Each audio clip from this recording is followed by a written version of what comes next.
It's the Mixed Martial Arts Hour with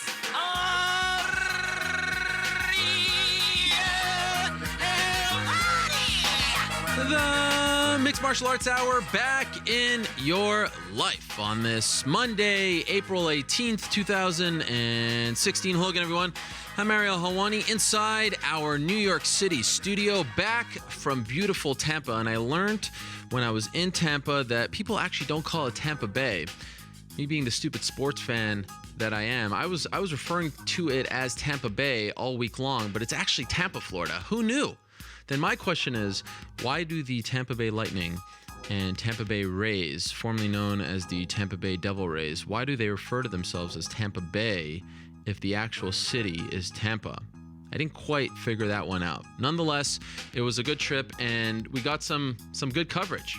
You know, it was somewhat of a cursed event, and we can go over that. I mean, another eventful week in the world of MMA comes to a close. We now begin a new one, and last week, no different than the previous few weeks. On Wednesday, we found out that just 3 days before he was supposed to fight Dan Henderson at UFC on Fox 19 at the Amalie Arena in Tampa, Florida, Lyoto Machida was pulled from the card, leaving Hendo with no opponent. Now we found out that he's going to be facing Hector Lombard at UFC 199 on June 4th. But in a pre-fight drug test, Machida told USADA that he was taking a substance that he didn't know was banned. They informed him it was banned and pulled him from the card just 3 days before the event. Machida posting a video on his Instagram and Facebook seemed rather distraught. The guy, obviously, who Gegard Mousasi has accused of, doing some illegal things, if you will. And now here we are. I've actually reached out to Machida. He said he can't speak just yet, but would be willing to in the near future. So that happened on Wednesday. And then Friday, right after the weigh-ins, it was announced that Islam Makhachev was pulled from the event as well. He was supposed to fight Drew Dober. This now 24 hours, less than 24 hours before the event. That fight was canceled because a banned substance was found in Islam Makhachev's system.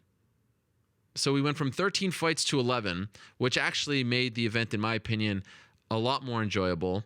It went by a lot quicker. And from top to bottom, once we got to Saturday night, it was a very enjoyable card. No duds, some very impressive performances out of the likes of John Dodson, Raquel Pennington with a big win, Michael Chiesa.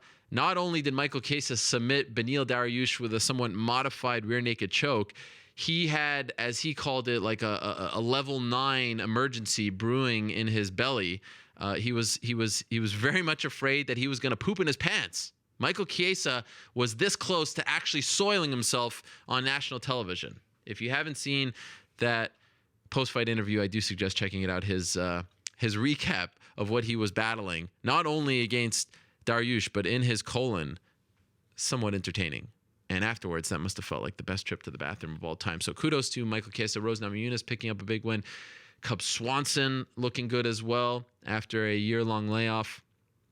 And how about Khabib Nurmagomedov doing what we all expected him to do, dominating Darrell Horcher, winning via second-round TKO. And I said afterwards, there is a championship aura surrounding Khabib. It's something that some champions get after a couple of title defenses, or that you start to sense before someone fights for the belt. Khabib has whatever that thing is right now. Loved everything he said and did all week long in Tampa, and of course said afterwards as well. And he says he wants a title shot, and I don't know if I disagree with the guy. So that was a very busy weekend in Tampa. Now we gear up for UFC 197, John Jones OSP in Las Vegas this weekend. I will be there, but other things happened as well. How about the fact that I was in Tampa, covering this Fox 19 event, and then a few blocks away from here in New York City at Madison Square Garden, all the luminaries were there, all the bigwigs from the world of MMA and UFC in particular, and politicians, New York politicians. Governor Andrew Cuomo was there to officially sign the MMA bill. Remember, on Monday I told you that this was going to go down. And Ronda Rousey was there, and Chris Weidman was there, and I couldn't be there. I was so sad. I wanted to go home. I wanted to be home. I was very homesick that day because I really wanted to be a part of all of that.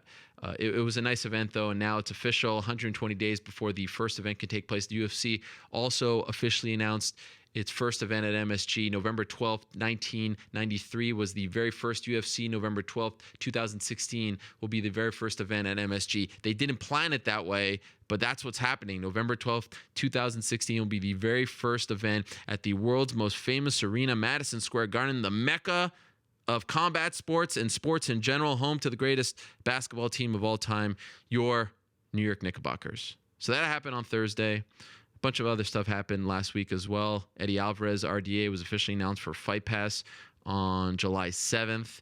Ryzen had their second event, and Darren Cruikshank was victorious in his Ryzen debut. Fedor Emelianenko is going to be fighting Fabio Maldonado. We found out about that. And late last night, we found out that Kimbo Slice is going to be fighting James Thompson July 16th at the O2 Arena in London, England. Also, Paul Daly versus Josh Koscheck too as well. I should say right off the top that last week was not, wasn't a great week for our sport.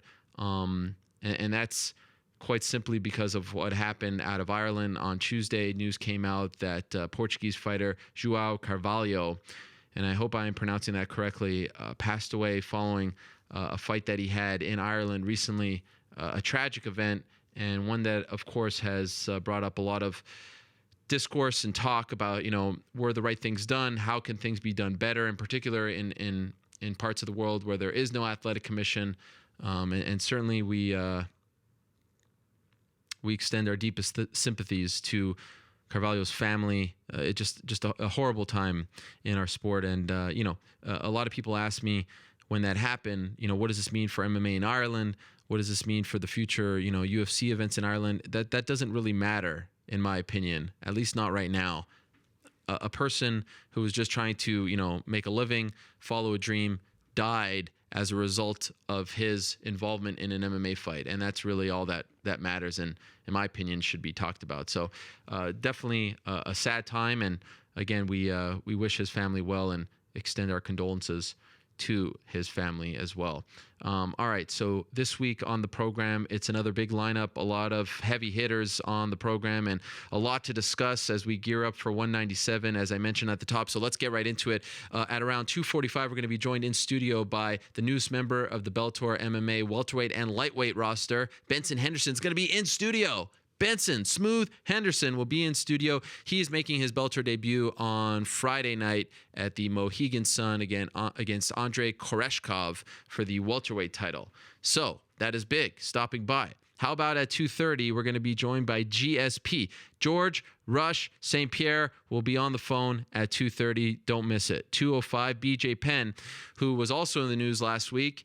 He will be fighting Dennis Seaver officially at UFC 199 in Inglewood, up to no good, California on June 4th. BJ Penn stopping by at 2:05. 1:45, one of the rising stars in the UFC's heavyweight division, Derek Lewis, will be stopping by. So we look forward to talking to him at 1:45. 1:25, Eddie Alvarez will stop by to talk about his fight against RDA on July 7th, the day before my birthday. That is the most important piece of information that you need to know about that whole crazy weekend in Las Vegas, July 8th. Mark it on your calendar. But first, let us go to the Skype machine and welcome in the man in the hat.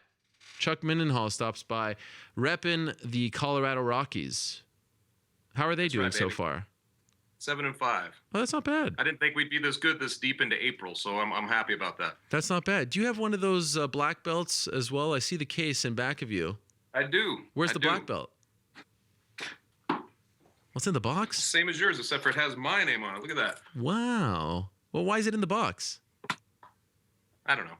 Okay. Just didn't take it out. So whenever I think of a wild and wacky time in the world of MMA, I always think of you. So I'm happy to start.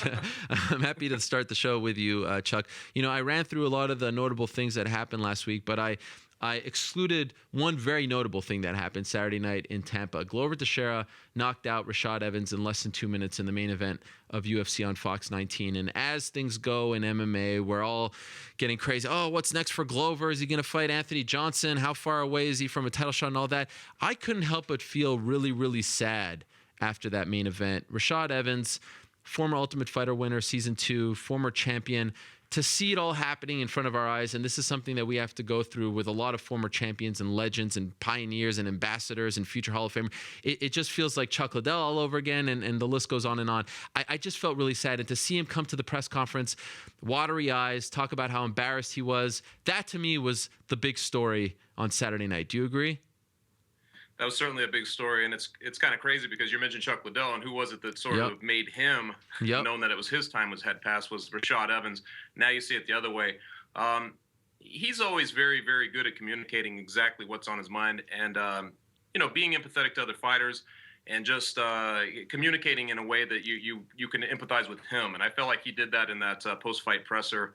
It was pretty hard to watch him, kind of describe being embarrassed and humiliated or whatever about that performance, but it's part of the game, man. And I felt bad for him in one way because I know he was on your show, I think a couple weeks ago, and he'd basically been saying, he's changing things up a little bit. He's getting back to his wrestling. I think he really thought he was going to turn a corner. This would be his showcase night, and it just seemed like it didn't occur to him it might go this way. And I think that was part of the heartbreak that he was suffering in that fight.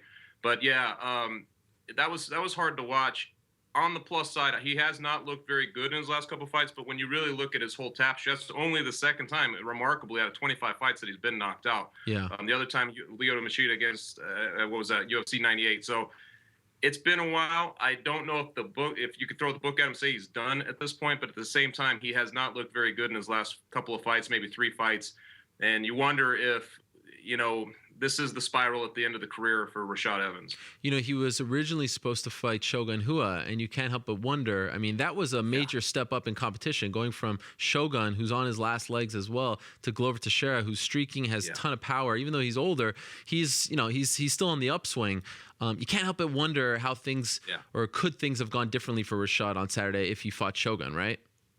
100%, because, Shogun Rua is already at that spot of his career where you think a guy like Rashad Evans might be the perfect opponent for him to see where both guys are at. Glover Teixeira, in my mind, is still at a pretty high level. Obviously, we're talking about him possibly fighting Anthony Johnson or maybe getting into that title mix again. So two guys maybe at different levels at this point. So the Shogun Rua fight, I have a feeling would have went a lot differently for Rashad Evans. All the things that he was trying to accomplish in this fight to kind of reestablish his bearings as a wrestler and fight, then you just have the same mindset that he had earlier on in his career.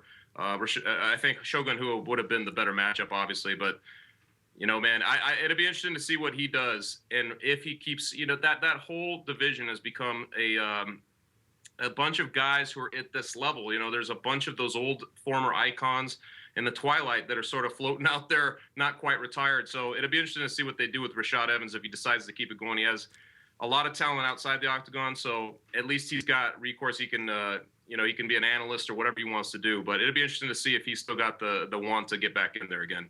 I'm still not ready to completely write him off. I still feel like there are fights for him. Someone brought this to my attention on Saturday night after his fight. His last great performance was against Chael Sonnen at 167, and it does kind of feel like Chael didn't really show up to that one for whatever reason, but still. Yeah. Evans looked great, and he was dominant. And for that training camp, he linked up with Mark Henry, based in New Jersey, coach to the likes of Eddie Alvarez and Frankie Edgar, most notably. And he just looked very good. And I wonder if he can link up with him again and maybe, find whatever was working well in that fight leading up to 167. I'm not ready to throw the book, but I will say, and I know this doesn't mean a lot to the fans, I know to media people it sticks out, for him to show up again at the press conference after a loss like that. You knew he did not want to be there, and it was so hard for him. And even Glover giving him props and saying, don't be embarrassed. That's the kind of stuff that you really appreciate as a media member. Let me ask you about this. I said it was a cursed event, and on Monday of last week, I was actually sitting here saying, this USADA thing. Remember when Lorenzo Fertitta, when they announced it, he said it's going to get worse before it gets better? And I was saying, it hasn't been that bad. Yes, there have been some bumps in the road. And then look what happens. Wednesday, Machida's out. I did it. The Helwani curse lives on. It has very large tentacles. And then, of course, Friday, Islam Makhachev is pulled. So this was a question that I wanted to ask Dana White at the press conference. Unfortunately, he left rather quickly. Was last week a good week for the UFC in terms of showing to the world that the system is working? Or, should there be some kind of cutoff? Like, the guy weighs in, Dober weighs in, he has to cut extra weight, and then they pull him from the card. Like, should there be some sort of deadline as to when this sort of thing can go into effect? You know what I'm saying? Yeah, I do know what you're saying, and obviously these are the things that we did not know how they would play out. Right. You always want them, if they are flagged, for it to happen before the fight. I mean, if he gets flagged and they let him fight, and we find that out afterwards, it's the other way, right? So I feel like they went about the right way. Fortunately, that was a preliminary fight. It wasn't something that was going to destroy the card. But of course, this card had went through many revisions as it was. Yeah. So I can't really say 100%. I guess I would look at it like it's the system working, but we said this before, for the UFC to bring in USADA to begin with was basically taking a shot at their own foot, right? Like Right. you're going to have to hurt yourself a little bit in the short run to make it better in the long run, and I guess that's what we're seeing. I think it was you who was mentioning that the fight card itself ended up being really good. I thought so too. I thought that the fight card was really fun and entertaining, but I feel like you're going to see this type of thing. These revisions on this card, this guy's getting busted until people take it seriously and stop doing this to themselves. It's funny too with Drew Dober. Obviously, you're the one who took me up with that, but it was funny to talk to him and get his impression on it and why he wanted to fight getting the black eye and all that. He wanted a black eye at his wedding, Yeah. and he was going to do that. So you always look at the sort of domino effect of how it affects the other guys and everything else. So I feel like we're going to have to sort of buckle up for this year and see how it all plays out going forward. And then hopefully as we go on, like the big picture, like Lorenz Fertitta said at the time, you see less and less of it as it goes on. Yeah, your story on Dober was great. He's marrying Nick Hines' sister, who he met after they fought in Germany at the post-fight party. I mean, and that guy's had some bad luck, but you do feel for him. I mean, he shows up, he cuts weight, he makes weight, gets his show money, yes, but doesn't actually get to fight. And where does it end? Yeah. Like, could you imagine if Friday night John Jones gets pulled from the pay-per-view? Like this could happen, I guess, at this point. I really am curious how the UFC executives deal with this sort of thing, because now it's like you're never safe until they actually walk into the octagon. And that's crazy to me. That really is. But the system is working, and hopefully guys who are actually trying to cheat are getting caught, and because both Machida and Makhachev have come out and given reasons as to why they had this stuff in their system. So let's see how it all plays out. We're all kind of learning, and it's all evolving in front of our eyes. Let me quickly switch gears here, because you were in New York at that media event that I was so jealous of. I was watching it. Felt bad for you, man. I felt bad for you. I was literally sitting on a bench, staring at this body of water. It was beautiful in Tampa. And I was like, I do not want to be here. I want to be at MSG. I want to be at the Mecca. I wanted to see James Dolan with my own eyes, the owner of the Knicks and Rangers. Did you see James? Did you get a chance to talk to him? I didn't. I did not see James. Come on. What was it like, though? I thought you were going to bring me on the show to talk about my semi-pro comment that I made, but no. Oh yeah, to set you up for that, to hang up on you. No, it's okay. They kind of deserve it. What was it like, though, to be a part of that whole thing? It was pretty cool. A little surreal. Because it's been so long in the making. I guess there's a part of you that thinks like, hey, when you're sitting there and it's actually happening, and there's a finality to that then rings home, and you're like, oh wow, this is the moment. We're in Madison Square Garden, and here's all these politicians with Ronda Rousey and Chris Weidman and a bunch of other New York fighters huddled around and watching this thing, and Fertitta and everybody else. It felt like a big deal, and it felt like something long overdue. Talking to Mark Ratner and talking to Fertitta, it was just here we are, finally, we've done it. But there was no there was, I guess, a mild celebration. I think it's simmered for so long. It's been so long in the making that I think mostly it was just like, here, we finally arrived. Now we can get on with the business of booking these events in New York and putting on the show. But it was a lot of fun to kind of see that group of people all come together in Madison Square Garden. Yeah, they were in such a good mood. And even Mark Ratner, the UFC's VP of Regulatory Affairs, told me on Friday when I saw him at the weigh-ins in Tampa, he said that you were the one to inform him that November 12th was the 23-year anniversary, and he loved it. And he said Lorenzo loved it, and they had no idea. How do us stupid media guys, how do we think of this right on the spot? And they had no idea. That's crazy to me. Yeah. It was actually Thomas Gerbasi, who was sitting right next to me, who basically pointed that out, and I was like, wow, I wonder if they did that on purpose. So I was the one to go and ask them about If that was done, if there's any thought into that, but basically they both gave me the exact same thing. Like, what, really? Is that really the case? So it was pretty funny. Okay, now switching gears, on Sunday night, your friend and mine, Todd Grisham of ESPN, who has become sort of the Walter Cronkite of combat sports. Every promoter comes to him to break news now. You're very kind to him. Yeah. So Scott Coker shows up and announces that Kimbo Slice is fighting James Thompson in a rematch of a fight that happened in 2008. It's going to be taking place in London. Daily Koscheck 2 also on the card. And this was met, as is usually the case with a Bellator announcement, with some mixed criticism, if you will. A lot of people surprised that Kimbo is fighting, just a few weeks after getting popped for PEDs in Texas. Come to find out that Texas only suspended him for 90 days, so that will be up in, I guess, May or so. What do you make of this next booking for Kimbo Slice? Well, from the promoter standpoint, if he's able to fight, why not book Sure. him? I mean, obviously he's one of their cash cows. He's a guy that they can bring into that market and do well. They could bring him anywhere.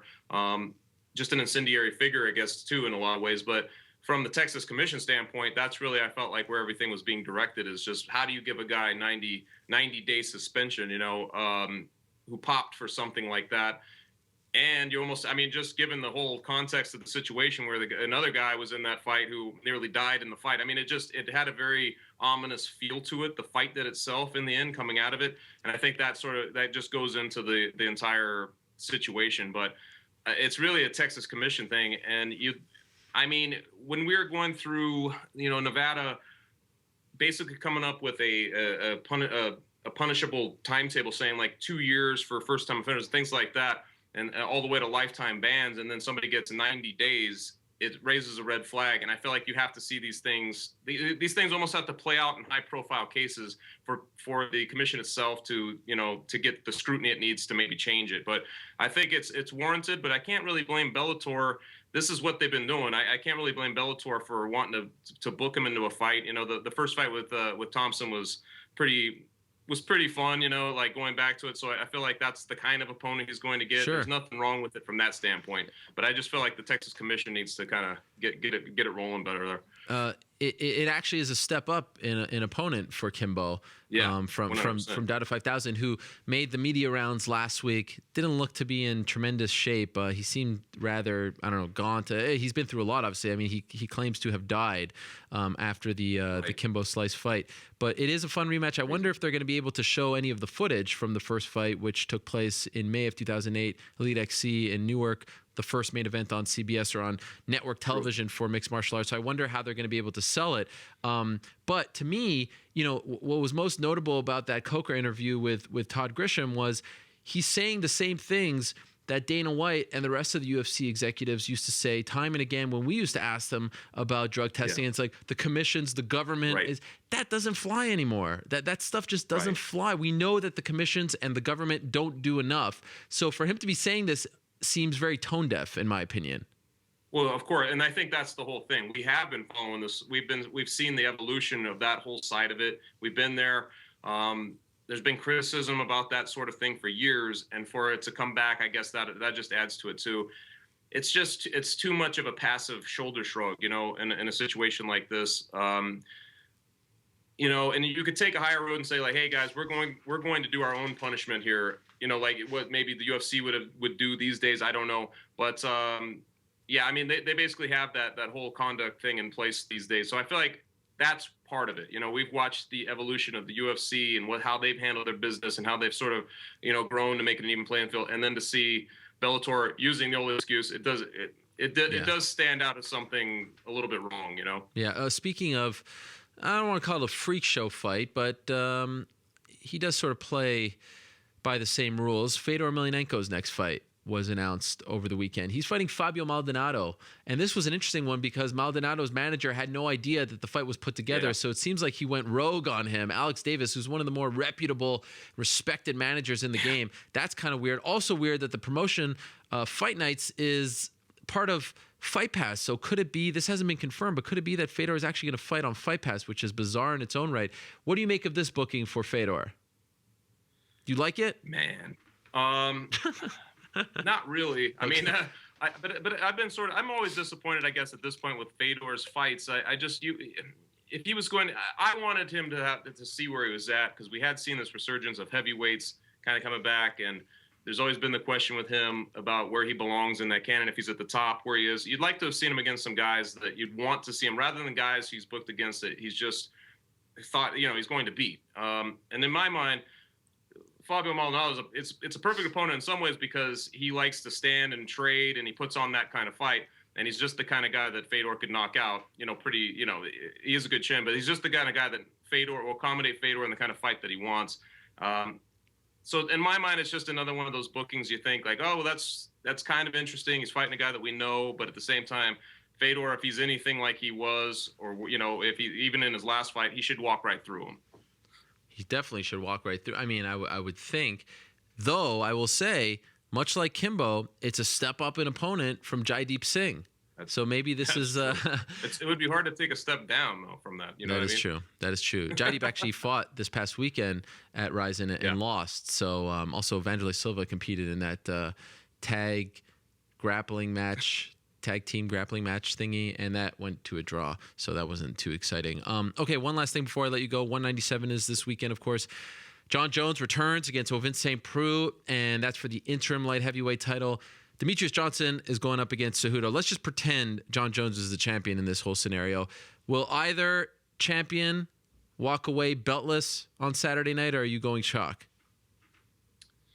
I don't think so. I think both guys will walk. I think Jones and Johnson will both walk away with the belts. The Henry Cejudo one's a little interesting. I feel like these guys who are very, they have something they're very good at, specialized, and they're extremely good at it. It's always a wild card, because maybe Demetrius Johnson just hasn't faced that kind of wrestler in the cage. You know what I mean? You just don't know. Holly Holm coming up, we thought she might be too green with her boxing background. Even with her boxing background, we thought, well, she might be too green, though. She might get pummeled in other ways. She's not ready for Ronda Rousey. She'll get chewed up.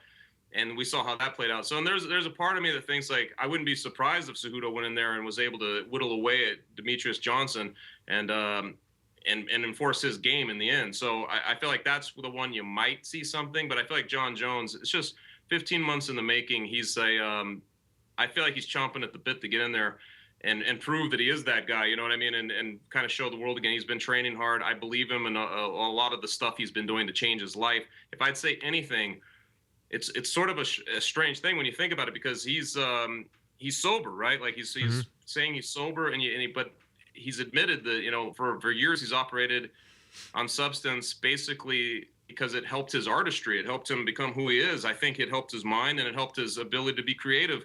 And now if he's truly not doing any of that, it might have a reverse effect that he's not as creative. Wow. You never know until you actually see the fight. Wow. How about that curveball? All right. Something to look out for on Saturday. Chuck, great stuff as always. Great article today on Rose Namajunas, one of the big winners on Saturday. Big win over Tisha Torres. So do check that out if you haven't read it yet. We'll talk to you very soon. All right, guys. Take care. All right. There he is. The man in the hat, Chuck Mindenhall, stopping by. Great stuff as always from the man in the hat. Okay, let's move along now and welcome in our next guest. As I mentioned at the top of the show, it was announced on Friday that Eddie Alvarez will finally get a crack at the UFC lightweight belt. He'll be facing champion Rafael dos Anjos on July 7th on Fight Pass in Las Vegas. And now Eddie is joining us on the phone. Eddie, how are you? What is up, Ariel? Hello, my friend. Congratulations on getting the fight. When did you find out you'd be fighting for the belt? Just late last week, I believe. There was rumors online that it would happen, but I don't take anything seriously until I get a bout agreement, because things can change, opponents can change. So until you get the bout agreement, you really can't take nothing serious. So I try not to get too excited when I heard things, but it all came true. Were you worried because you had made it known, very publicly you wanted that title shot? Was there ever a point where you thought, they might go RDA, Conor? So were you kind of worried you'd have to work again and have another fight in order to get what you wanted? Not worried. We're in a fight game. If I have to fight again, we'll fight again. We'll continue to fight until you get the title shot. That was the plan. But the ultimate plan was to just fight the best guys, fight all the guys that are in front of me. Hope to beat the guys that are in front of me and get to the champion. And that was my goal, and that's what I did. So here we are. What was the reaction to the news? Because I think a lot of people, like myself, when I found out that it was official, I couldn't help but think of your journey to this point. You've been in the game for so long. You know, recently you went through a lot. You were forced to be on the sidelines. You have been through a lot throughout your career, and it was just nice to see a veteran and one of the good guys in the sport get that opportunity finally. Because you know how this game can go. You can be there and never get that opportunity for whatever crazy reason over time. So for you, did you have a chance? Like, did you reflect? Did you celebrate? Did you get emotional about it, or does that only come after the fight? You know, in MMA, period, I've been fighting since I was 19, like 13 years now. I fought for a lot of world titles. I fought all over the world. It's really hard to get emotional about fighting anymore where I'm at in my life. Any kind of fight, any kind of opponent, but this is one that'll get me emotional. This is one that'll get me to move, wake up early, go to bed late. This is exciting, my friend. This is something that's unique that doesn't happen very often. I'm training with a guy who's been the lightweight world champion already, and you know, he's been waiting for his world title shot for a couple years now. So I'm just, more than anything, I feel an over sense of gratitude about getting the title shot and being able to have the opportunity to fight the best, what people call the best guy in the world right now. You're referring to Frankie Edgar, right? Yep. Who called you, by the way, to tell you the news? Who called me? What, about that you got the title shot? Yeah. Glenn Robinson. Okay, that is great. And you'll be staying. You're doing what you did prior to the Pettis fight, right? You're staying in the Philly area. You're going to be training with Frankie and Mark Henry and those guys. You're not switching it up now, right? Yes, sir. That's the home team. Ricardo Almeida, Mark Henry. You know, they over there with Frankie and Edson and Marlon and that whole group of awesome dudes, Frankie Perez, and the list goes on and on. But we have a small group of great guys to get prepared with. Now, what about the piece of information that also elicited a reaction from people that this fight will be headlining the Fight Pass card on July 7th? So not the FS1 card on July 8th or the pay-per-view on July 9th. You're going to be kicking things off that week on Fight Pass. What did you make of that news? I don't give a shit where. I don't care if they even got a ref in there. Where this thing is and when it airs and where it airs, that ain't got nothing to do with me. I'm getting a world title shot. I'm getting the opportunity to do something that I've been fighting 13 years for. I don't care where they view this or if they view it at all. I can give two shits. Wow. That is refreshing to hear. You just want that shot at the belt. I just want that title shot. I told everyone that this would happen, you know, and a lot of people told people this would happen a long time ago, and I thrive and I do well in situations where people tell me you can't do something. I love when people tell me I can't do something. It excites me. It gets me up. So this is that situation. A lot of fucking people told me I can't do this, and that's probably the only reason I'm going to do this, because someone told me I can't. So I just, you know, I love this. I told you so. It's going to happen. It's going to happen on July 7th. People were telling you couldn't even fight for the belt, or that you couldn't win the UFC belt. No, you know, for years people say, oh, you know, years. They see me fight all over the world. They see me fight this place, that place, or be champion of this promotion, that promotion, and then I come over here and, you know, I don't fight so well against Cowboy, and then, you know, you hear it even more. So, so it's going to be a treat for everybody who supported me and knew that this was going to happen, and it's going to be, and I told you so, for everyone who didn't believe it.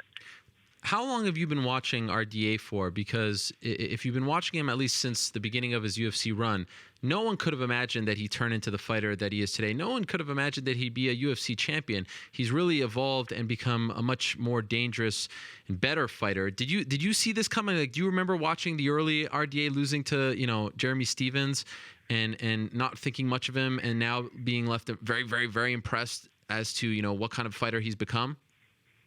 No, I don't. To be honest with you, I was doing my own thing when he was when he was trying to make his mark in UFC, I was trying to make my mark as a fighter too somewhere else. So it wasn't until recently that RDA started being, these top name guys and becoming the fighter he's becoming. And he's evolved really good. He's a good fighter. It wasn't until recently that I actually seen him and started to look at him and check out, what he's capable of. So are you impressed with him? I mean, he's had 2 title fights at this point. He beat Pettis, who you also beat in January, and then he ran right through Cerrone, who you mentioned you lost to in your debut in the UFC. Are you impressed with his body of work as of late? Oh, yeah. Yeah, he's good, man. I'll be the first one. I have nothing. I have no bad things to say about Rafael Dos Anjos. He's a good fighter all around. He's done a great job. But what's going to happen on July 7th has zero to do with Rafael Dos Anjos and everything to do with me and my journey to get here and my journey to win the title. So it's not about him or what he can do or what he's done. I'm not concerned with any of that. I'm going to win the world title. They're giving me an opportunity of a lifetime. I'm going to take advantage of it, and I'm going to execute, and I'm going to win. So he's coming off a pretty serious foot injury that forced him to withdraw from the Conor fight. And you've been relatively healthy, obviously, since the Pettis fight in January. Does that work to your advantage, the fact that he has to work just to get back to 100% and then prepare for you? And all indications are that he's not quite 100% just yet, and you're going full throttle. Do you feel like that works to your advantage? Yeah, but there's regardless of he's a little injured or he's good at this and I'm good at that, forget about all that. The intangible here is excitement. the one intangible that you can't take away from is excitement. And I'm excited. And I feel like when you're coming off an injury like he is, regardless of whether you're in your camp, you just feel like, oh man, I was almost out, and now I'm back in the game. So he's going to be coming back into his training camp, overly excited because he hasn't been able to train. So I'm expecting the best of him come July. But man, I don't know if there's going to be a single person or anything that's going to be able to get in my way come that date. Not a chance. I will not fail. I'm going to win this world title, and I've told a lot of people this for a long time. I made a lot of promises. So, he's good. I'm not taking a single thing away from the guy's good at what he does, but that night there's just not much anybody's going to be able to do from stopping me from winning that belt. Not a single thing. The conviction in your voice is legitimately giving me goosebumps right now, just to let you know. I don't know if you're experiencing the same thing, but it's great. I love it. I love how confident you are and how focused you are on this whole on this task and what you've been through. It's funny, we talked about this last time you were on the show, when you were sitting down on the Fox desk after the Pettis win, and you weren't quite sure what to make of the win because you had the perfect game plan. It just wasn't a vintage Eddie exciting fight. Do you feel like because of, the fans are so fickle and they sometimes only remember your last fight, that people have forgotten how dangerous you are in all facets of the game? Are you sensing that from people?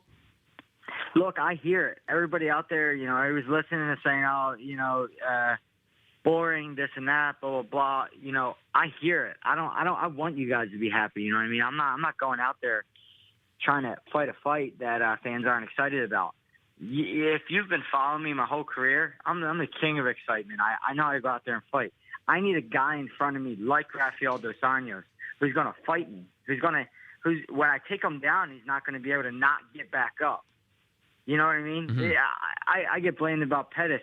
The truth is, I did what I wanted. I did what I wanted. He didn't get to do what he wanted, and now he's a sore loser about it, saying that it wasn't a fight. I did what I wanted to do. He couldn't do what he wanted to do, and that's a fight.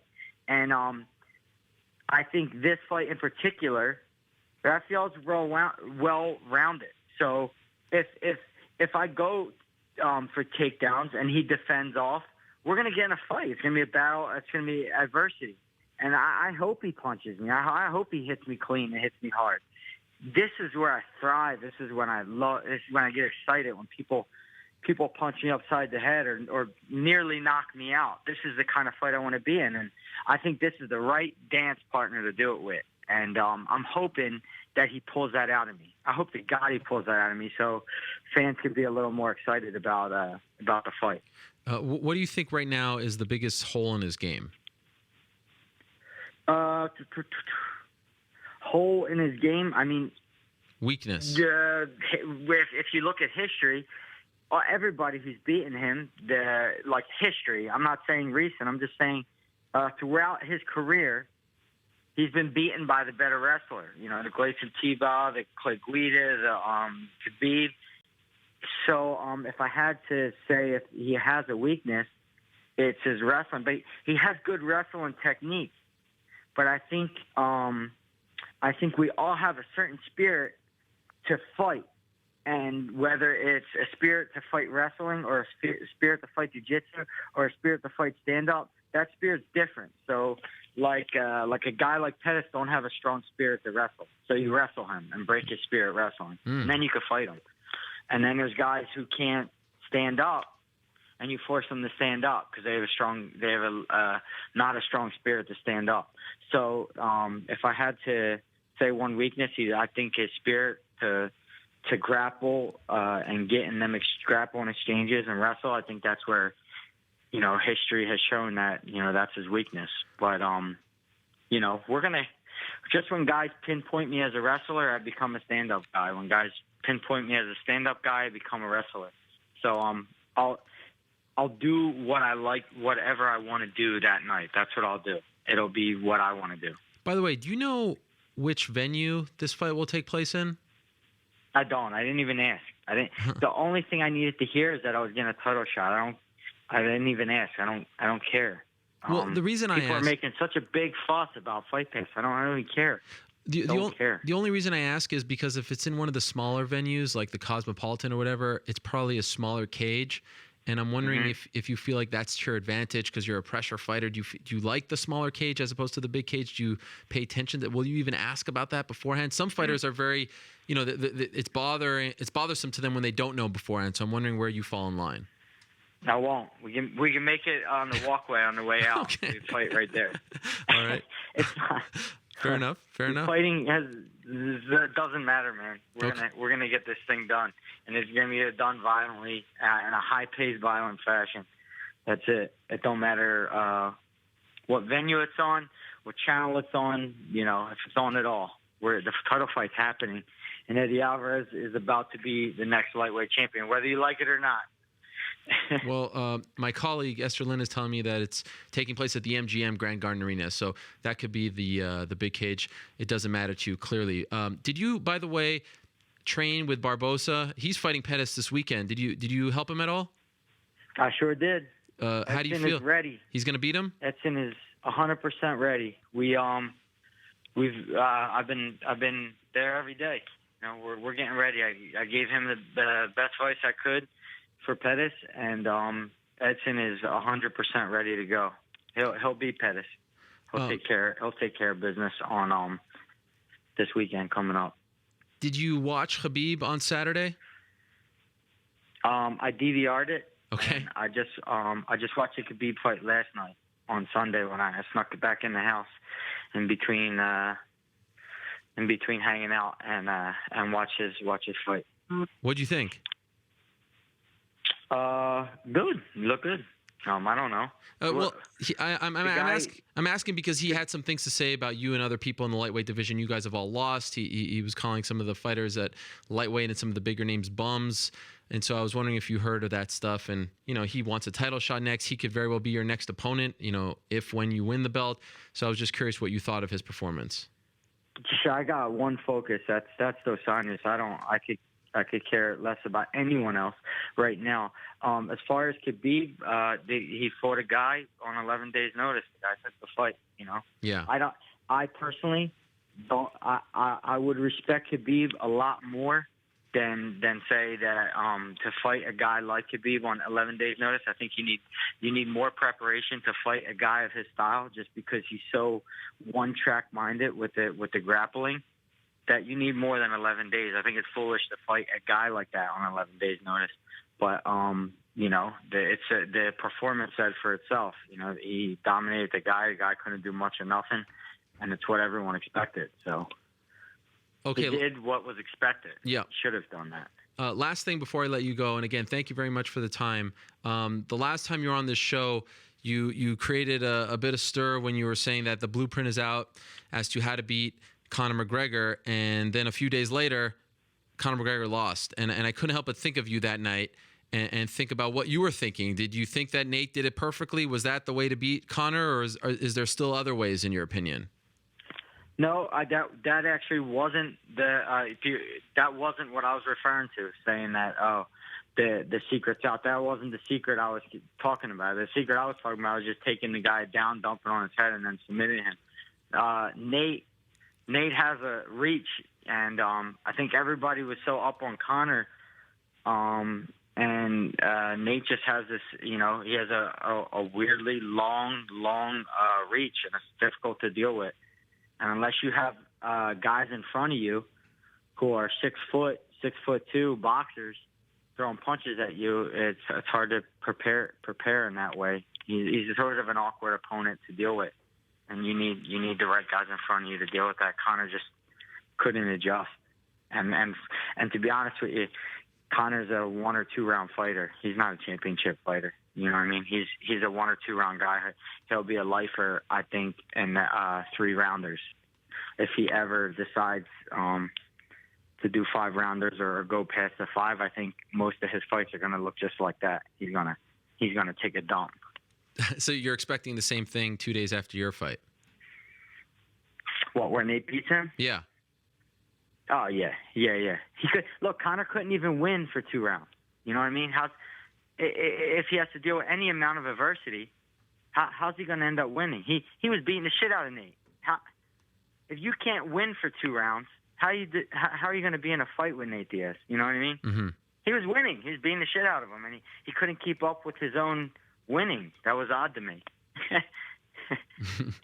All right. Well, for now, it's you versus RDA. I got to say, you're pumped up. I'm pumped up. People on Twitter are telling me they're pumped up. You have sold this fight in a 15-minute interview. So thank you very much for that, Eddie.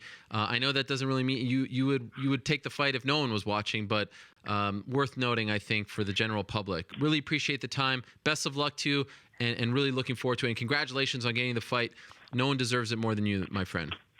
Thank you, Ariel. All right. There he is, Eddie Alvarez, stopping by, number 1 contender in the lightweight division. If it was me, I know that, Khabib was supposed to fight Ferguson, and that's a tremendous fight, and I wouldn't be mad if they booked it again. I also wouldn't be mad if Khabib just fights the winner of that fight. He has clearly stated that, he wants to respect and observe Ramadan. And I know Ramadan is just a month, but you have to also remember he's not exactly training during Ramadan. You can't eat or drink when the sun is up.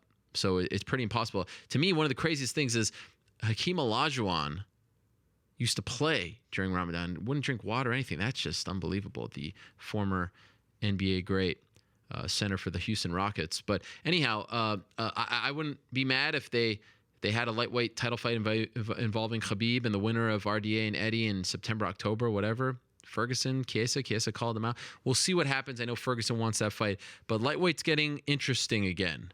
And the title will be defended, hopefully, July 7th in Las Vegas. Speaking of the Houston Rockets, who's a big Houston Rocket fan?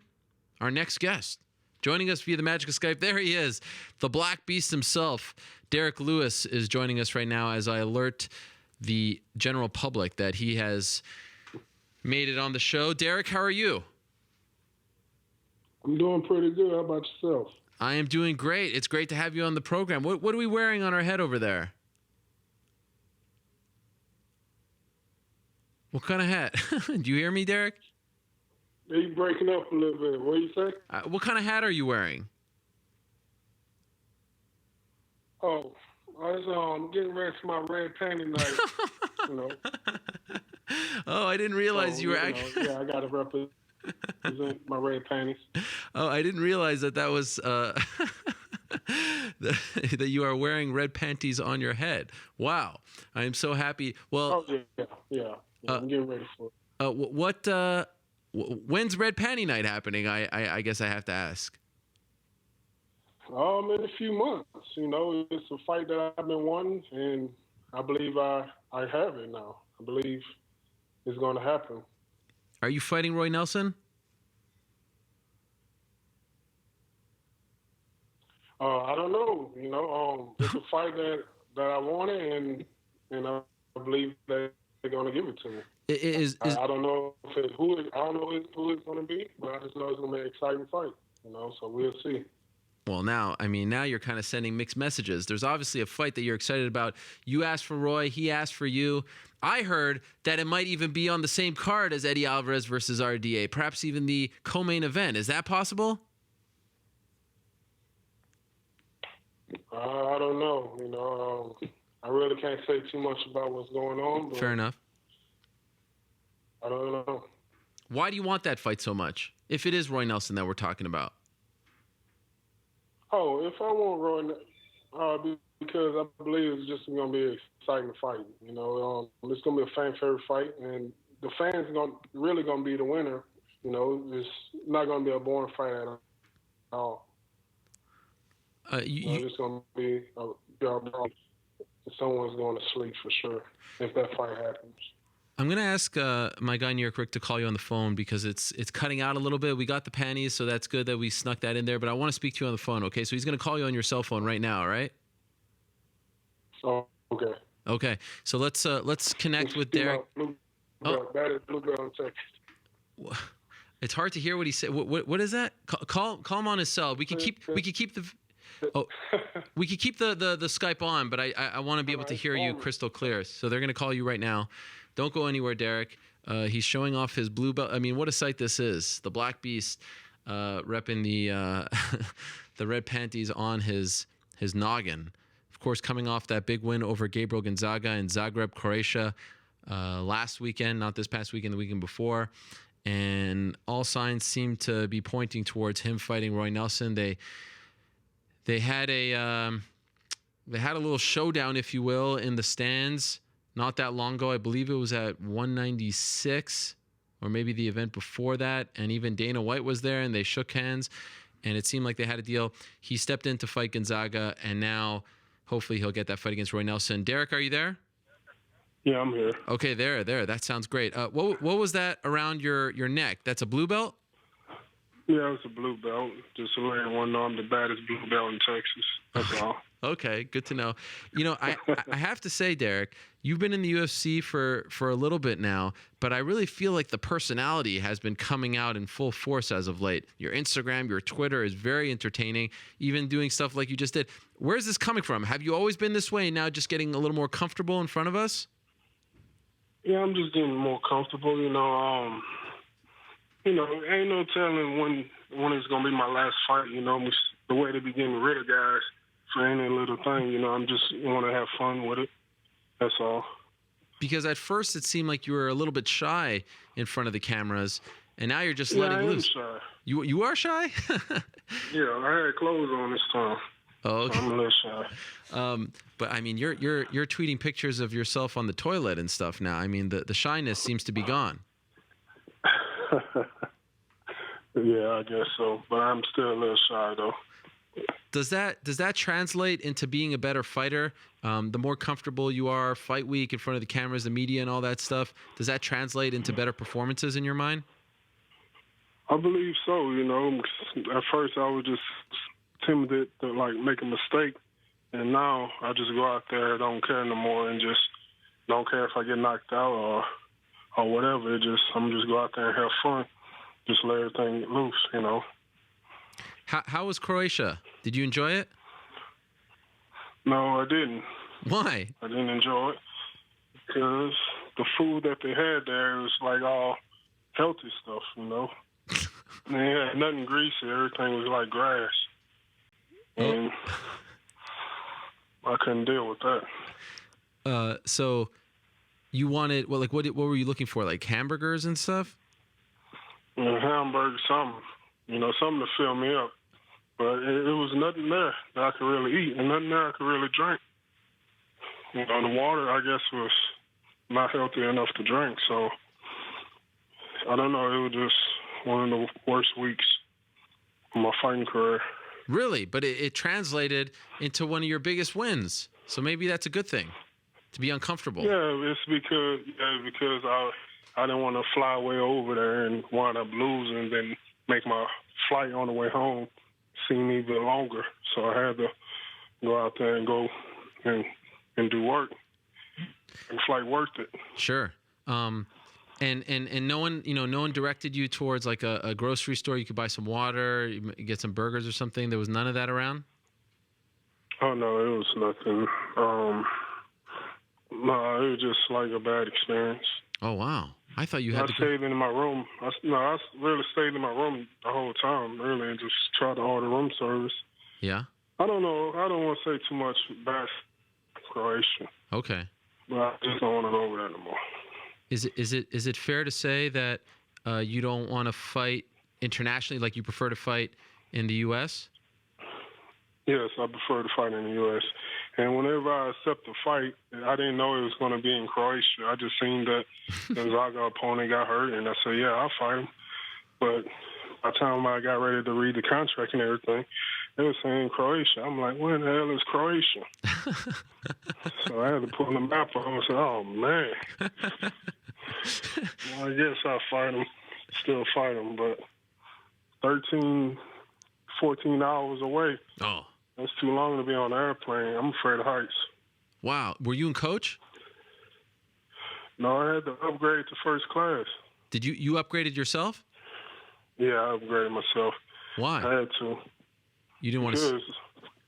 the chairs, the way it is in the coach, my knees all in the back in the seats. So it was just going to be an uncomfortable ride, and you probably going to wind up fighting on an airplane with somebody. So I had to get enough room. How much was it to upgrade? Probably like $700-800 on the way there, and like $1,200 on the way back. That's annoying. Yeah, it was worth it though. Did you get good food on the plane? Yeah, pretty good food. I'm glad it was American Airlines or something like that. United. What's life back home like now? Now that you're becoming this celebrity, you're fighting on national TV. Are a lot more people recognizing you, coming out of the woodwork, trying to latch onto you? Oh yeah, everybody coming out the woodwork. It's pretty embarrassing on their part because I already know who was there with me before everything happened, and now everyone's switching on, Team Black Beast and this and that. I've been a fan of yours, man. Keep up the good work and this and that. I'm like, come on, man. Because I'm quiet, don't mean I don't peep stuff. I watch everybody. I listen to everything, read everyone's comments. I know who's my real fans are. So you just brush them off? Yeah, I brush them off a little lightly. I let them down lightly. So, okay, I appreciate it. Yeah, I know you've been there. But even on the back of my head, then get your ass on. And then if you can win in July, if all things, come together here, a win over Roy Nelson, that really puts you into that, contender talk, right? Is that what you're thinking? How far away do you think you are? Yeah, if I could get the Roy Nelson fight, yeah, that'd be real good, if that's the fight that's going to happen, yeah. I believe probably like 2 more fights away. The way the heavyweight division is, guys always pulling fake injuries and stuff like that, so you never know. By the end of if I get past whoever I get past next, my next fight, I might be fighting for the title maybe in December or something like that, or for sure next year. Why do you think guys are pulling out because of fake injuries? I don't know. You see how soft these guys are. Yeah. Well, I got to tell you, Houston deserves a winner. Certainly not coming from the Rockets, right? Come on, man. What do you mean? Come on, man. I know. I don't know. I believe it's just the coaches right now. It's just a what? We got a pretty good team. I believe it's just our coach. Oh, okay. Well, maybe maybe Steph Curry's going to be injured, and that could be your saving grace. No, we'll see tonight, but it's going to be a good game. The Rockets, I believe, ain't going to just lay down like that. No. They're going to fight hard all the way through. They don't call them Clutch City for nothing. Yeah, for sure. What about, are you the kind of guy that dreamt of this sort of thing? Your backstory has been, well documented. that you were in jail and you've had a rough upbringing, and then you come out and you find MMA, and then you become this sensation locally, and eventually make it to the UFC. Did you dream about this sort of thing, and it's all happening in front of your eyes now? Like, is it kind of surreal, or is this all kind of happening out of nowhere for you in that sense? No, I dreamed about it. Even whenever I was in prison, I thought about, man, it's just like whenever I get out, I'm just set these goals for myself, and I'm not gonna let nothing or no one stop me and saying that I couldn't do certain things. I'm just go ahead and go for it, and with the Lord's help and everything, it's happening just how I had predicted it. It's amazing. Everything happened for a reason. That's how I look at it. I didn't have a father to help me, steer me in the right path. And so by me going through the stuff that I went through, I believe it just taught me how to be a better man. Before you I don't look back on it and be like, man, I should never did this. But I feel like everything happened for a reason. Before you discovered MMA, what did you want to become?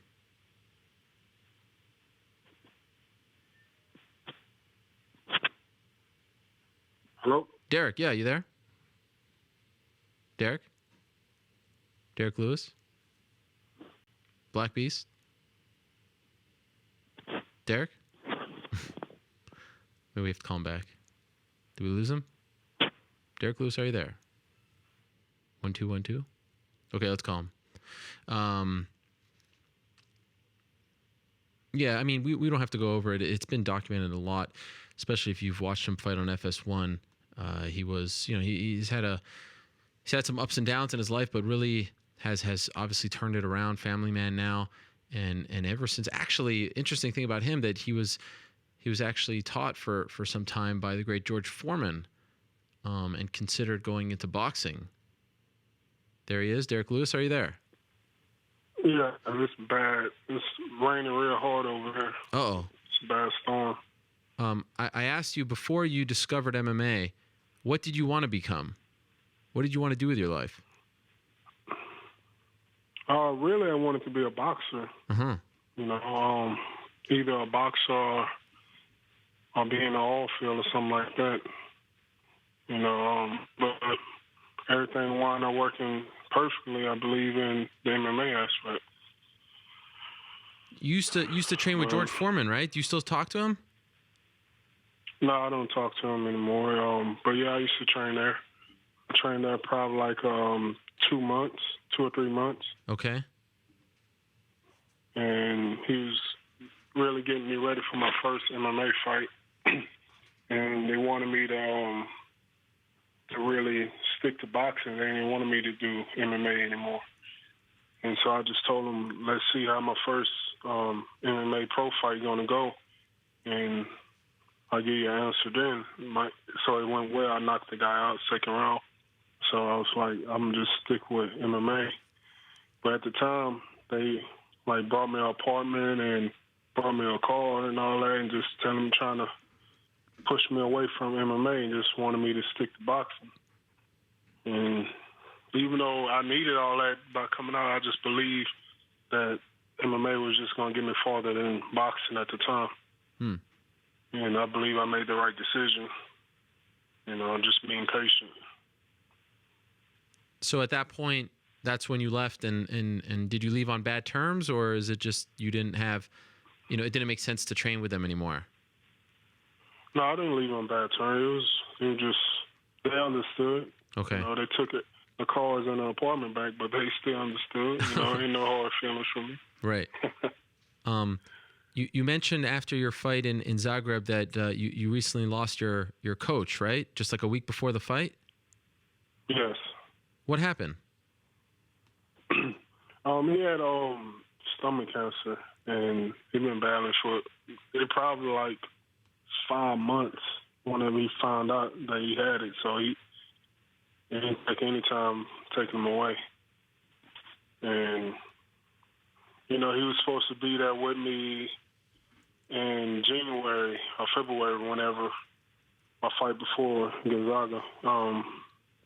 And he couldn't make it because he was too sick. He was doing chemo and everything. He was too weak, and he was in and out of the hospital that same week. And so he couldn't make it. And I told him for sure, going to get you to my next fight.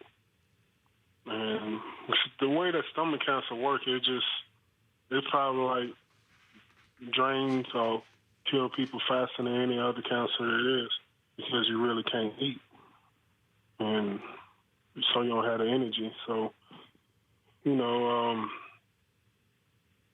talked to him 2 days before he passed away. Like he was talking like regular, like he had enough energy and everything to talk.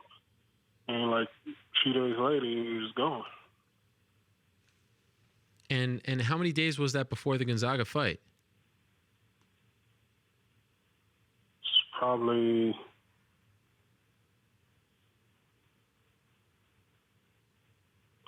six. Wow. Probably 6 days. Did you consider pulling out? Oh, no, I didn't. Okay. I was just, I went to the funeral and just told the family that I was going to dedicate this fight to him.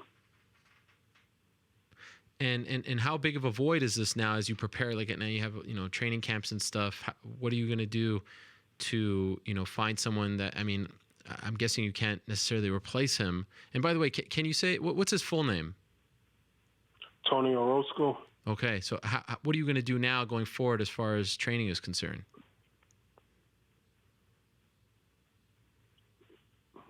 I believe just do the same thing I've been doing, just try to stay focused. But it's another guy that's been there that started off with him, and his name Alvarez, and I believe that he's going to help me get ready as well, like Tony Orozco used to help me back in the days. And so now, hopefully you get the fight that you want. Is this one that you've been thinking about for a while?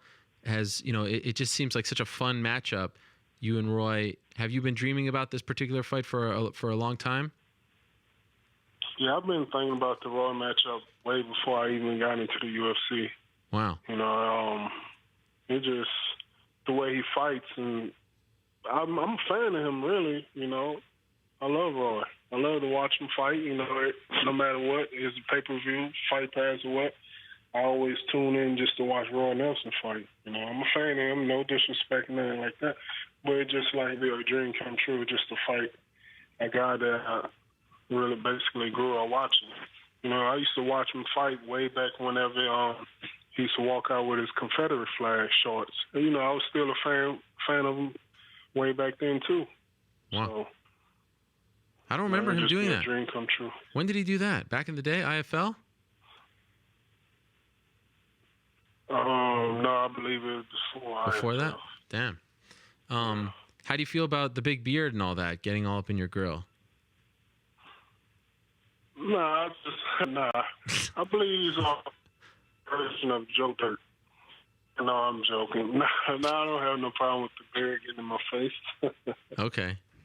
I'm wondering, are you when you celebrate the way you do, are you hoping to break the cage? Because I feel like at some point it's going to break. No, I don't think about that. I just think about that's the reason why I do it, because Tony Orozco, that's what he used to do whenever he used to fight back in the late 90s. Oh, wow. And this represents my silverback gym, the gym I started out with. So it's basically like a gorilla howling at the moon or something like that. Who gave you your nickname? Tony Orozco did. Okay. It was just like a silverback, black beast. It's great. Well, I love everything that you're doing, man. Your Twitter and Instagram has been very entertaining as of late. Your fights even more so. And I hope you get this fight, whether it's July 7th, 8th, 9th, whatever. Hopefully sooner rather than later we can see you guys actually fight. Congratulations on the win in Croatia. I hope you have a better experience also if you fight here in the United States. And thank you for coming on. I hope next time we can have more time with you. It was a lot of fun. Yeah, it's just the weather real bad right now. Everyone's houses are really getting flooded right now, so it's flash flood warning everywhere. Oh, well, I appreciate it. Thanks for having me on. My pleasure. Hopefully everything goes okay over there, and good luck to your Rockets. this evening as Oh, well. yeah, they got this tonight. I believe they'll blow them out tonight. The Rockets going to blow out the Warriors tonight. You put money on it. Well, that's the craziest thing you've said all day. But I appreciate the confidence, Derek. Thank you very much for the time. All right, no problem. All right, there he is, the Black Beast, Derek Lewis. Maybe fighting Roy Nelson next. Okay, let's move along. You know, I said at the top of the show, big news last week, UFC 199. It is official. The Prodigy is returning. You heard several weeks ago on this program, he came out of retirement. He's been in Albuquerque. He's been training with Team Jackson Wink, and now he knows that he'll be fighting June 4th against Dennis Seaver in Inglewood, California. BJ Penn, the Prodigy himself, is on the phone right now. BJ, how are you? I am so excited to be fighting on June 4th, and I am so excited to be on Ariel Helwani's show. Wow. Right now. Well, I appreciate that. Thank you very much, BJ. Hey, hold on, Cowboy. Hey, Ariel. Yes. Cowboy. What's up, Cowboy? I'm just missing your shining face. Oh, I miss you too. What happened with that fight last week? What do you mean what happened with that fight? Did you sign the contract, not sign the contract? It was very confusing. Of course I signed the contract. Ariel, who are you talking to? So why didn't it happen? The UFC called me back and said they don't want the fight to happen. That they want me on the Ottawa card. They can't have me sign the two contracts at one time. Ah. They said I could get hurt, I could get cut, I could get blah, blah, blah, blah, blah, blah, blah. They said no. And then Khabib comes to me all crazy. Whatever, that's all I'm giving you. Here's BJ. Okay. Of course Cowboy signed the contract. What kind of question is that, man? Okay, well, I just, What kind of question is that, Ariel? I had to take the opportunity. It became 2 interviews in one here. How about that? Always keeping me on my toes. Me and Cowboy right here, Albuquerque versus anybody. I like it. So, BJ, congratulations on getting the fight. What's that? Is he talking to me? No, he said something. He was running his mouth. Don't worry, Ariel. All right. Come on, let it go. Okay, fair enough. Bigger man. Let it go, like Frozen. Okay, so BJ, so you got the fight. Are you happy with this fight? You know what? I think it's a fight. Dana offered me the fight. We didn't know who we were fighting. We didn't know what was going on. I talked to Greg. I think Greg made a list of people who we were supposed to, who he wanted us to fight first, being that we've been gone for 2 years. When Dana gave me the fight, I told Greg, because me and Dana just known each other so long. We just kind of put the fight together ourselves, and we're just kind of talking story and stuff. So I just said, Greg, you said, hey, did they say anything? I said, me and Dana were talking. He said a great fight would be Dennis Seaver and BJ Penn. That'd be a action-packed fight for the fans, and this and that and this and that. And I let Greg know, and Greg's like, perfect, BJ. That's one of the guys we had on the list that we wanted you to fight on your first fight back. So, I'm very excited. I've never really watched Dennis fight. I know we've been on the same cards, but he's a tough guy, man. He's out there. He's in great shape. He knows his craft, and I'm up here, preparing as hard as I can. So I'm not overly nervous, I guess, come fight night, but I'm excited about all this. So you've been there for quite some time. You told me a while ago that you guaranteed you'd be fighting at 196 in March. Then we thought maybe April 23rd.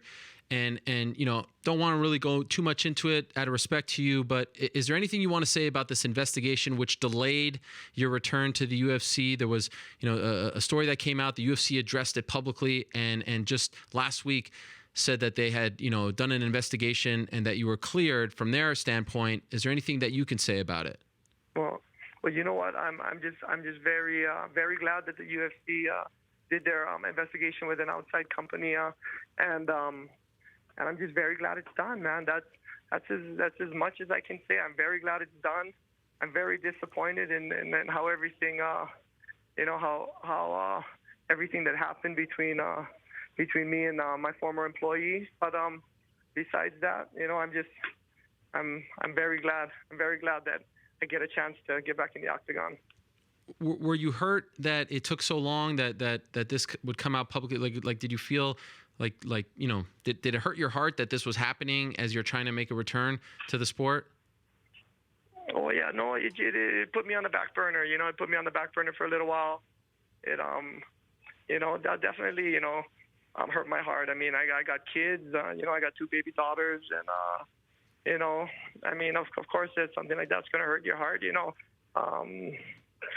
people know who I am, and I'm what you see is what you get with me. I mean, just a family man. I got 2 kids, and that's it. I wish I could get into more. Okay. But I'm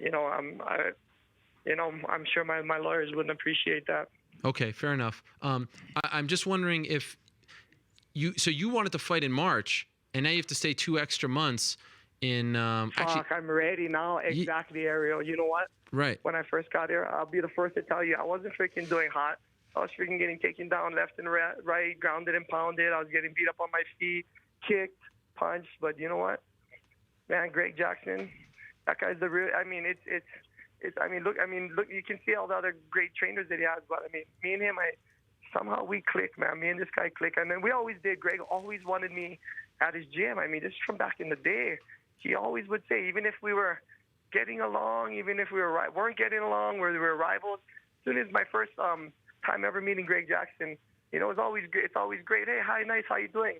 Then it comes down to all the marbles, and it's you and that guy still again. So you harbor feelings, because you just want to do your best for yourself and your family, and everybody just wants to do their best, and and just in the way everything worked out. I mean, I don't know what made me pick up that phone and just I called Rich, his wife from Bellator. I called the matchmaker of Bellator, and I'm like, Rich, what's Greg Jackson's number? And freaking, he just gave me the number. I texted him, and he's texted me back right away. And I think he knew already where I was, man. He knew. I mean, this is our honor. This is our honor, Ariel. I want to come back. I want to I want to make a living. Of course, I want to make a living, but this is our honor. This is our fucking honor, and I wouldn't want nobody else but Greg Jackson behind me.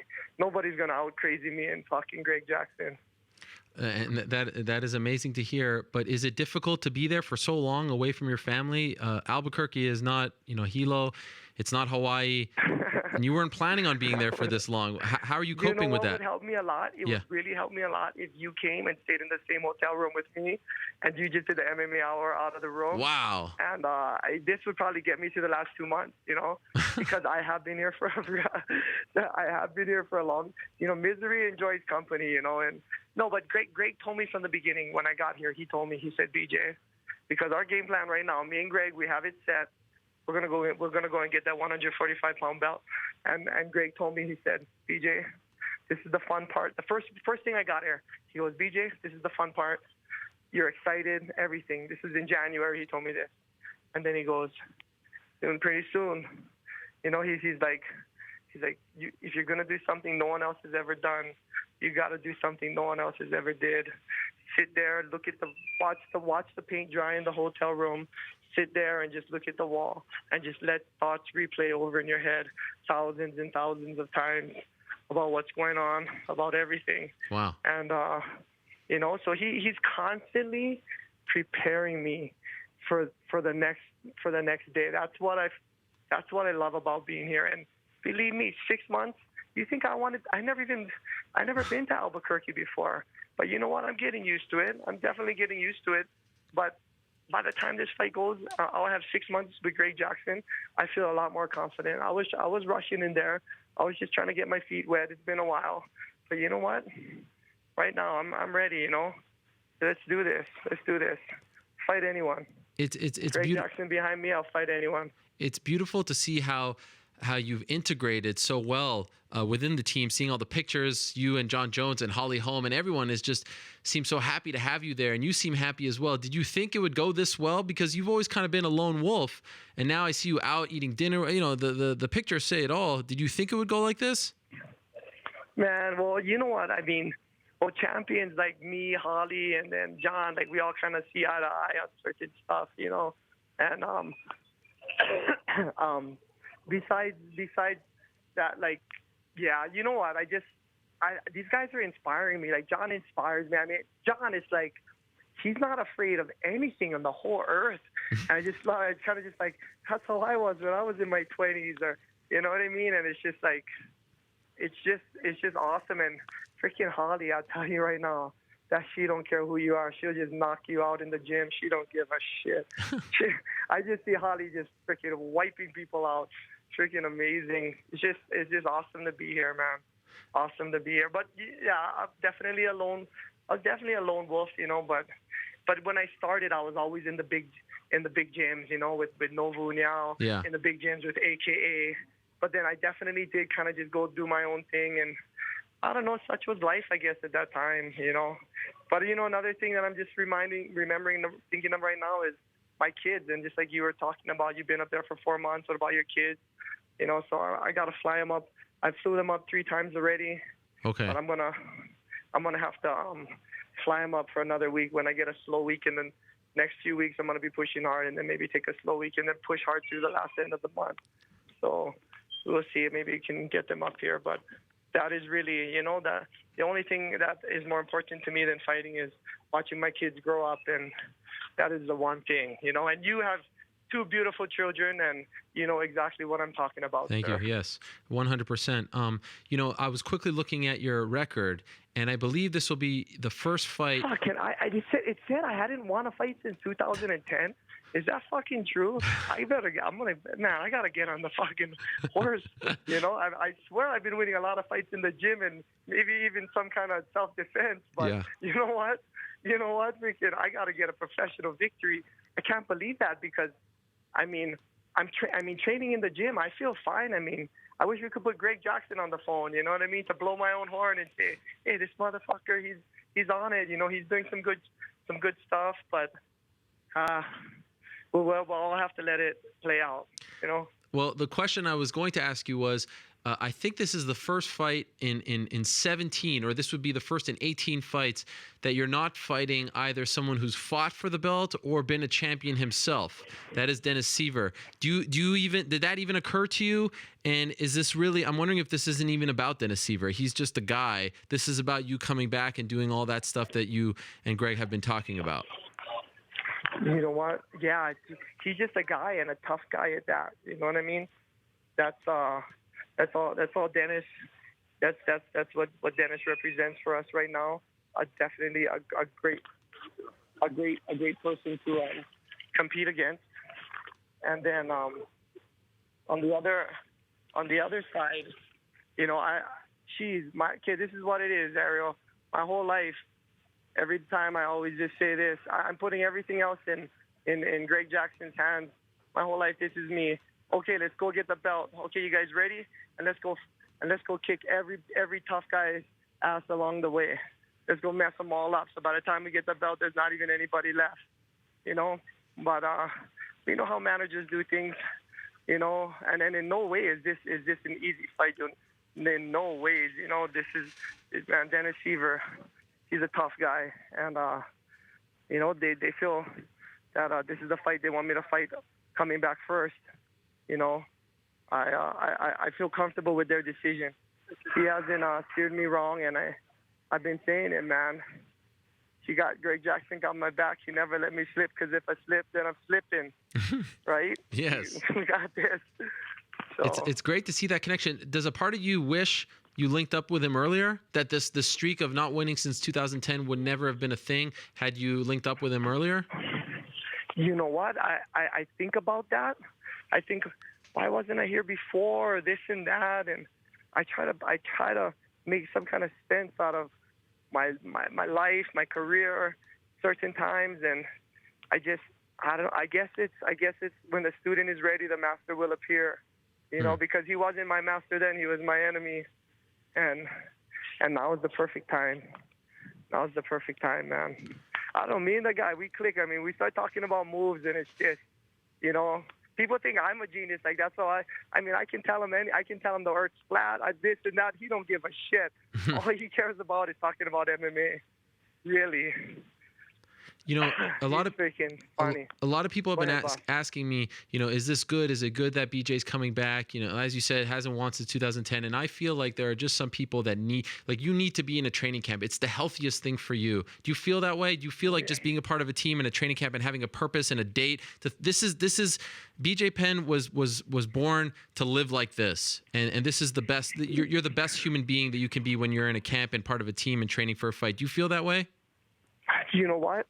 you just hit the nail on the head. You know what? As I'm just walking, and you've been saying it, like, what the hell, BJ? You've been in Albuquerque 4 months, and now it's going to be 5 months by the time 6 months by the time you go and fight and this and that. And it's just like, no, man, this is the life I was supposed to live. This is the life I was supposed to live. And, that's why, I'm really glad that the mother of my children is holding everything down, strong at home, and, with the kids and everything, and letting me live my life. I mean, this is the life I'm supposed to live right here, and kick some ass. This is it. This is all I know, Ariel. In a good way, though. Don't ever freaking feel bad for me. I love this shit. I love this. Sometimes people like to joke about the motivated BJ Penn, but honestly, when was the last time you felt like this before a fight? Well, I always say,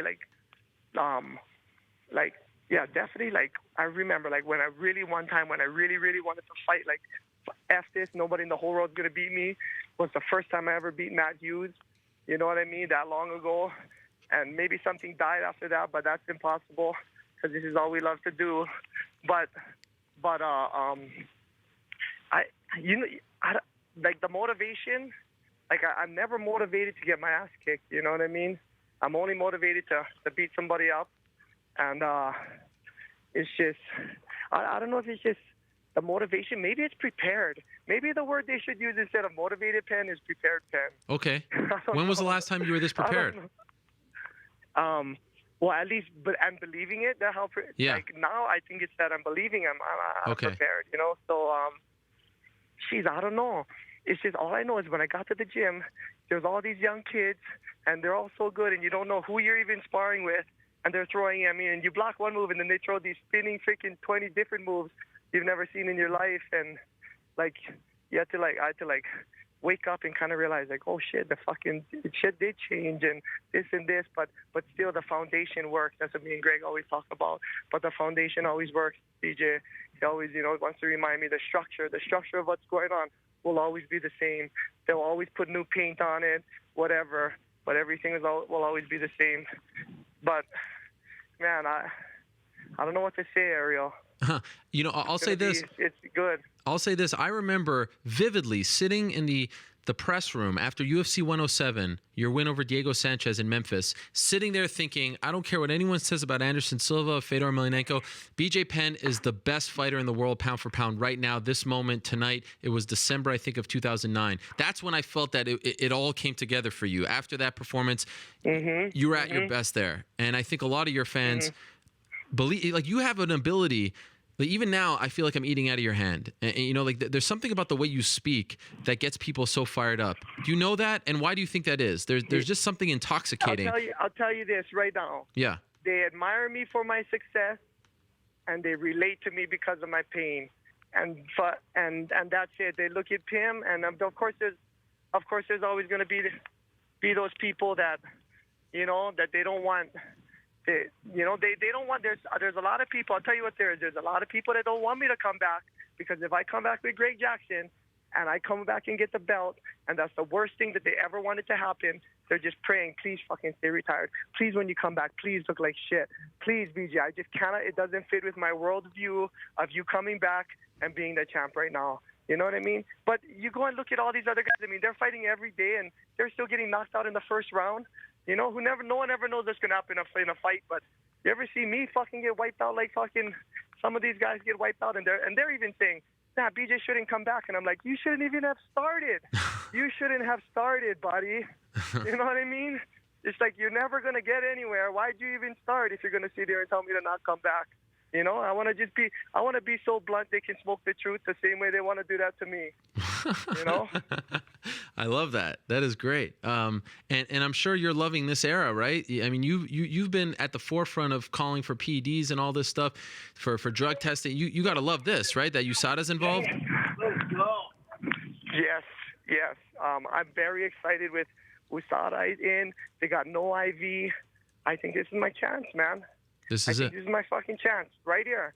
This is my best chance right now. We're going to make a comeback. USADA era, no IV, never use an IV, never use PEDs. Now's the time. Now's the freaking time. How far away do you think you are from fighting for that belt in your mind?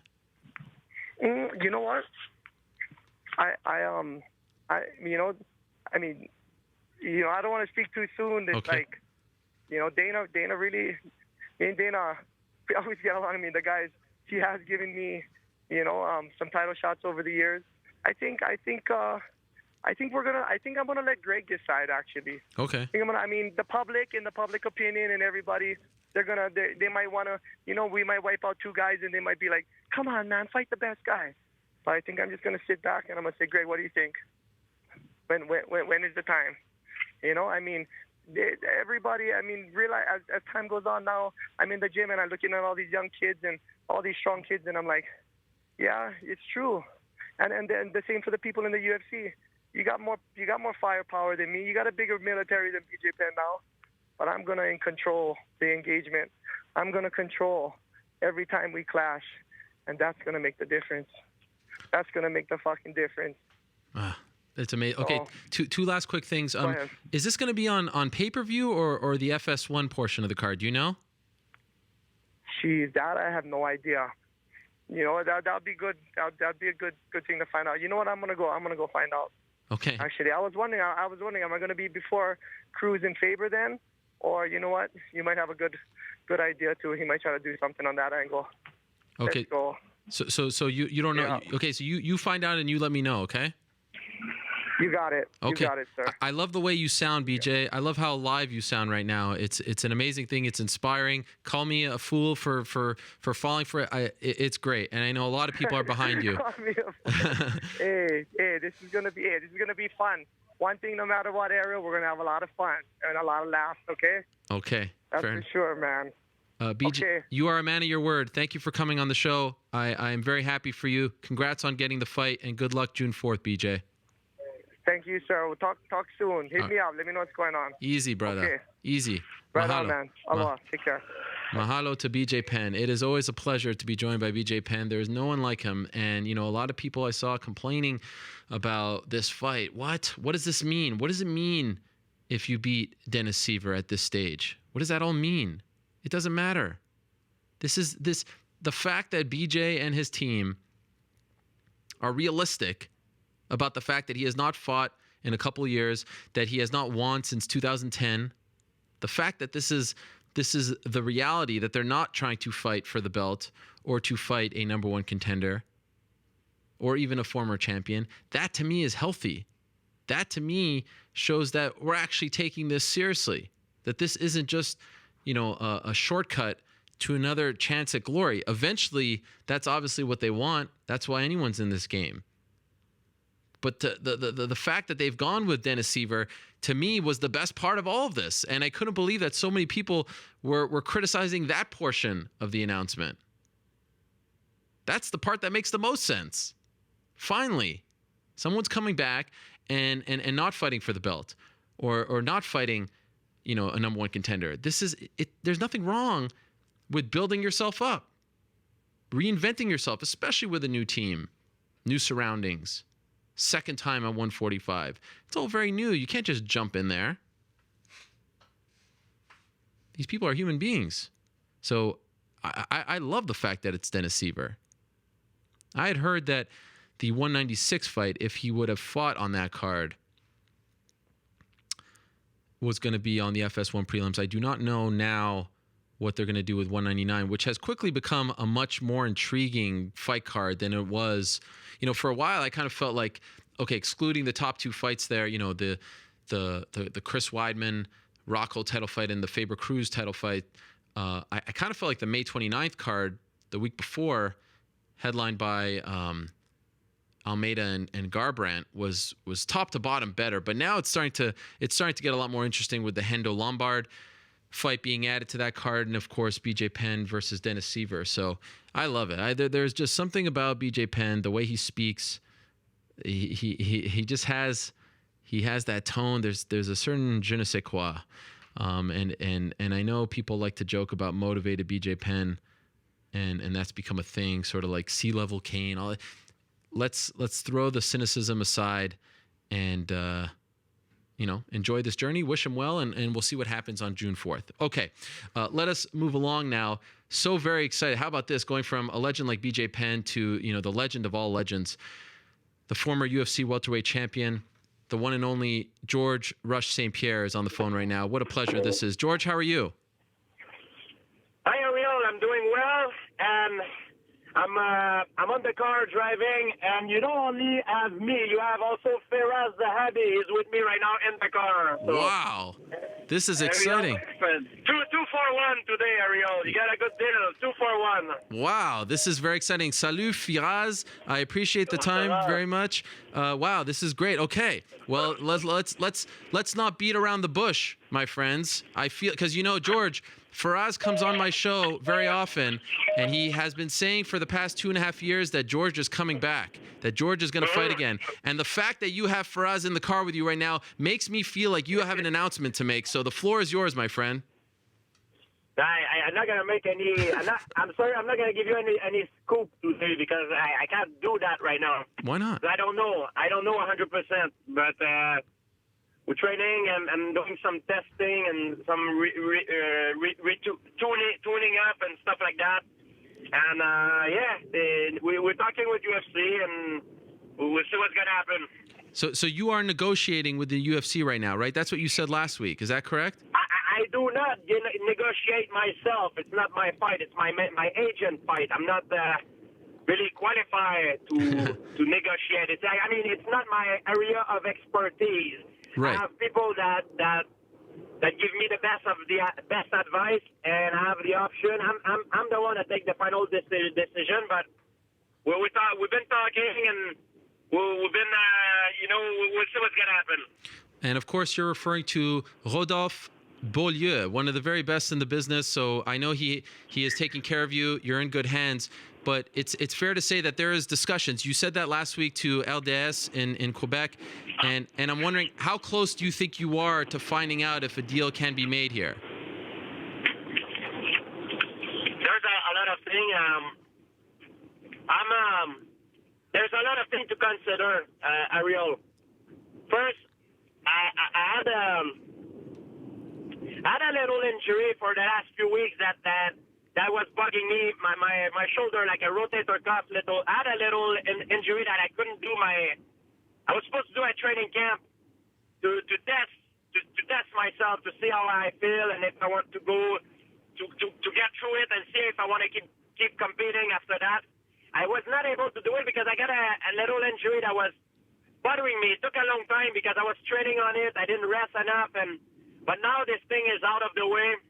Now I'm doing a training to see if I feel good, and if I feel good, I'll give the thumbs up to my manager. And now they've been talking with UFC, but now they're really gonna talk more. I would say more seriously to see what's gonna happen. Oh wow. And there's other issues too, because when I was on contract there's a lot of issues, but one of the main issues also when I was on contract back in the day. The Reebok deal was not in place. Yeah. So now because of the Reebok deal, it changed a lot of things in my contract. We need to renegotiate maybe a new contract because I'm not allowed to wear my sponsors anymore, and I lose money. But it depends how it's gonna go down with UFC, and it's a whole contract, so we'll see what's gonna happen. But it feels to me like you're closer than ever to coming back at this point. Like this is a very close thing. Is that fair to say? Well, I'm 34 years old. I'm going to be 35 soon. I'm in the best shape of my life. We just finished training. I'm training very hard, and I feel great. And Firas is there to talk about it too. I'm feeling good. I think I'm doing well, and I haven't been active for a long time. I mean, in the octagon, you can be in the gym, but in the octagon, it's a different thing. So I need to make sure that if I do this, I need to do a tryout first to push myself, see if my body and I really want to do this again, to go through that training camp, because it's hard when you're wealthy, healthy, you got everything you want. You need to put yourself back into pain, and it's a very hard thing to do. I just don't know. I think I can do it, but I need to be testing it. I don't want to do it, and in the middle of my real training camp, be like, I don't feel comfortable doing this, and then I messed up everything, and I come back, I make a fool of myself. I want to make sure if I go back, I'm at my best, And there's no stone unturned. Right. You know what I mean? I had heard, George, that they offered you a fight against Robbie Lawler at UFC 200 for the belt. Is that true? No, I cannot comment on that. If there is any announcing for fighting, it's going to be the UFC that will decide how they want to do that. I don't want to go out of the way and say anything myself. It's a question of respect. Okay. If the UFC want to do something and if there's a deal in place, it's going to be on their term. They're the one that will decide how to announce it, and it's not going to be up to me to try to spill the show and make it about myself. But yeah, I'm coming back now. It's going to be the UFC. They're going to make it to promote the fight for the both of us, for the me and my opponent. But if I can rebut here, when Michael Jordan, and many people would say you are the Michael Jordan of MMA, when Michael Jordan came out of retirement, it wasn't the Chicago Bulls or the NBA that made the announcement. It was Michael Jordan himself who told the world that he was back. So I think that it is up to you to tell the world when you want to come back, not your employer. What do you think of that? I don't know about the Michael Jordan situation, but Michael Jordan, maybe he already had his contract in place. I don't have my contract in place yet. Okay. I can't say I'm coming back if the contract is not signed, and if it's gonna be it's gonna be an agreement. If there is something that happened, it's gonna be an agreement between my party and the UFC party, and we're gonna agree how we're gonna make things right. You know, I'm the kind of guy. I'm a man of my word. You know, I'm not a child. If they want to do it in a way that business-wise it's better for them, I'm going to follow the way they want to do it. I'm not going to go out of my way and try to do it only by myself. The UFC is a business, and I'm part of the UFC, and if they want to do anything with me, I'm on their side, and I think that's how it should be done, you know? I respect that 100%. I have to. NBA is a different sport. Sure. You talk about something different now. I think it's something totally different. You cannot compare. Faraz, let me ask you. You're always a straight shooter. You tell it like it is. Not to say George doesn't, but you've been saying for a long time he's coming back. Do you still feel the same way? You're sitting right there next to your man, your partner in crime, the guy you built into the UFC king. Is he going to come back in 2016? What do you say? Ariel, you're very smooth. You tried to put the word in his mouth. He never said I was coming back for sure. No. You tried to make the scoop for your show. I know you, man. No. Ariel, he said he believed. Ariel, yes. I always said that. I don't know if George is coming back, but I believe he has a lot of fight left in him. Yes. He has the will to fight if he chooses to do it. That's what I said. So I don't know if George is going to come back or not. I know people ask him every day. That's why I never ask him. I let him have his breathing room. I let him live his life. I let him take the break he needs. And when he wants to fight or if he doesn't want to fight, I support him either way. You know, for me, it doesn't matter to me. He's done everything he needs to do. He's proved everything he needs to prove. If he comes back, if he wants to do it for fun, for pleasure, for whatever reason, I'm going to support him. So for me, if you ask me, does he still have the killer instinct? I believe he still has the killer instinct, yes. And you think he could still be the same George St. Pierre as the last one that we saw? Like, he hasn't lost a step. I think he's the best welterweight in the world. Wow. He's the best welterweight in the world and the best ever. Now, I'll tell you another thing. If he got soft, I would tell him, George, you got soft, you shouldn't fight anymore. I would tell him that. I think he's still training with the hunger, with the desire, with the killer instinct. He's in practice. He's dominant. He's a killer. He's always been. So for me, he still has that killer instinct. If he wants to fight, support him.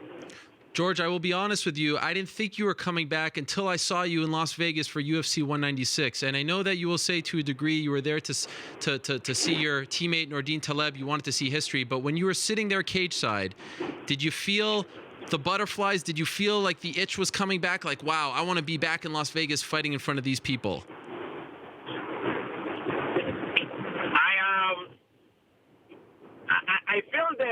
I feel the butterfly. And yeah, I mean, I feel the butterfly, but the butterfly that I feel is it's when you fight, it's a feeling of uncertainty. It's a feeling of doubt. It's a feeling of it's excited, but it's also a feeling of fear. It's not 100% positive. And I had that same feeling back when I saw the fight because it made me remember some souvenir. So it gave me some goosebump. You know what I mean? Yeah. So you missed it. Yeah, I do miss it. I do miss it, but I wanted... Fighting is fun, Ariel. Fighting is fun when you fight at your best. When you're ready, when you perform well, when you fight, when you're good. Fighting is not a pleasurous experience when you're not fighting at your best and you're tired and you're burned out. This is not a pleasurous experience. But would you say that you're more the former now, that you're enjoying it again, that you go to the gym, you have fun, you feel good? Is that a fair thing to say? Yes, I am having a lot more fun now. Oh, wow. Do you start to think about people you'd like to fight? You know, your friend Faraz, your coach, was tweeting to Nate Diaz. He was trying to say that would be a fun fight. Do you think about the same thing? Don't hide, Faraz. We all saw you do it. And you know what? I did it because Nate Diaz asked for the GSP fight, and I really was inspired by his win over Conor. And I thought, hey, let me talk to George, let me talk to Rodolphe and see what they say, you know, because I think his name was so big and so hot. Maybe that'll be an interesting matchup. But, again, it didn't work out. What do you think, George? Do you start to think about opponents? Would you have liked to fight Nate as well? I want to... guys, when I do something... When I do something, I want to do it big. I want to be the best. So I want to fight. I want to fight the guys who... Oh, did we lose you? I want to fight the guys who's the best, who's the biggest name, you know? Mm-hmm. Do you care about being champion again? Do you want to have the belt? The belt. I'm gonna tell you something. Please. The belt. It's the belt is the title. Maybe I shouldn't say that. Maybe my manager will be angry that I say that. Yes, the belt it mean a lot. When you have the belt, it's something. You have the title. You're the supposed king. But I would rather be known as the best ever than holding the belt. You know what I mean? If you're the best, and even if you don't have the belt, but you're the best, I think it's more gratifying for me. The belt, it's a material thing. It's good. I won it a few times, but it's how do you say? It's for me. It's to be the best. I want to fight the best, the biggest name, and you know, if I ever come back, you know, I'm talking like I will. I'm not 100% sure if I will. Okay. What about Madison Square Garden? Is that something that interests you now that it's legal in New York? I know you've trained here a lot. Yeah. New York is like my second home. Yeah. It would be very good, very fun for me, you know, because I've been going in New York since I'm 17 years old. So learning jiu-jitsu there, and I feel it's like my second home. So you'd like to fight on that card potentially. If you come back, that interests you, right? That's something that you would like. I don't know who you talk to, Ariel, but you're pretty. You're funny. You try to put the piece of the puzzle together, and it kind of make me laugh, you know. But no, of course it would be something that interests me, you know. And the bigger it is, the more excited it is for me. George, I'm sweating right now. I'm getting so excited. Yeah, go ahead. I make a joke to my friend. Okay. And I tell them, I tell my friend, there's three things in life that excite me. Okay. There's a woman, of course, dinosaurs, and the violence of the octagon. That's the three things that excite me in my life. Okay, well then let me ask you this, because the violence is probably coming back, let's be honest. You have a show about dinosaurs, right? Don't you have a show about dinosaurs now? Yeah, it's a passion for me. It's paleontology. Since I'm a kid, you know, I've been interested to this, and I'm studying this. It's been a long time. It's a passion. Most people who know me know that, but people who doesn't know me it doesn't really know that. It's something that is very personal to me. I really enjoy paleontology. Yeah. Where can people watch this show? What channel and what time? We shoot 2 episodes so far. It's on History Channel. History Channel. History Channel. It passed. It was on Thursday at 9. Okay. The Boneyard. It's called the Boneyard. The Boneyard. And this Thursday as well? No, it passed. I don't know when it's gonna play again. I'm sure if you look at the schedule, they'll show up. Yeah. Okay. So you got the show, and I'm assuming the love life is okay. The last thing you need is the fighting. The 3 things to be happy, right? Fantastic. You got it right. It is a beautiful thing. Wow. Okay. So I'll give you one last chance. You want to say anything to your people? Everyone's listening to this very closely. Is there anything you want to say about a timetable, when you hope to decide if you're in, if you're out? What can you leave us with, George? Anything? I don't want to give myself any deadline, any timetables. Things can change so fast. You talked to me about fighting Robbie Lawler. I don't even know if it's gonna be Robbie Lawler who's gonna have the title when I come back, and if I'm gonna fight for the title, I don't even know that. Things change so fast in UFC. It's so unpredictable.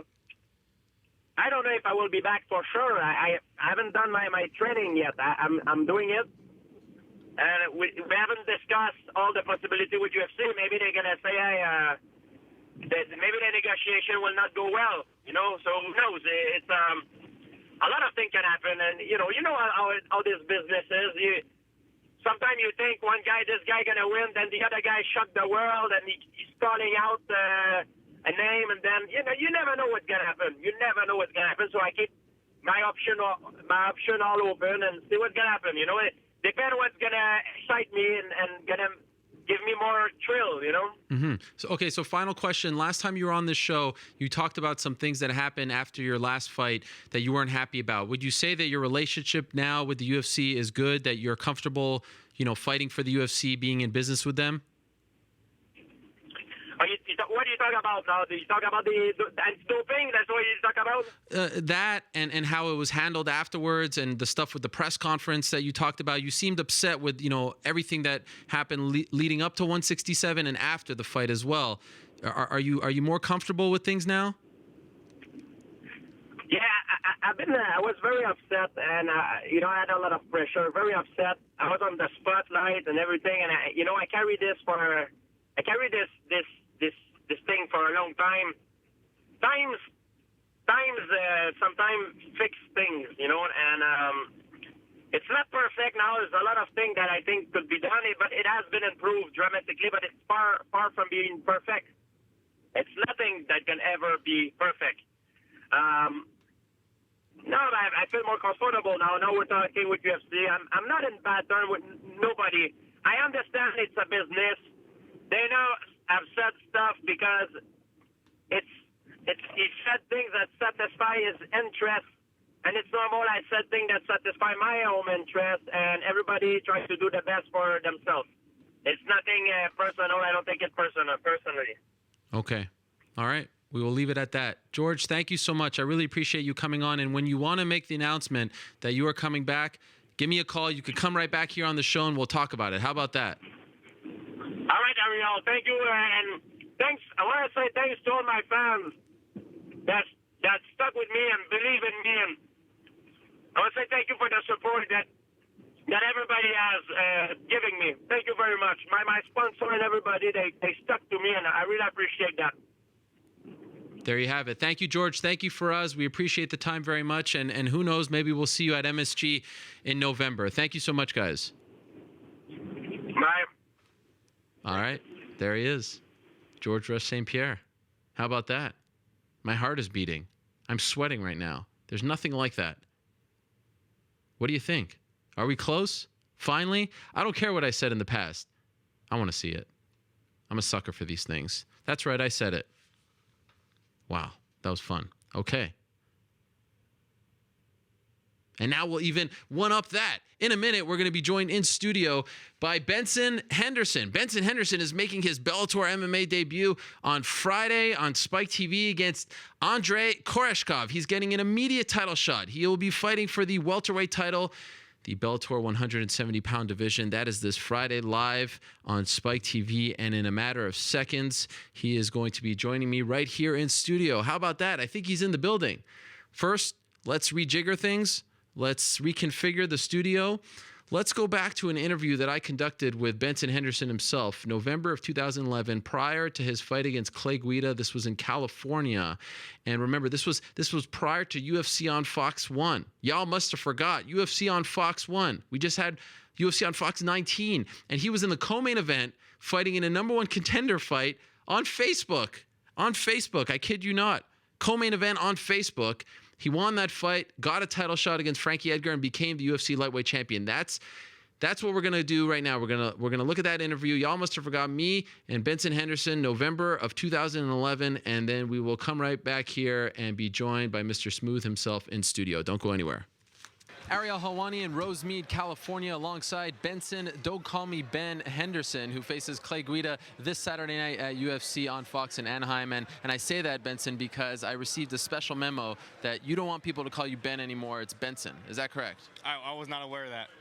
That's the first of my hearing about that. Someone sent it on your behalf.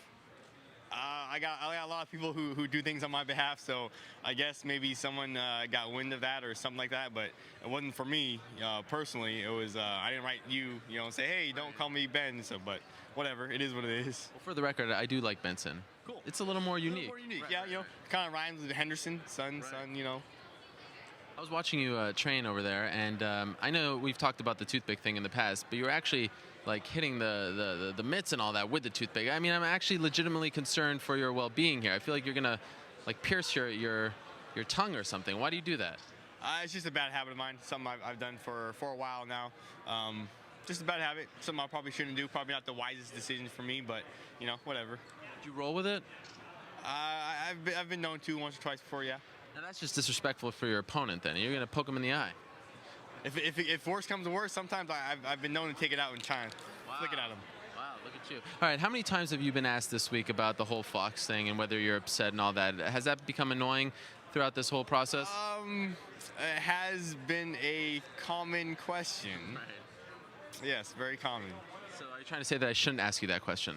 No, I'm just saying every other reporter, not saying that you are every other reporter. I think you're a class above every other reporter, but every other normal reporter has asked that question, is all I'm saying. No, I really can't ask it. Well, let me ask you this. Yesterday, I saw your nameplate at the press conference, and then they took it off. What happened there? I don't know. They drove us out to the press conference. We got there. We stood around for like 5-10 minutes, and they told us that to just take off. They didn't need us or whatever, so we just left. I think Clay stuck around, but you had the pictures of Clay. Yeah, but they told us to take off. They didn't need us again, so I was like, okay, I'll just go back to the hotel. They asked if I want to go to the hotel room. I said sure, so we just went back to the hotel. Did you feel disrespected? No, I didn't even think about that. Right. Should I?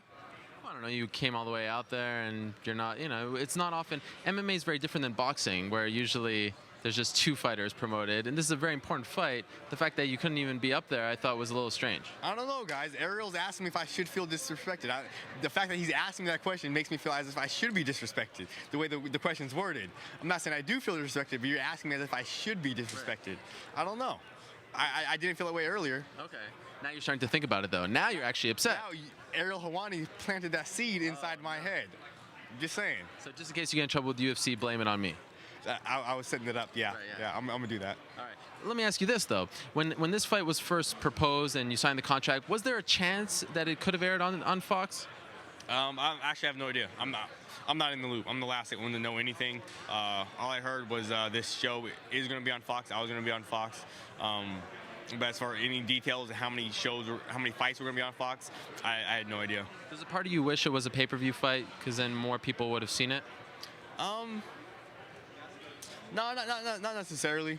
I think that I just want to do well. I want to perform well wherever it is. The back of a 7-Eleven, in front of 55,000 people, whether we're in front of 2,000 people at the Pearl, at the Palms, or whatever. I just want to perform well, do good, do what I've been training to do. It doesn't really matter how many people there, who's watching, blah, blah, blah. Eventually, it's going to get out there. They're going to have a tape of it. They're going to replay it thousands of times. It's going to get out there, Is it your understanding that the winner of this fight is fighting for the title? No, I have not heard that myself personally from Dana White or Joe Silva. I don't like to, listen to too many of the rumors or anything like that unless I hear them personally say it, and unless I see the interview that you did with Dana White, and Dana White says this is for a number one contendership. I don't listen to any of the rumors, so I have not heard that. Do you think that the winner of this fight should be the number one contender? That's a good question. I wouldn't say it necessarily should be, but you can make a strong argument for that. You know, if they said the winner gets the title shot, I wouldn't say, you know, oh no, someone else should get the title shot. I'd definitely take it. Clay has reinvented himself. He's gone back to his wrestling roots. He looked very good against Anthony Pettis. You obviously fought Pettis. Clay wasn't even all that interested in fighting you originally. He said he beat the guy who beat the guy. So now he is obviously fighting you. And I'm wondering if you're impressed with what Clay has done as of late, this role that he's been on. Yeah, anytime you can get W's in the UFC, you guys have no idea how hard it is just to win in the UFC. It's not easy. It's not an easy feat. You don't know how many guys have come to the UFC, gone 0-1, gone 0-2, did not look impressive, and were cut. A lot of guys, you know. Just to get a W period in the UFC is pretty hard to do. For Clay to do like what 4 or 5 in a row, something like that, is pretty impressive. Is very impressive. I'm looking to get my own little streak going. How do you beat Clay Guida? Turn up the intensity. Turn up the intensity. He's used to being the bully and dance around and being more intense than his other opponents, pushing the pace, relying on his cardio.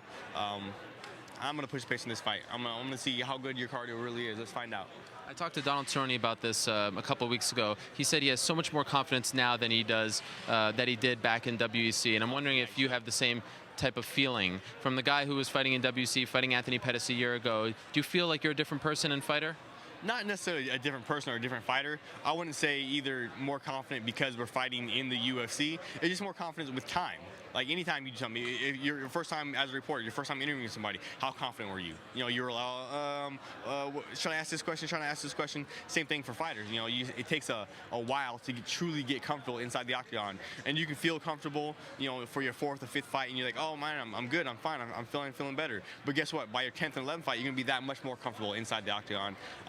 You know, Cerrone kind of experienced it. I'm experiencing it. Just getting more comfortable, letting go with more stuff, different techniques. I was, you know, too nervous, too scared to throw, you know, earlier in the octagon, earlier in my career.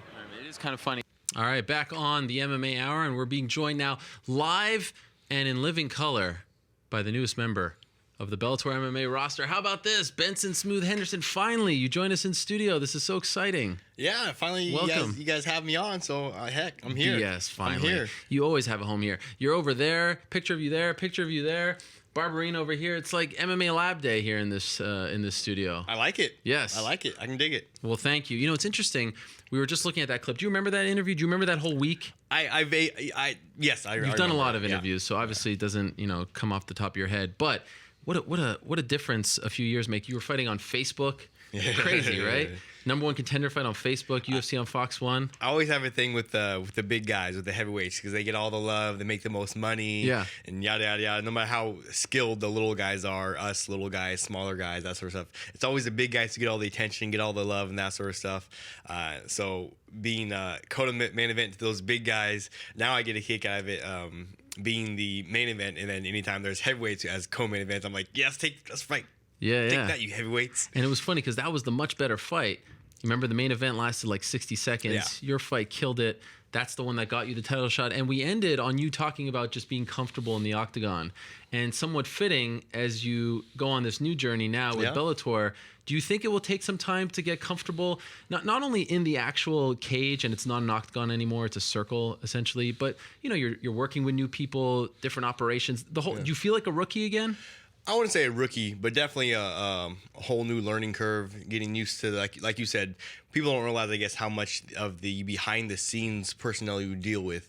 And, you know, I said about all the UFC behind-the-scenes guys, they were great and awesome, and I got to know them. I, you know, like, have a great relationship with a lot of those guys outside the UFC, outside of working. I have, you know, pretty good relationship with all those guys. So now, working with a new company, a whole new slate of people to get to know and learn about and deal with and work with. So that behind the scenes dealing with them, for right now, I'm going through a whole new learning phase, getting to know new PR people, new social media people, new this guy, new that guy. So for me, it's definitely a learning curve. Being in the UFC was old hat, but now going through this new experience, do you feel a little more nervous? Like, do you feel like I have to prove to Bellator that I was worth the investment, that I was worth their time, their money? Like, do you think about that sort of thing? I wouldn't say I have to prove to Bellator that I'm worth it, but definitely for most fighters, for myself, when you reach a certain point, when you get the UFC belt, no matter what you do, whether it's a pickup game of basketball, whether it's going to go train at a gym here in downtown New York City, no matter what I do, no matter where I go, everyone's gonna bring their best. Yeah. If we can play tic-tac-toe, everyone knows how competitive I am. They're going to beat me in tic-tac-toe. Oh, I beat Benson in tic-tac-toe. So for me, that's what it's more about. No matter where I go, no matter what I do, everyone is going to bring their best, and I know that. It makes me do that much more. It makes me have to be that much better. Against Andre, man, tough kid. Right now, he's running sprints. Right now, he's getting ready. He's working his butt off harder than he's ever worked his entire life. He's going to bring his A game. He's having the best training camp his entire life. So for me, that's what I think about. Not about making it worth Bellator to bring me over and how yada yada that sort of stuff. But I think about whoever I face off against, they're bringing their best. They're making darn sure their training camp, their coaches are doing every little thing they can to give that guy an upper hand, give him the advantage to make him leave that octagon with his hand raised. And it's my job to make sure I work my butt off that much more than them, so that I leave the octagon with my hand raised. But you still call it the octagon. I did. Yeah. I had a boo-boo there. That's trademarked. Yeah, the cage. Yeah. So are you kind of like annoyed that you have to even do this stuff? Would you rather be doing sprints somewhere? I want to say annoyed. You get used to it. I've been doing it for a long time, so doing PR stuff, I'm kind of used to it. I'm not as flamboyant or as some individuals. I may not, be as brash or as cocky or as arrogant, but I've been doing it for a while. I know how to sell fights. I know how to sell some tickets. I'm not going to sell my soul to get extra buys. I'm not going to do this and talk like this so that other people tune in. I'm not going to do that. That's not me. Right. I'm not going to be fake. I'm going to be the same person on camera, off camera. I don't need extra buys, extra likes, extra views that badly. I'm not going to sell my soul for that price. But I've been doing this for a while now, so I'm used to doing the PR stuff and selling the fights and letting guys know when and where it's going to be. Make sure you tune in, all that sort of stuff. So the last time you were on this show, it's when you announced to the world that you had signed with Bellator. Although you kind of outscooped us on your own website, but I won't hold you. That was my guy. Is he here? You came with like 40 guys. I'm wondering if he's not one of them. here. Jesus. That was one of my other guys. I totally outscooped us. Emailed it to him. I told him, hey, release this after a said time, and he released it when the first thing he did in the morning when he got it. So, I mean, really? Yeah. Does he not read his email? Yeah, he didn't read all the way through. He read the beginning. Hey, put this up. Yeah. But he didn't read the end of it where I said, make sure you do it after. No hard feelings. The Ariel Helwani show. I can break the news. Totally killed me. Anyway, and then no one gave us the credit, but that's not what I'm about. What I'm wondering is, when you were on the show, you didn't talk about your next fight. You didn't know about it. You kept that close to your vest. Why 170? And why Koreshkov? Because initially when this news came out, everyone was talking Will Brooks. Everyone wanted to see that fight, but you went in a different direction. Why? I told Bellator after we signed and it was official, okay, you're done. We signed the actual paperwork. When do you want to fight? Who do you want to fight? I said, I want to fight tomorrow. I want to fight as soon as possible. Like, let's get me inside the cage and let me do what I do best. You guys bring the fans, bring the cameras, make sure you're there. But I want to hurry up. I want to get this show on the road. And they said, okay, cool. Well, you can have the 70-pound title in April, or you can have the 55-pound title, and it'll be a little bit later on in fall. I said, hey, as soon as possible. I want to fight right away, as soon as possible. So they said, okay, well, it'll be April at 170. I said, sure, no problem. Honestly, did you know who Andre Koreshkov was? Be honest. Be honest. I was not exactly aware of who Andre Koreshkov was. I did know there was a Russian guy who had the belt that had beat Douglas Lima. Yeah. But I didn't know who he was or anything else, particular about him. But I know a whole lot more about him now. You know him now. Yep. After watching him, studying his game and all that, where do you put, considering the people you fought as of late, the Masvidals of the world, the Thatches of the world, the Cerrones of the world, where do you put him? Is he below these guys? Is he above him? What do you think?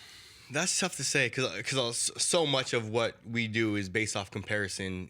So you see this guy against a opponent you faced off of before. This guy faced this guy who faced this guy. That sort of like MMA math type of thing, know.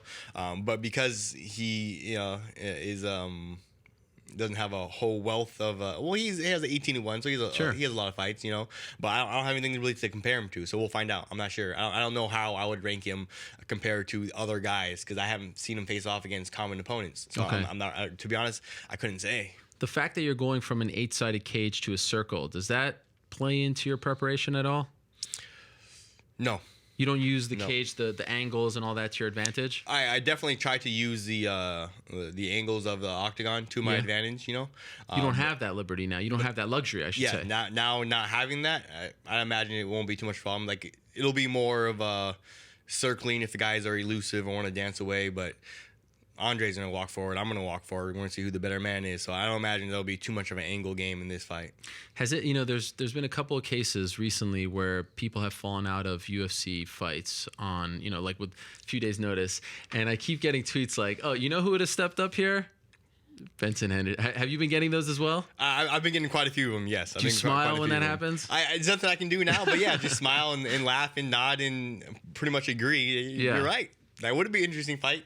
Yes, I probably would have taken it. Yes, I probably would have got my hand raised, but what are you going to do? It's what's said is said, what's done is done, so. But I feel like you started to really ramp up as far as that mindset is concerned once you started to, you saw the light at the end of the tunnel and you wanted to expedite your contract, right? So you weren't always really that way. No, I think I was always that way. But when you're on the path to a title, and then when you're defending your title, you can't take short notice fights. Sure. When you are going to get the belt and you're facing the number 3 guy, and then you beat that guy, then you're 2 fights away or 1 fight away from a title shot, or yada yada yada. Yeah. You can't necessarily take me out of that fight and I'll fight this guy. You need me to fight this guy right away. It doesn't quite work out that way. And then when you're defending the belt, you don't really have the choice. You fight whoever they present in front of you, and you can say yes, and that's pretty much it. So, but I think I was that way pretty much for my whole career. It's okay, I want to fight. I want to stay busy. Luckily, thankfully, in most of my career after my fights, I'm not too injured. I'm not too beat up. I'm not too sore. So why would I not want to fight as much as possible? Mm-hmm. After not having the belt, they needed my services. I said, yeah, sure, I'm your guy. Hit me up. Anytime you guys need somebody, I'm ready to go. 5 rounds, let's go. Do it, no problem. Main event, elevation, no problem. Sure, let's do it.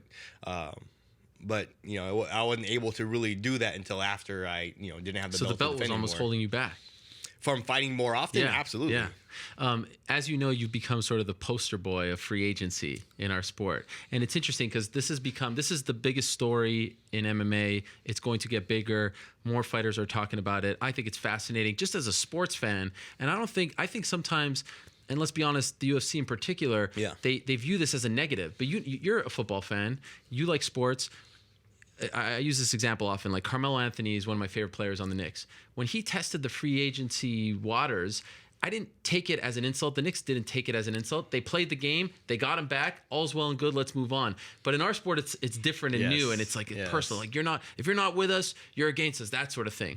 But what's funny is when people are talking about it, they go through the list. They talk about Phil Davis. They talk about Josh Thompson. That's not true. That's inaccurate. You're the first guy to really do it. Those guys were coming off losses. Yes. They weren't extended contracts. Yes. You tested the waters. You're coming off wins. You're really the first guy. Are you comfortable with this idea that you are kind of a pioneer, that you led the charge, that you ignited this flame? Yeah, I think definitely for sure bringing up Phil and Josh and them not having a contract extension offered to them is definitely a good point. Yeah.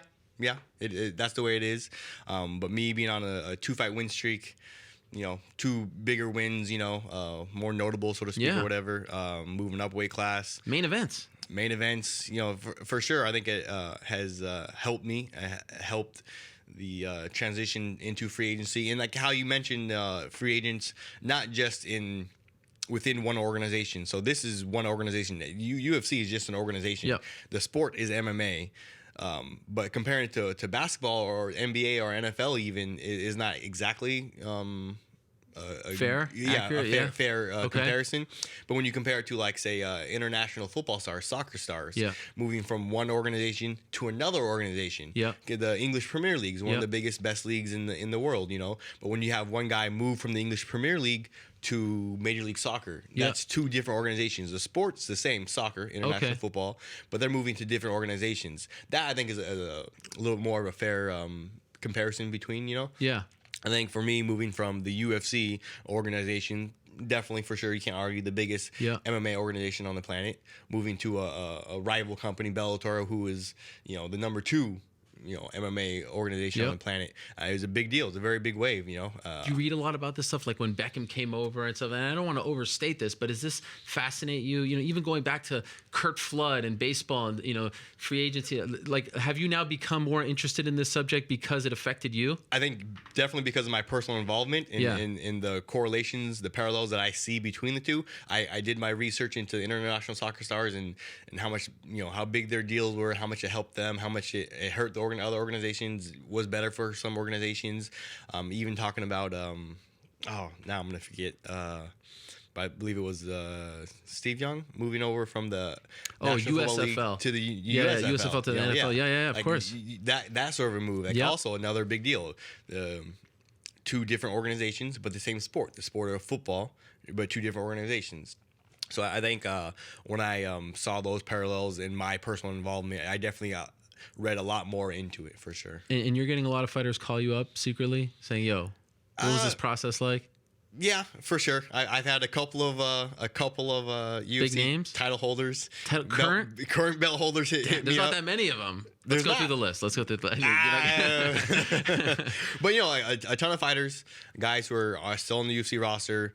But I mean, but people act as if it's bad to have a conversation. It's bad to talk. It's not bad to talk. No. It's not. If someone's gonna hit me up and call me up and say, "Hey, what was the process like, and what all did it involve? Was Dana mad? Was Lorenzo mad?" And then you gotta explain to them, no, like it's a business. If there's one thing Lorenzo Fertitta understands, it's business. Dude's a billionaire. Right. With a B. Yeah. Billion. Yeah. He's a smart dude. He's made a ton of money. He understands business. He understands you making business decisions, what's best for you and your family, based off what's best for you and your family. He understands those sort of decisions. It is also important to note, to be as fair as possible here, some people have decided to stay with the UFC. Some have gone from Bellator to the UFC. So it's not an exodus, if you will. That's the healthiest. That's what we want in this sport, right? Where guys can just fight out their contract and just be the sort of decider where they fight next. That's really what this is all about, right? And that's what you want. You want to have options. You want to say, oh, hey, well, this company's going to give you this much money. They're going to promote you this sort of way. They're going to do this for you and do that for you. This company's going to take care of you in this way. They're going to give you this so much money. This company's going to give you money on the front end. This company's going to give you money on the back end, yada, yada, yada. But you want options. You want to see what your name, what your brand, how much it brings to the table. For fighters, our time span for how long we can fight and make decent money. I can't fight for as long as you can do your job here. Sure. So I have to take advantage of the limited number of years I have. Speaking of which, how old are you? Are you 33 yet? 32. 32. When are you turning 33? Coming up, couple months. November. November. Yeah. So in 7 months. So you're going to have to retire in 7 months because you are a man of your word. I am. But remember I said, I said when I was 33 in however many months. So I could be 33 in 11 months. I don't believe it. Why even say that? So that people like me can now bust your chops over it. Why? The real reason, to be frank with you, was I will end up joining the military branch. I've always felt that pretty strong civic duty. Us as Americans, we need to do a better job, period. We are not very strong in that sort of patriotic sense. You're going to leave everything and go join the Army? Reserve. Yeah, whichever military branch is most convenient with what I can bring to the table and what I can involve. Luke Air Force Base is in Phoenix local, so it might be the Air Force Reserve that I join or whatever. Can you do both though? Like Tim Kennedy does both. Yeah. So will you want to do just one? Like when you do that, will you leave MMA? I was planning on originally. I thought I would have to leave MMA, but I talked to a few recruiters, and they're the ones who let me know. Oh no, there's age limitations on joining up, but the age limitations, there's special dispensations or whatever, how that's pronounced, whatever that's called, for joining any military branch. So like, you don't have to be 33 because the cutoff age for certain branches is. So that's why you said 33. Yes. Yeah. It had to be like 34 or before I turned 34 to enlist. Okay. So yeah, it had to be 33 before I could join on. So how long have you felt this way that you needed to do this? For the longest time. Like kids always say all the time, like, I was going to join the Marines, I was going to join the Army, I was going to do this, I was going to do that. Like every 22-year-old says that. I was going to join the military, I was going to join the Navy, I was going to do whatever, blah blah blah. Yeah. They go through whatever steps to do. It's something that I've always felt. when I'm older, when I'm 50, I want to tell my kids, I want to tell my grandkids, hey, you have a duty to your country. You have a civic duty to your country to serve, to give back to the country. What have you done for your country besides, eat the food and use electricity? What have you done, and what have you brought to your country? So that's something I felt pretty strongly about. And I'm finding out there's other ways to go about doing it, but you can I can do it while still having a MMA career. So it's like that famous John F. Kennedy line: "Ask not what your country could do for you, ask what you can do for your country." Absolutely. You should be the poster boy. You should be like the guy that they. I'm not quite sure how I feel. I talked to a few of the higher up recruiters for a couple different branches, and I'm not quite sure how I would feel being used as a face for whatever. You just want to do your thing. I just want to do my duty. Yeah. If my duty is fixing trucks for 8 hours a day, so you don't want to necessarily go to combat overseas, things like that.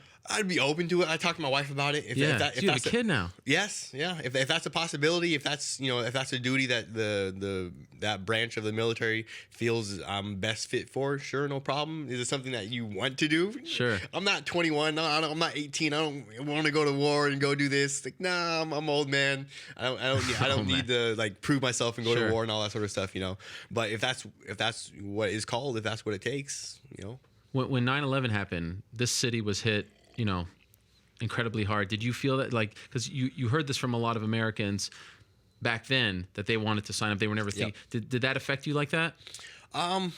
It did. Probably not as much as some people make it out to sound, But for sure it affected me. For sure it's still in the back of my head.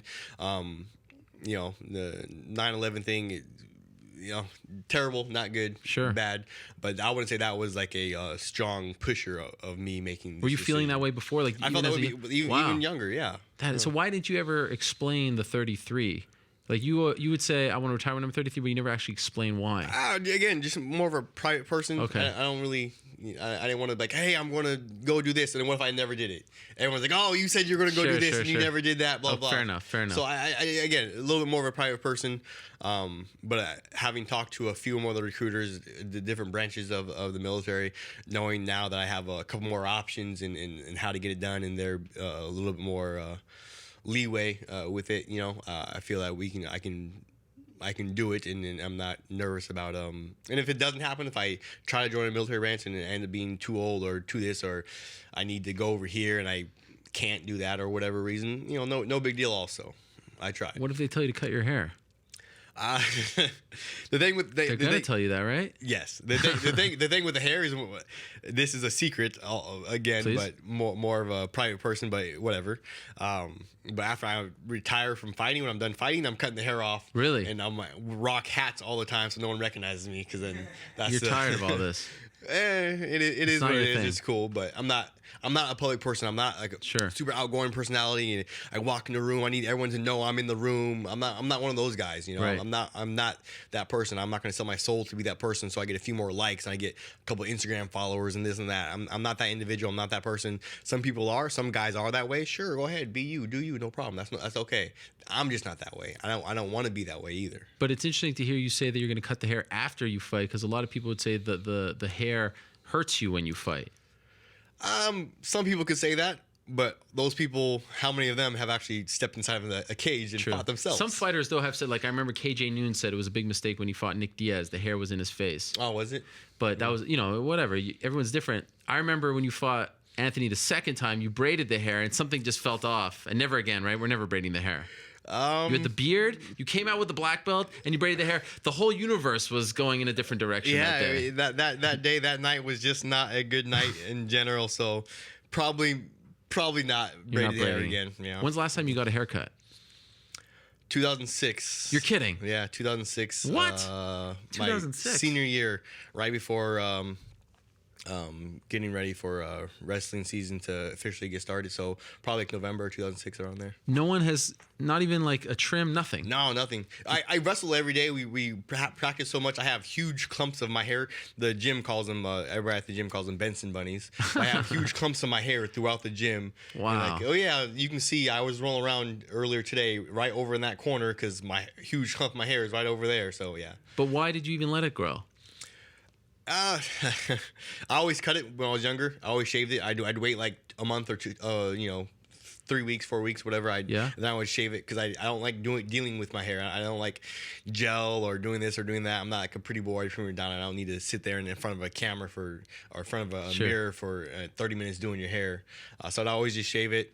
And eventually, it was always shaved for most of my whole life because of wrestling, and I would just shave it, wait a little while, shave it, and then I wanted to grow it out. But the same thing applies. Like, I don't want to deal with it. I hop out of the shower, I shake my head a few times, and I'm out the door. That's it. I don't put any product in it. I don't mess around with it. I don't do this. But I just wanted to change things up, I guess. When you got into wrestling, was it all to become an MMA fighter? Like, was this the plan all along for you? No, when I started wrestling, it was just purely for the love and enjoyment of competition. I love to compete. Wrestling was awesome. I was too small. I played basketball in 7th grade and 8th grade. You don't have basketball skills. Let's be Listen to this guy. We're gonna find out. I'm gonna film it too. We're gonna get. I asked my guy New York Rick to bring in a net and we could have a free throw competition, but they didn't help me out. I wanted to do. It's gonna be live on pay-per-view one day. Maybe Viacom. Maybe Spike can air it. We'll set something up. I'm gonna talk to Bellator. We're gonna set something up. Fair enough. But I was too short. 7th and 8th grade, going into high school, didn't make the team, and I was bummed out and sad. Shocker, didn't make the team. I was like 4'7" at the time. Really? Too. Yeah. Wow. Didn't hit my growth spurt until after like my freshman year in college. Okay. But anyways, yeah, I was like not playing basketball anymore, wandering around, and then my freshman year, the wrestling coach say, "Hey, what are you doing?" I was like, "No, nothing. I'm just kind of hanging out." And basketball started, and I didn't make the team. So he's like, "Oh, well, cool. Grab your workout stuff and come in the wrestling room." I was like, "All right." And I grabbed my stuff, went to the wrestling room, and I've been wrestling ever You knew since. nothing about wrestling? No, yeah, nothing. Started my freshman year, yeah. You didn't even watch it? No, didn't watch it, didn't practice, didn't do anything else. Like, a lot of kids start when they're like, 5 years old or 6 years old. I started my freshman year, joined the wrestling team. I liked it. It was kind of cool. Yeah. You said this is cool. Yeah, it's totally different than basketball. This is like a one-on-one thing. No, I liked it a lot. I dug it a lot. The practices were hard. They were tough. I got beat up, but I beat up some other guys also at the same time. Like, it was fun. I liked it. I dug it right away. I was pretty good at it, right away also. So that I'm sure that helped quite a bit. When did you start thinking about fighting? That was way later. Like, after I graduated college. Like, Matt Hughes had the belt at the time, so a lot of like college wrestlers were thinking about MMA. Yep. There's no NFL for college wrestlers. You wrestle in college. After that, you become a high school coach. Right. But there's no organization for wrestlers, college wrestlers to go into. There's no Major League Baseball. There's no National Basketball Association. So for wrestlers, when MMA came about as a viable way to make good money as a professional athlete, a lot of wrestlers took right to it, and then that's when I started, thinking about, well, maybe I'll give it a shot. I don't know, fighting. I'll give it a shot. Then why not? No problem. So when's the first time you remember thinking this is something I'm going to go for? I think after I had a fight on a whim, a dare, a bunch of dudes sitting around after a hard red flag practice. I was coaching. It was the year after I graduated at Dana. I was coaching. And we had a red flag practice, which means like a really hard, tough practice. Okay. Got all the guys sitting around. It was like, Ariel would do great in the cage. He'd beat somebody up. He'd do good. Yachty would do great.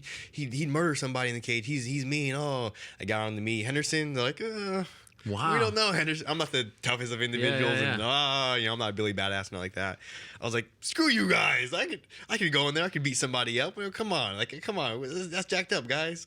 And then everyone called me out on it, and I had to back it up. I had to prove it. So then, like 3-4 hours later, I was in downtown Omaha, Sokol South, and I was inside of a cage, and some dude was get out of here. Yeah. 3-4 hours later. Yeah. Yeah, it was back in the day when you could go somewhere and you could get fight. They would call it guys from the crowd. Who wants to fight tonight? What? Yeah. You had no experience. No experience. No. Did you win? Corey Kleinbell was the guy's name. Corey Kleinbell. Wow. You won. Yeah, I Is this on your pro record? I think so. No, amateur. Okay. Yeah, amateur. No, I took the guy down.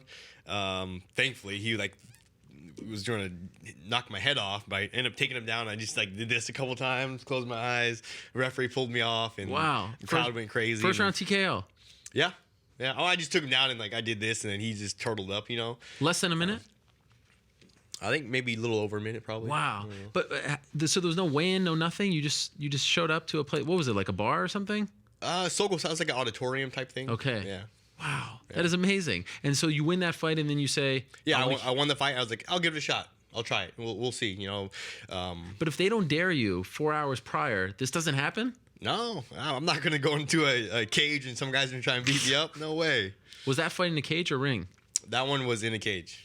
That is wild. Old school cage too. No plastic coating around the cage. Oh my! It was just like the actual cage. So your back tested. You're like, oh yeah. I want to get up against that. I wouldn't know how that feels. No. I'm like, yeah, of course. So do you ever wonder if they didn't dare you, what you'd be doing now? At the time, I had just got hired to the Omaha Police Department and the Denver Police Department. Okay. And I was deciding between the two, which one I wanted to go to. You know, seeing how much each one paid, the cost of living for each city, where I'd live at, and, you know, deciding between the two. So if I was not fighting, I was going to be a police officer in Omaha or Denver, and then, you know, live a good life. So that first fight happens. How long? So what do you do afterwards? Do you say, okay, I'm going to become an MMA fighter now and drop everything? After that first fight, it was like not a joke of a fight, but that first fight where I was woefully unprepared and had zero training. Did you even have a mouthpiece? I did have a mouthpiece. You did, okay. Yeah. Did you have a cup? Probably not. I don't think I even had a cup. What were you wearing? Just like random shorts? Wrestling shorts. Wrestling shorts, okay. Our team's wrestling shorts. That is amazing. Okay, so then what do you do? What did I do then? I think I hit up one of my friends, Lisa Bowling, the head coach of Colorado. Yep. And he wrestled with me. We wrestled together at Dana College. He graduated the year before. Okay. But I knew he was big into MMA. He was like the tough guy. He was like the guy who everyone would say, oh yeah, at least he would do great. He'd murder everybody. Blah blah. But I hit him up, told him I was thinking about trying fighting and giving it a shot and that sort of stuff. He's like, oh well, I know a guy here in Denver, Colorado. Alvin Robinson. His coach is John Crouch. If you're thinking about it, if you want to take it seriously, why don't you come on down and see how you like it, try it, you know. And then I ended up moving down to Denver. This whole thing, I feel like you're glossing over something here because it goes from a dare to you changing your life and calling someone. How does that happen? Do your buddies on the wrestling mat say like, what kind of monster did we just create here? Like all this because they tested your manhood. Maybe I should rethink my basketball dare here. Pretty much. No, I think it was just I was young still, like 22, 20. I just graduated, you know, and I still had a strong desire to compete. I still wanted to, you know, do something. I spent, you know, how long wrestling and getting ready and getting beat up. So I wanted to use those wrestling skills that I developed. And, you know, your chance to be a professional athlete. How many times do you get a chance to pursue something as a professional athlete? You know, guys, you know, live their whole lives trying to be a professional athlete. So I was like, yeah, I'll give it a shot. Let's do it. You know, no problem. When did you go to Arizona? I did a year in Denver with John Crouch, Alvin Kid Robinson, those guys.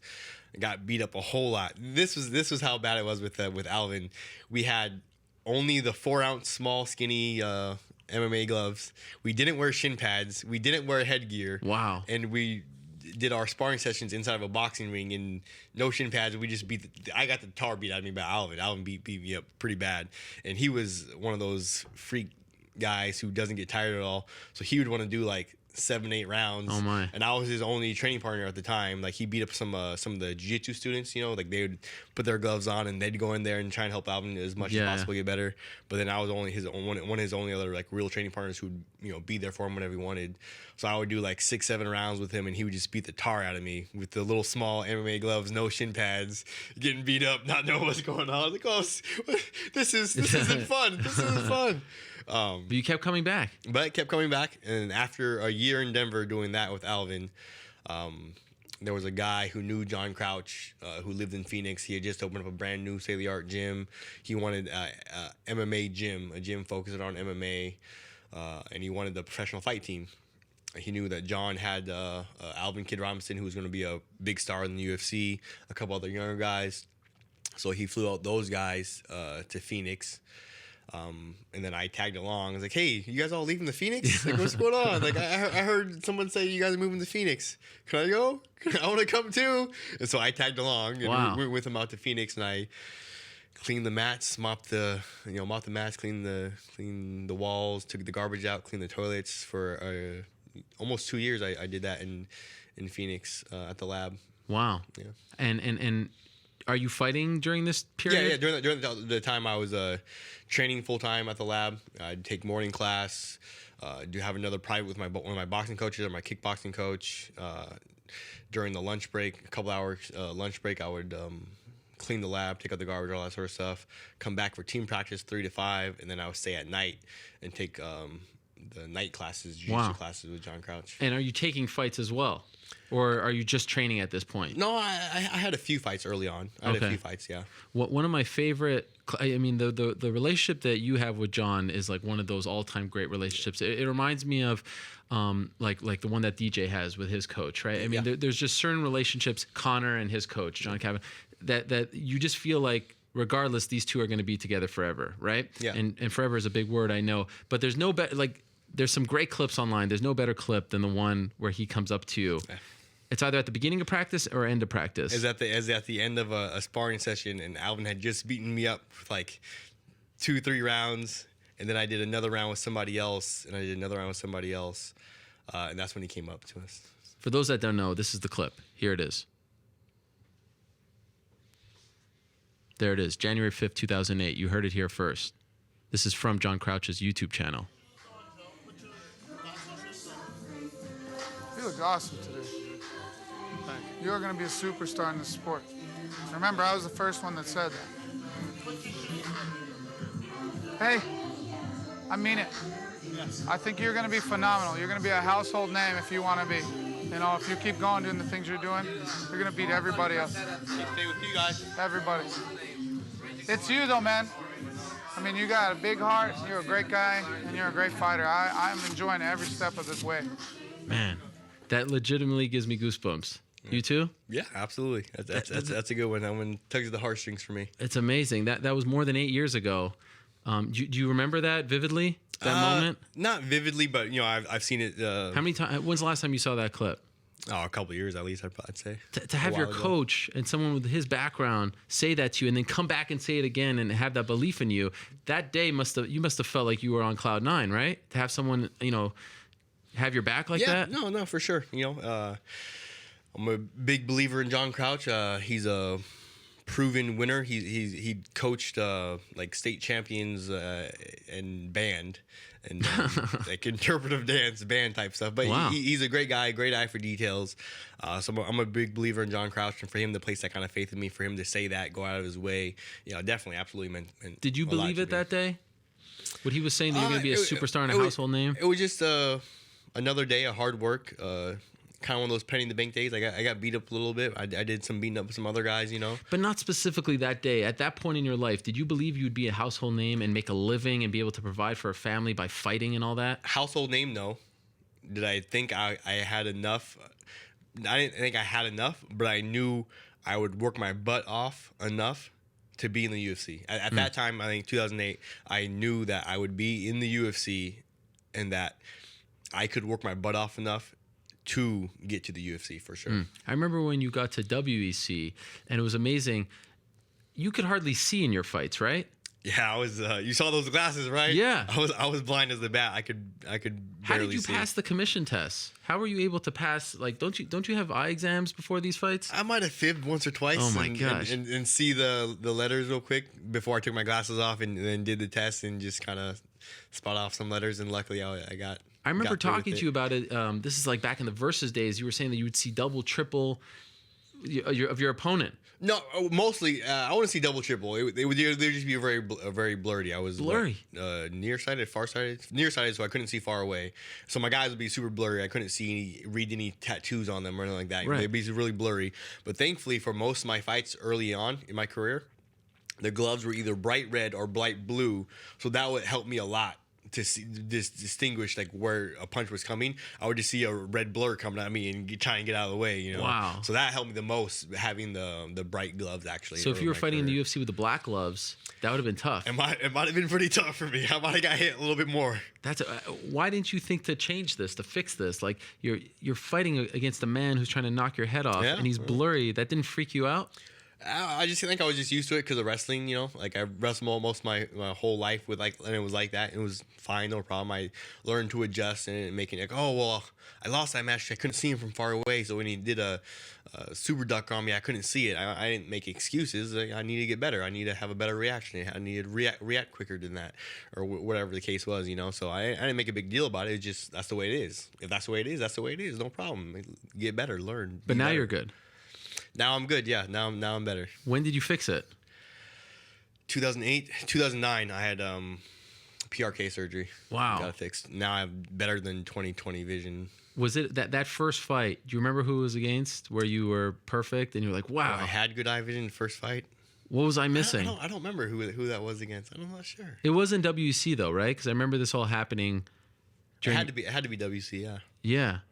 Do you remember thinking to yourself, "This is so much better. I can actually see the opponent"? Was it that big of a difference? I remember the first sparring session after the surgery. Yeah. Because I had the eye surgery, then I went on vacation because I needed the time off. So I timed it to make sure I had the surgery. Then went on vacation, and when I came back, going in sparring rounds, I was like, man, this is awesome. This is great. I can freaking see the guy from across the cage. This is wonderful. What a luxury. Yeah. Was that a really special time for you, that WC time? Because I felt like all of you guys, in particular that division, which for a while was the only division that was being shared by the UFC. Yeah. Everyone slept on you guys. Everyone thought that you were a lesser tier talent. Did you feel like, you wanted to fight Cerrone and Pettis, but you kind of were like a fraternity in a weird way, right? Yeah, for sure. Like, being the younger brother, so to speak, of the UFC, we definitely felt we all had a chip on our shoulders. Yeah. We all shared that same chip. It was the same chip that was on my shoulders, was on Donald's shoulders, was on Anthony's shoulders, was on Danny Castillo's shoulders, was on everyone's shoulders, Anthony Andrequani's. Like, we all had that same chip. We all shared that load. Oh, how do you think you do against UFC fighters? Like, who do you think we train with every day? We train with the UFC fighters.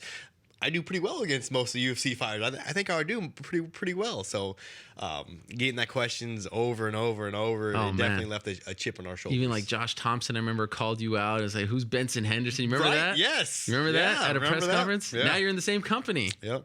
That was. I mean, of course, you fought him, but that was like that. It always felt like you guys weren't getting the respect that you deserved, and of course, they merged. Do you remember when you found out that like this was going to be your opportunity finally? Do you remember how you reacted to that? I do. I that part, I actually remember exactly where I was. Wow. I was just got off morning practice, was at home, had lunch, took a nap, and I woke up to like 3 or 4 missed calls from my manager at the time, like a text message, give me a call right away, and a couple other missed calls from a few other guys, and I called them back, and that's when they announced it, merged over, big news, yada yada yada, you're in the UFC. So that's how I found out. Now, this was right before you were going to fight Anthony in the final show. Yep. Like, this all happened within a span of a few months. Yep. And not only that, it was in your adopted home state now of Arizona. Yep. There was a lot of pressure on you that night. I guess so. I guess you could say that, a lot of pressure. But there's a lot of pressure on me for every fight, and I place the most pressure on myself more than anybody else, more than any other, stipulation this, and this is on the line, first time this, first time that, last event this ever, last time that ever, blah, blah. I place the most pressure on myself to get my hand raised. There's no one else on this planet who puts as much pressure on themselves than I do on myself to be successful, to get my hand raised, to do the right things. I walk by home at my house. I walk by and there's a piece of garbage on the ground. And I just walk by it, leave it there. Oh, no big deal. And I I should be a better person. My wife Maria deserves better than that. For me just walk around and leave garbage on the ground. And I turn around and pick it up and I throw that away. I place that pressure to be a better person, to be a good person, to do the right things, not just in the cage, but outside the cage, on myself more than anybody else could ever come close to putting that kind of pressure on me. Sometimes is it too much? Do you feel like you put too much pressure on yourself? I think pressure is something that weak women cannot take. So is there ever too much? No, there's not ever too much, but it can. You hesitate. It can be. It can get suffocating, right? Yeah, it can get overwhelming after a while. After having, 3-4 years of the top of your game, the best in the world, just that over time, it never goes away, and there's more pressure, and then there's more pressure. The next year, there's more pressure and more pressure. It can definitely be a little bit overwhelming, but that's when you have to really center yourself and then rely on who or what you're going to rely on. For me, I have, our Lord God to rely on. I draw on Him for strength. For me personally, some people want to rely on other medications or drugs or this or that, and go ahead, no problem. But definitely after a while, it gets to a point where it's so overwhelming, you need something else to rely on to help you through those, hard moments. So You must have felt this was the moment to come into the UFC as champion. Right? Yeah. You wanted that. For sure. You wanted Absolutely. to have that belt. I wanted to have the belt. I wanted to go in, and I wanted to show everybody, oh, yeah, we're not good enough. We're not the same caliber as these other guys. Let me show you. Yeah. Let me show you. And you were going to get the unification fight. Yep. As a result, that was all announced. Yep. Does that still eat at you? I wouldn't say eats at me. I think I've done a good job, a better job as I've gotten older in my career and older as a person to mature and be a good enough person, be a better person to where I can let things go. I can let it slide. I'm still not happy about it. I'm not happy about the result. Any of my 5 losses, I'm not happy about any of those 5 losses. But can I let them go? Can I grow from it? Can I be a better person? Can I make the better decisions so that result does not ever happen again? Can I do that? I've come to the point where I can do that. But yeah, it's still not exactly happy about coming over to the UFC, not having the WC belt around my waist. Yeah, man, I'll never forget being at that post-fight press conference. And you showed up, and I was talking about this earlier with Rashad Evans. I have so much respect for the fighters who lose in the main event and show up to that press conference and face the music, because deep down we're the last people you want to talk to. You hate us, and you're like, shut the F up with these stupid questions, and you started to get emotional in front of all of us. That must have been, you remember that? I do. I do remember that. That was a hard time. But I think in those hard times is when you have to show the kind of man you really are. That exact hard time. I've had 5 of those hard times. That's when you have to show the kind of character you are, the kind of person you are. And it's not fun. It doesn't feel good. It's sad. It's sucky. Yeah. There's how many people on the planet who know what it feels like to lose a world title? It doesn't feel good. Yeah. But those hard times is what leads to hopefully more glory later on. Rashad said a very I don't know if you saw his fight or any of his comments afterwards on Saturday. He lost on Saturday. He said he's embarrassed, and it's a very tough thing to hear that from a fighter who's like a superhero, a former champion. To hear that's something that like a little kid would say. That he's so vulnerable in that moment. My heart went out to him. I really felt bad for the guy. And when he started to say that, like, I just can't. It's not working for me like it used to. It's not as easy. Yeah. Do you fear that?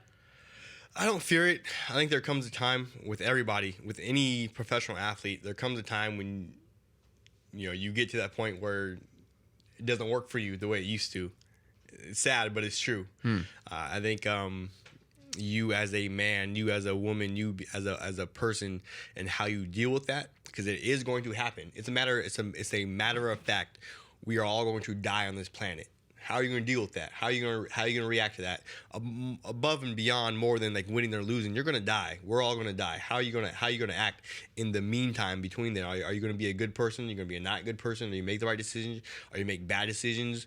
People always say the silly analogy. Oh, what if you knew you were going to die 24 hours from now? What would you do? Like, well, you do know you're going to die. You know for a fact you are going to, it might be 70 years, it might be 50 years, but how are you going to act in that meantime? What are you going to do? What kind of person are you going to be?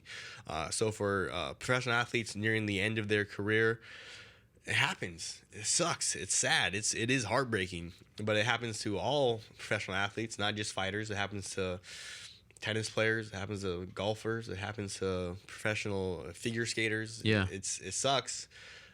And hopefully you are a good enough person to have stuff set up, segue into something else, and have success doing whatever the next thing is, But you can't be a professional athlete. Being a professional athlete, there's a limited number of years. Fighters is perhaps the smallest limited number of years. Being a professional golfer, you can do it for maybe 25 years, something like that, But at the end of the 25 years, you need to have something else you can segue into.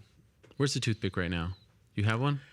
Not right now. Why not? No. Why would you not have it in an interview and have it in a fight? Can we stop with the toothpick thing? I know. It makes silly. me anxious. Actually, you know what? To be honest, now that I had my son, And someone said to me, "Oh, your son's gonna see your toothpick, and he's always gonna have a toothpick." Yes. I was like, that's it. That's right. He's gonna be like 5 years old, 7 years old, and he's gonna run around the house with a fucking toothpick in his mouth. That's insane. So Why are we would done you with do it? that? Yes. I'm like, no, son, It no makes me toothpicks. so uncomfortable. No toothpicks. So you're done? Hopefully, I need to be a better person and set a good example for my son. And so I've actually around the house, because normally I sleep with him in, I take naps, I do everything with toothpick, and my wife hates it. And I always joked around like, oh, it's no big deal, whatever, it's okay, I'm fine. Sweetie. It's a big deal. Yeah, and now with my son, like I have toothpicks around the house a lot less now because of that. And I'm like, yeah, that's silly. Because Kyung is going to see this, and he's going to have early childhood memories. Some of his first memories are going to be me having a toothpick in, and then he's going to be 5, 4, running around with a toothpick in his mouth and run around the house, and that's dangerous. Very dangerous. Yeah. So yes, I'm a can you lot more say, aware of it. In this fight on Friday, you will not have a toothpick in your mouth. I cannot. Why? I know. I honestly forget. What do you mean you forget? I forget. I have a toothpick in. It's tucked away on the side. How can it be tucked? I'll just forget about it. It's just tucked like you tuck it in your cheek. But it's pointy. When you put in your mouth guard. When you put in your you have a groove, really? Well, yeah, it just tucks away. It fits in my. Have you ever swallowed it? Once, yeah. It was actually pretty funny. I was home early from high school. I think I was in high school at the time, but I was home early from school, and I was I was scaring my mom. Like, you scare your mom, you sneak up on her, she doesn't know you're home yet. And I had a toothpick in. She was coming down the stairs. I waited for her to turn the corner. She turned the corner, and I scared her, like, boo, ah. And she's like, oh, she started, she was startled, frightened, and I started laughing. It was funny, like, ah. And then I swallowed the toothpick as I was laughing. Right. Yeah. Exactly. Yeah. And then my mom got seriously scared then. Like, she went from like, oh, to like super scared, frightened. And that made me laugh even more. And then the toothpick went down. And did you choke? Or you just swallowed it? No, I choked for maybe 20 seconds or so. Ended up just swallowing it down, and that was it. Never grappling, fighting. It's nothing bad has ever happened. Not the first time, but one of the times I rolled around with John Crouch, he caught me in a rear naked, but I had my chin tucked, so it wasn't like fully in on the rear naked. It was more of like a neck crank. We call it the Shinyayoki neck crank. Okay. We stole it from him. Okay. And he got me right here, and the toothpick got stuck in my chin. So I ended up tapping to John, and he's like, oh. Via toothpick. Yeah, and he was like, oh, dude, that was the Shinyaoki neck crank. Did you feel it on your neck? It wasn't the jaw, right? It wasn't the pressure of the jaw. It was the pressure from the neck crank. And I was like, oh, no, it was tight. It was a good neck crank, but I didn't tap to that. I tapped because... And I took it out, and it was all bloodied. And he's like, "Oh, it's tapped because of the toothpick." And then he got a pretty good laugh out of that. Laugh. He loves that story. Throw up. Yeah. So it's still up in the air. You might still rock. I don't intend to. I don't ever intend to. All Especially now having Kyung. I don't want him seeing me in a fight with a toothpick in. Then he goes and plays football. Yeah. Or he goes to a wrestling match and has a toothpick in. God, I'd make my heart drop. Yes. Is he going to be at the fight on Friday? He's not. No. Okay. He's not. He's back home. Yeah. With mom. Back home, yeah. Mom's staying home. Mom is staying home this time. Mom's staying home. Her twin sister is graduating from college. Oh. Kind of a big deal. Yeah. I mean, it's not her Bellator debut, but it's something. It's a big deal. What about your mom? I love when your mom's in the front row. Is she going to be there? My mom will be there as always. My mom will be there as always. That's a familiar face. I love that. All right. Well, you have to go, so I will let you go, my friend. This was a lot of fun. I had a good time. Yeah. This was pretty cool. You actually say that a bit surprised, like you weren't expecting a good time. No, I was expecting a good time. Did they bring you here kicking and screaming? No. Okay. No. But sometimes, you do the interviews and they're good. They're all fine. They're mundane. Yeah. I mean, how many times can we talk about the contract? Yeah, you're a pioneer. You got paid a lot. Let's move on. Exactly. I like it. I like your Although style. I did address some of that. I will be honest, at the top I had to address it. But this is exciting. Your Bellator debut, it's this Friday on Spike TV. It's Benson Henderson, the former UFC lightweight champion, going up against Andrei Koreshkov, who we just found out about. He didn't even know his name this morning. Just kidding. He'll be fighting for the welterweight title. And then we're going to go for the lightweight title next, right? Probably. That's the plan? Probably. I think you'll be the first guy to have Bellator and UFC title. Is that a fact? NWC. Wow. History will be made on Friday night. Yeah, absolutely will be. That's exciting. Good luck, my man. Thank I'm you. happy for you. congratulations on the deal, and check out Benson Henderson again Friday on Spike TV. Okay, we're going to say goodbye to Benson. We're going to reconfigure the studio, going to answer some questions and comments and all that good stuff and more. But first, I just spoke to GSP before Benson, and I thought it would be fun to look back at my very first video interview with the great George St. Pierre. I know you're a fan, right? You always wanted to fight him. I'm a pretty big fan. That's what you said on the mic. You said, "Are you impressed?" You were talking about GSP. Absolutely. I'm a big fan of GSP. There he is. So this is my interview with him from back in 2008. Me, GSP. We'll look at that, say goodbye to Benson, and be back right here on the MMA Hour. Don't go anywhere. Hey, this is Ariel Helwani for MMARated.com, being joined by the UFC's welterweight king, George Rush St. Pierre. George, ça va bien? Ça va très bien, merci. All right, well, that's the only French I'll be dropping in this interview because, you know, it's a little weak nowadays. But, George, we are in Montreal. We're at the famous TriStar Gym here in Montreal. And just a few months ago, UFC 83, 20,000-plus screaming fans. You redeem yourself and defeat Matt Serra. Was that the greatest moment of your career thus far? Yeah, the greatest moment of my life so far. It was amazing, a dream come true. And... But I have to keep my head straight, and I'm aware of the danger. Right now I am where I was a year ago to my first title defense, and I want to be able to accomplish where I felt last year. Yeah, after the loss to Matt Serra, which I'm sure is what you're talking about, you've talked openly about going to a sports psychiatrist and dealing with those issues after winning the belt. Are you still dealing with that stuff, or is that kind of the mental part of the game? You know, have you sort of conquered it at this point? Oh, well, I conquered it, but you know what? A lot of stuff happened. I'm a different guy than I was a year ago. I'm young, but I'm very mature right now. I had a lot of experience, a lot of bad experience. It made me grow up a lot. And I'm the kind of person who never makes a mistake twice. So I look forward to my next fight. You mentioned that in Las Vegas, people know who you are better than in Montreal. I'm sure after that fight, things have changed a little for you, right? Yeah, it has changed, but it's surprising because all the tickets sell, they've been sold mostly outside of Quebec. So because the UFC fan club bought a lot of tickets, and most of the people who bought it were Canadian, but from outside of Quebec. So I'm sure if they come back, they're gonna they could fill the Olympic Stadium. I'm pretty sure. Have they ever talked? Because Dana White has sort of mentioned that the next time maybe they should book a bigger arena. Have they talked to you about that? About coming back and maybe running the Olympic Stadium? They haven't talked to me about it, but I'm sure it would be great. I think it's Roberto Duran and Sugar Ray Leonard filled up the Olympic Stadium last time, so no mas. It would be an honor for me to try to do it again, and I'm sure we will be successful. Well, I'm sure that would be the second biggest moment of your career if that happens. Let's talk about the business at hand. UFC 87 coming up in August 9th. You against John Fitch, and John is on a roll right now. 15 victories in a row. If he wins one more, he breaks the record. But obviously, this is a guy who's a true mixed martial artist, great at all different facets of the game. What are you expecting from him come August 9th? Well, he's good everywhere. Yeah, he's very well-rounded. He's the best guy that I've fought so far.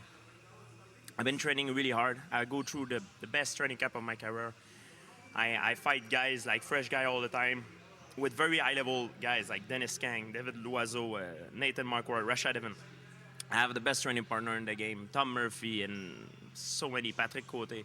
So training with those guys, and then after, it's like I'm fighting a John Fitch every round, you know what I mean? So, I train myself to fight an army, not to fight a single guy, because I'm fighting fresh guy all the time. So I'm ready. One guy won't break me, never. You say that he's the toughest opponent. You think even tougher than Matt Hughes, BJ Penn, those guys that you fought in the past? It's a different. He bring on the table a different problem than those guys. He's got different tools, different style. But I truly believe that I will be able to solve the problem. What do you think that problem is, if you can sort of share it with us? He's very well-rounded. He's a great wrestler, black belt, Brazilian Jiu-Jitsu black belt, and also a great standing up as well. He's very good everywhere. So I'm going to have to be smart and fight my fight. I do have a strategy coming into that fight, but it's like when you play card, you don't want to show your hand. But you can be sure that I have a game plan, and I will execute it. Are you doing anything differently this time for your, second time going around for a title defense? Obviously, the title defense against Matt Serra didn't really go as planned. Anything that you have to do differently now that you're the champion, and it's always a little tougher to defend that title again for the first time? Oh well, you know what? I've been doing a lot of stuff differently. Just my preparation. I really train really hard, and I focus more on training than doing PR stuff. I'm nominated for the SPY award, and I don't even go. It would be a great moment in my career, but I have to keep the main thing, and the main thing is to stay champion August 9. So I'm not gonna go there. I'm gonna send a video if I win. Thank you very much, but I'm not gonna go because it's my career first, and then after it's all the stuff on the side. But I have to keep the most important thing in mind. That's pretty impressive. Were you? I was, but for me to be nominated, and also not only to be nominated in the SPY, to be also nominated as a mixed martial art artist for the sport. And I think it's great to see that MMA now it's known as a legitimate sport, as much as football, soccer, boxing. So it's great.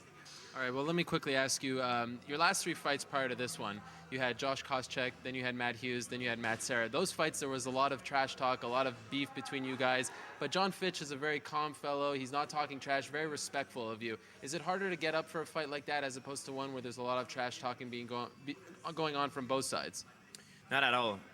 I don't mind if he's nice or not. My job August 9 will be to destroy my opponent, and I will be there to destroy John Fitch. So it's not a question of being nice or not. It's a job. We're two professional, and after the fight, we'll shake each other's hand. But he's not gonna be my friend when I'm gonna fight him. We've heard recently from BJ. All right, there you have it. Me and George St. Pierre talking about his ESPY award back in 2008. I was in Montreal. I contacted someone. Who was it? Someone affiliated with TriStar. Maybe it was even for us. And I was so nervous prior to that interview because, boy from Montreal, interviewing George St. Pierre is a big deal. And it's still a big deal. That was a lot of fun. That was my first sit-down interview with him. I actually interviewed him for jerrypark.com, the website that I use to maybe hopefully get noticed as a MMA media member. 2007 to 2008. I got him one time. He was doing something at night. I remember I started off with a question about the Canadians. I think they were having some sort of goalie controversy, and I asked him about that, and he completely no-sold it, and it wasn't the best interview of all time. I could probably find it if I looked hard enough, but that was fun before UFC 87.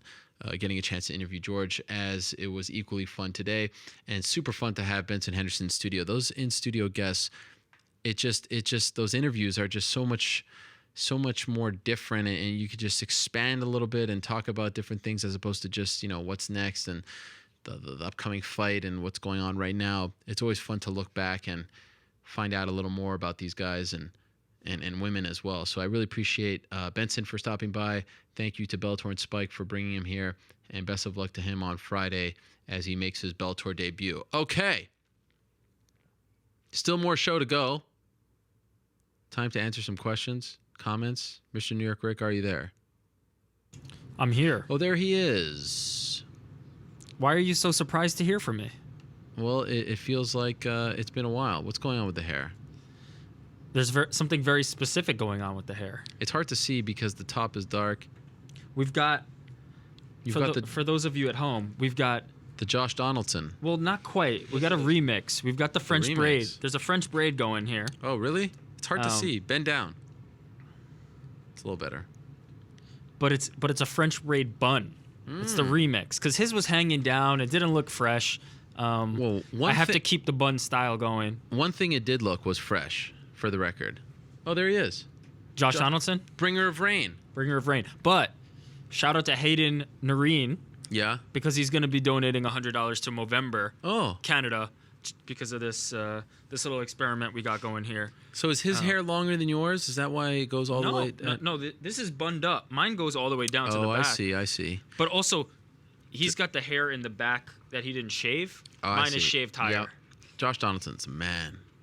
What about me? You're not the man. What? This guy?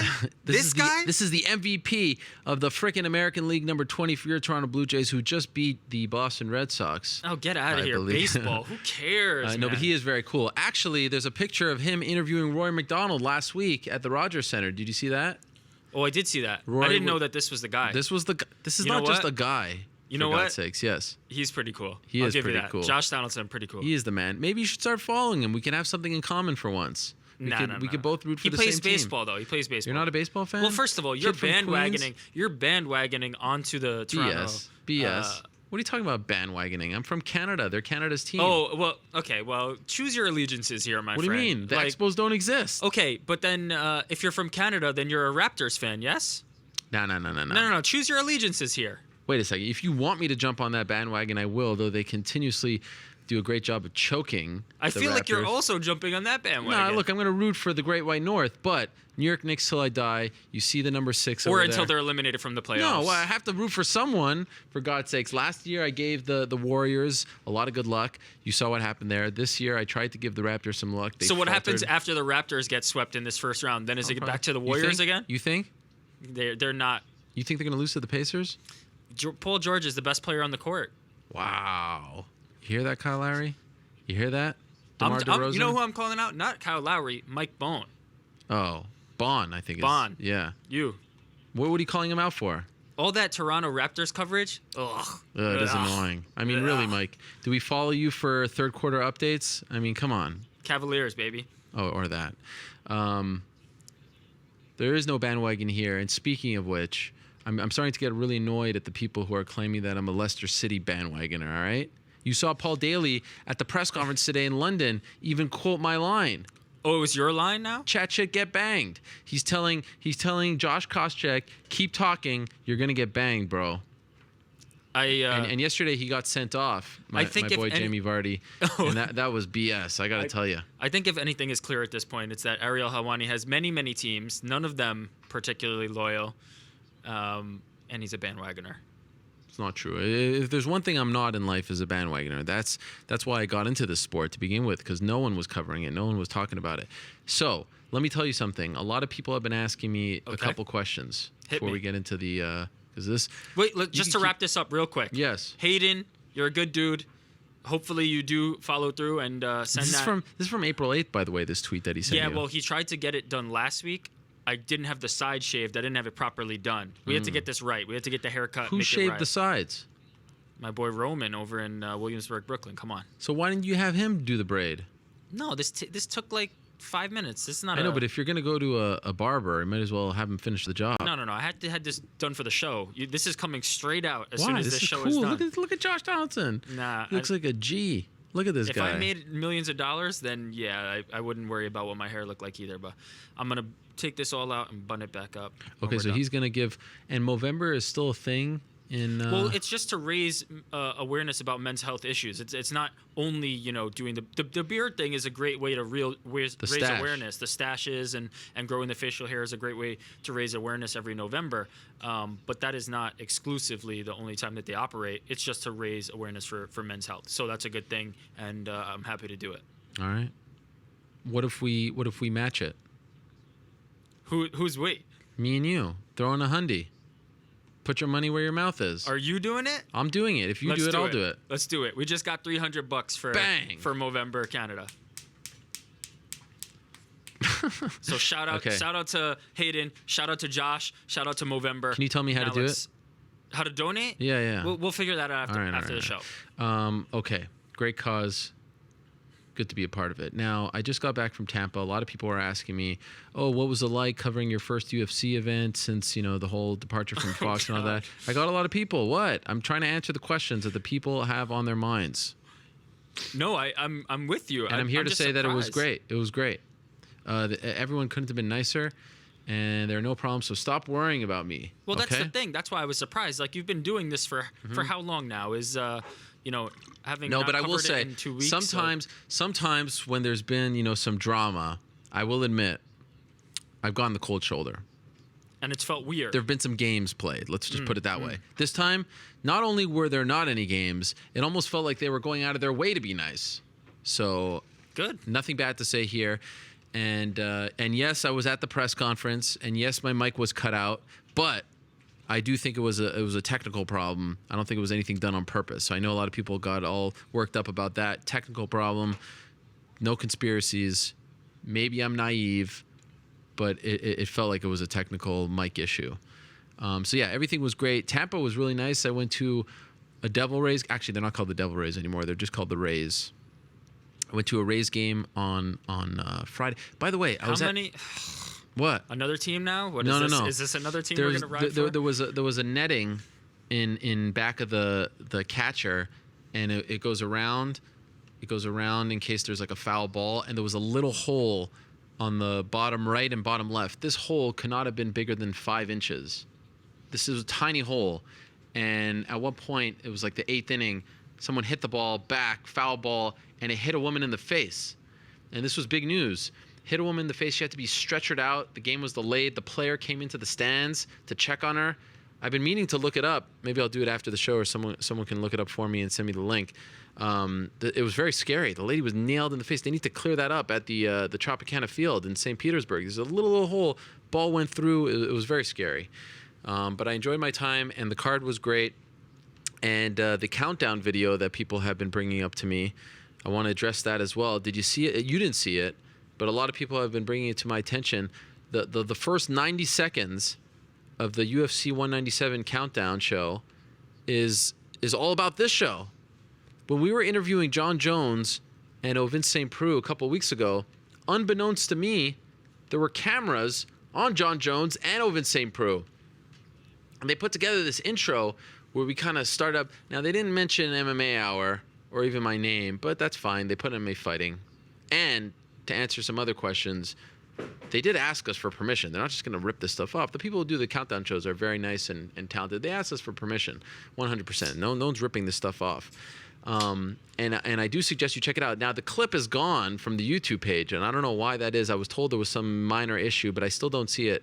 Some technical issue, but I still don't see it up several hours later. But as of last night, it was up. It also aired on FS1. The first 90 seconds is John and OSP going back and forth. It's fascinating. As a fan of the show and someone who was doing the interview, if you're a fan, it was just really cool. So I thought that's something, if you haven't seen, and hopefully they don't take that part out. I don't know why they would. Do check it out. If you are especially watching that episode with OSP and John just a couple of weeks ago, they had cameras on them during the interview and they put it together. It was very cool. Very cool. So I will admit a smile on my face with everything going on, that our show was used to sort of usher in the countdown show and set the scene for 197. You know, we're team players here. We're all about selling them pay-per-views. You know what I mean? That's all. That's what we're about. A rising tide lifts all boats. You know what I'm saying? I feel you. Did you go to MSG last week? For what? When they signed the thing? No. Come Why? on, I'm working. James Dolan was there. Governor Cuomo was there. I wasn't there. Oh, I know. All right, let's answer some questions. Let's I wanted to ask you a question. Sure. GSP, what'd you think?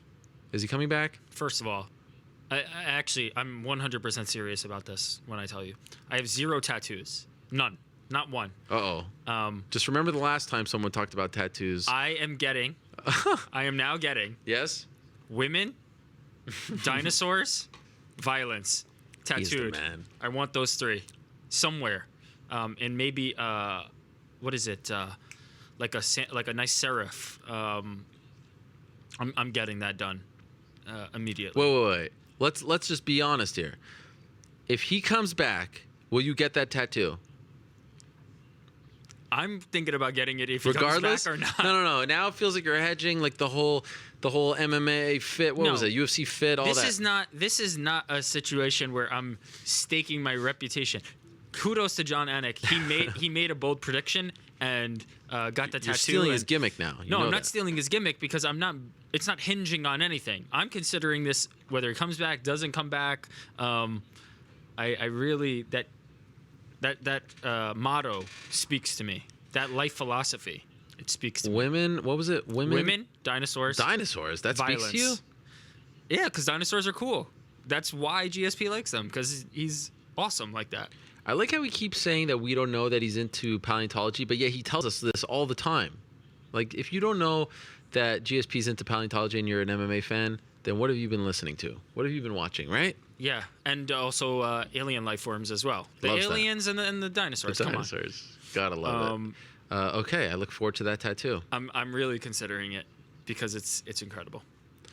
Let's answer some questions. Wait, but you didn't answer the damn question. What's the question? Is he coming back? Do you believe he's coming back? Oh, do I believe he's coming? Yeah, of course he's coming back. They're gonna throw enough money at him, and he's gonna come back. Of course he's coming back. Seems like MSG is the one that he wants. Do you have any doubt? Is there any reason not to believe he's coming back at this point? He's even forward in saying that he's negotiating with them. Yeah. I mean, what would be the thing to prevent it at this point? If he's willing, and they're willing. I think the Reebok thing is a real thing. He brought that up the last time he was on this show. A lot has changed, new contract. I think it's a real thing that can be overcome pretty easily. I don't know about that. There's a lot of money on the line there. I mean, you can't just brush that aside. There's a lot of money on the line the other way as well. If you get GSP back on pay-per-view, that's worth its weight in gold. Does the UFC need GSP? Yes. Okay, who would you put him up against first? Conor McGregor. What? It's the last guy I'm putting him up against at this point. I would put him up against Conor McGregor and sell more pay-per-views than ever before. You don't need him against Conor McGregor. If you want to break every record, you do. Really? You really think he has that power? 2.5. It will be 3 years later. I think their combined power is the most pay-per-views ever. Really? Yep. He needs a little more momentum. I think if now this is pending McGregor beating Diaz. If McGregor can go up to 170 in this case and beat Diaz. I feel like putting them on the same card. You get the same out of putting them on the same card as you do putting them against each other. I don't think you do, actually. I don't think the world is longing for that fight at this point. If you do, let's say you do MSG, let's say you do Conor versus Frankie, and let's say you do Anderson versus GSP. Let's say you do Robbie versus GSP. You get the same out of that's not a fight that I think people are sitting around in barbershops talking about who's going to win. I think GSP's too big for Conor. If they announce it, no, I disagree because I think. Well, you mean physically? Yeah. I think GSP's now people know and want to see GSP fight. At the same time, his style is one that people are very familiar with. So putting him in a regular matchup isn't going to move in the way that it would if he was put in there against a guy like Conor McGregor. I think that's the way to really just make it explode. Would they do well putting them both on the same card? Sure. Would they do all time well? I don't think so. I think that they need to face each other for it to be the biggest ever. No, I don't think it's necessary. We'll see what happens. I don't think GSP versus anybody else matters. Who cares? He's going to go in there and wrestle them. Who cares? You don't want to see GSP versus Robbie Lawler, who's shown great takedown defense. Sure, he's going to wrestle him for 5 rounds. Great. Wait, and so you want to see GSP wrestle Conor? Yeah, because the build-up to that fight's going to be incredible regardless. Is it really going to be incredible? They're going to be able to talk shit about him. They're going to. Conor McGregor certainly going to. No, GSP's not going to. Yeah, Conor McGregor certainly will. That'll be great. Let GSP not, and Conor McGregor will sell that fight. Anderson? You don't want to see the Anderson fight? Now that's a different story. GSP and Anderson at this stage on the same card with Conor McGregor might be something, but it's more than something. I don't think GSP versus any other welterweight does it for me. It really doesn't. Like, it's great. I'd love to see him back. Actually, to be frank, I'd rather not see him back. I think his legacy is perfectly fine. I don't think he needs to come back. But I don't think GSP versus any other welterweight really matters that much. I think, sure, he can go out there and have a great fight with Robbie. It'll be fine. GSP, Damian Maia. No interest. Who wins? GSP. No interest. No interest. Zero. Just like that, huh? Look, GSP is who he is. He's not going to come back okay, does kickboxer. GSP, Tyron Woodley. You don't think that's interesting? I'm calling Tyron right now. What's his number? 607. Are you about to give out Tyron Woodley's number? I don't even know what 607 is. All right, let's answer some questions. Okay, first question. Yeah. Although not Tampa Bay card was cursed. Yeah. Thanks for telling me, guys. the fight's delivered in this person's opinion, in Josh Gentry's opinion. What did you think about the night? I know you mentioned to Chuck that you thought it was a good card. How did you feel about it overall? I don't know if it was because I was sitting in the back and it was just a different kind of night for me work-wise. I really enjoyed it. I got to say, if you have not seen some of the guys, some of those. Let me choose my words wisely here. Sometimes those scrums are tough to, from an interviewer standpoint, from a media guy standpoint, it's just tough to listen to because you got a question or two here, and then we go in a different direction there, and it's all about like who do you want next, and to be back there and get to, because for a while when I was in the back doing the Fox stuff, I didn't talk to the entire undercard. Right? So I wasn't getting to know a lot of the fighters like I was back in the day. So, for example, if you have not seen the Michael Graves scrum, have you seen it? You personally? Yes, I have. Did you hear what he was talking about with looking for a fight? Timmy the Tooth? He was fantastic. I didn't know Michael Graves was like that, to be honest with you. He was amazing. Raquel Pennington's scrum talking about, overcoming stage fright. She was great. I wouldn't have known that Cesar Ferreira had left the Black Zillions if I was back there. John Dodson, I know everyone was talking about the Demetrius stuff, but to me, the most interesting stuff was saying, I'm tired of TJ Dillashaw saying that my win over him was a fluke and I want that fight. I mean, there was a lot of good stuff from an interview standpoint. And then the fights, I thought all the fights, there wasn't a single dud. I thought the fights went by pretty quickly, and I think 11 fights as opposed to 13 on a card is a big difference. I think the fight card goes by a lot faster. Also, just being honest, 8 p.m. main card start, ends at 10. You kind of feel like a normal media person. Like these are when regular sports end. 10 o'clock. We left there by midnight after the press conference. It all felt very manageable, and you're there from 3 o'clock. So yeah, there was something about it. Nice arena, good fans, very beautiful on the water. I mean, it was a great trip overall. And also, I know the curse stuff, it sucked. I felt horrible for Dober and Makachev and obviously Hendo for not getting a fight, especially at this stage. But, as a media guy, again, just being honest, where there's chaos, there's opportunity, and it makes covering the event a little. I'll be honest with you, Machida Hendo wasn't exactly a fight that I was longing to see, the rematch, right? The first fight wasn't that great. Second fight, that was just a fight on the card. I was talking about last week how I felt like Rose and Tisha should have been pushed more. And then this thing happens with Machida. Henderson was so cool. We found him on the beach, and he's just chilling there with his wife, and we interviewed him on the beach. I mean, that stuff is very exciting for me as a media person to try to tell those stories and to advance the thing. So overall, I thought it was a very good trip. It was a fun event to cover. What about the actual fights? I said the fights were great. There were no duds. All great performances. Super impressed with Glover. I was a little bummed with what happened to Rashad, just to see someone of his stature and with his resume fall like that, and his post-fight comments were a little bit heart-wrenching. Rose is a star.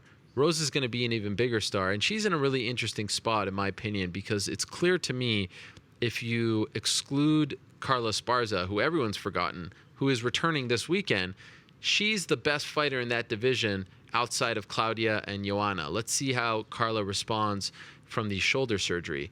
But she's also just 23, and Joanna and Claudia are fighting July 8th, and I don't know if I love the idea of her waiting 3 months for that fight to happen and then another 3 months for a fight camp, if that. But I don't know if you've been listening to her interviews, and even her post-fight comments were even more telling at the press conference. She was saying how she was, there was a lot going on in her life, and she thought about maybe walking away and stuff like that. And that's a lot to handle, and a lot for a 23-year-old to say. Like, I don't know, maybe, and as she alluded to, some time off would be good for her. So I'm really curious to see what they do with her, because she's a very big star in the making. She's very popular. She has a fun fighting style. She's marketable, all that stuff. So I was impressed with her. Khabib coming back, like I said, he has that aura. He did what he had to do. He won the way he had to win. Very dominant. Cub coming back, Dotson coming back was very impressive. Chiesa's performance was super impressive as well. So all in all, I thought it was a very good night after some trying circumstances leading up to that point. Let's get into them a little bit more specifically. After Glover's win and his respectful call-out, you have to make Glover versus Rumble, right?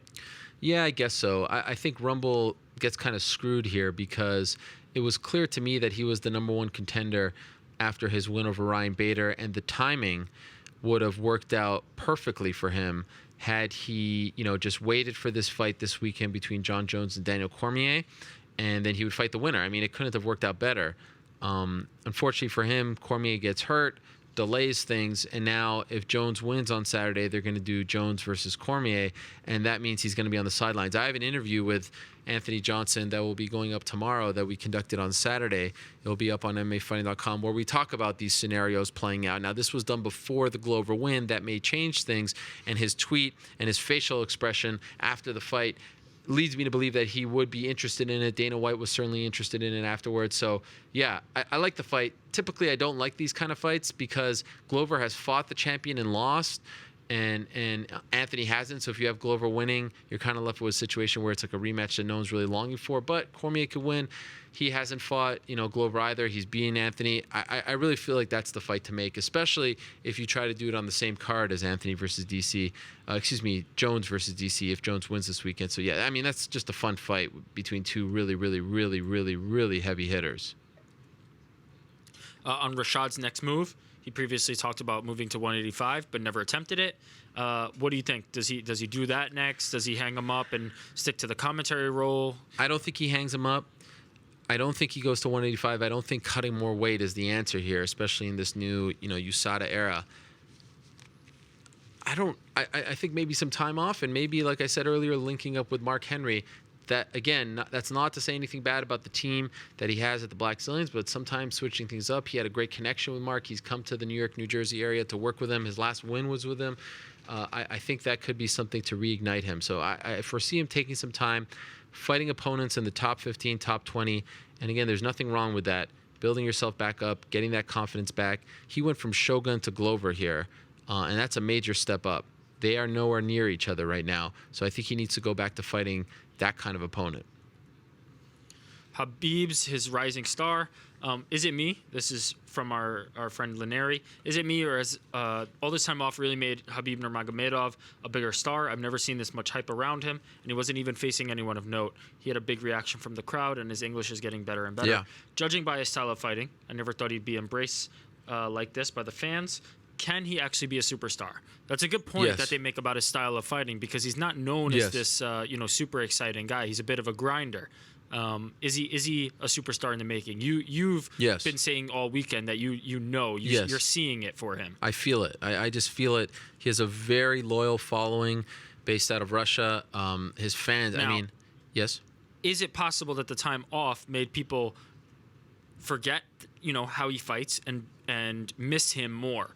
Because when he was out there wrestling guys to decisions, fight after fight, there wasn't this much support for him. There was hype because it's clear that he's a stud, and I've been calling him the uncrowned lightweight champion forever. But not his style. People are not going to like somebody who goes out there and wrestles every single time. And in this case, he was able to get a finish, but he's not much of a finisher. So is it possible that this is something temporary and kind of fleeting, or is this permanent? Is he laying something down that's going to help him later? Well, distance always makes the heart grow fonder, and I think people like GSP. Remember when GSP left, he wasn't the hottest fighter in the world. He had this sort of stick. Now, some of us are going gaga over the possibility of his return. So distance always makes the heart grow fonder. It's great to see a fighter back, especially someone like him who was 22-0 before this fight, who in his last fight had defeated the guy who is now the champion. And another interesting thing about Khabib Nurmagomedov, consider this, and this is something that I believe Casey, our cameraman, brought to my attention. So this is his UFC run. Kamal Shalarus on a UFC on FX card that was, very much low on the card. Gleison Tibau at UFC 148, Thiago Tavares on a UFC on FX card in Brazil, Abel Trujillo, UFC 160, that wasn't main card, Pat Healy, UFC 165, that was not main card. And then Rafael Dos Anjos, UFC on Fox 2 years ago, that was a main card as well. This was the first time that he was a part of the open workouts and getting that kind of treatment as well. His English has gotten a lot better. People missed him. And another good thing about fighting someone like the Darrell Horcher, he was able to get a finish. He was able to show his dominance and get his feet wet again, get back on track. So it all really worked out very well. Coming back from a 2-year layoff and fighting someone like Tony Ferguson in a 5-round main event fight is a pretty tough task.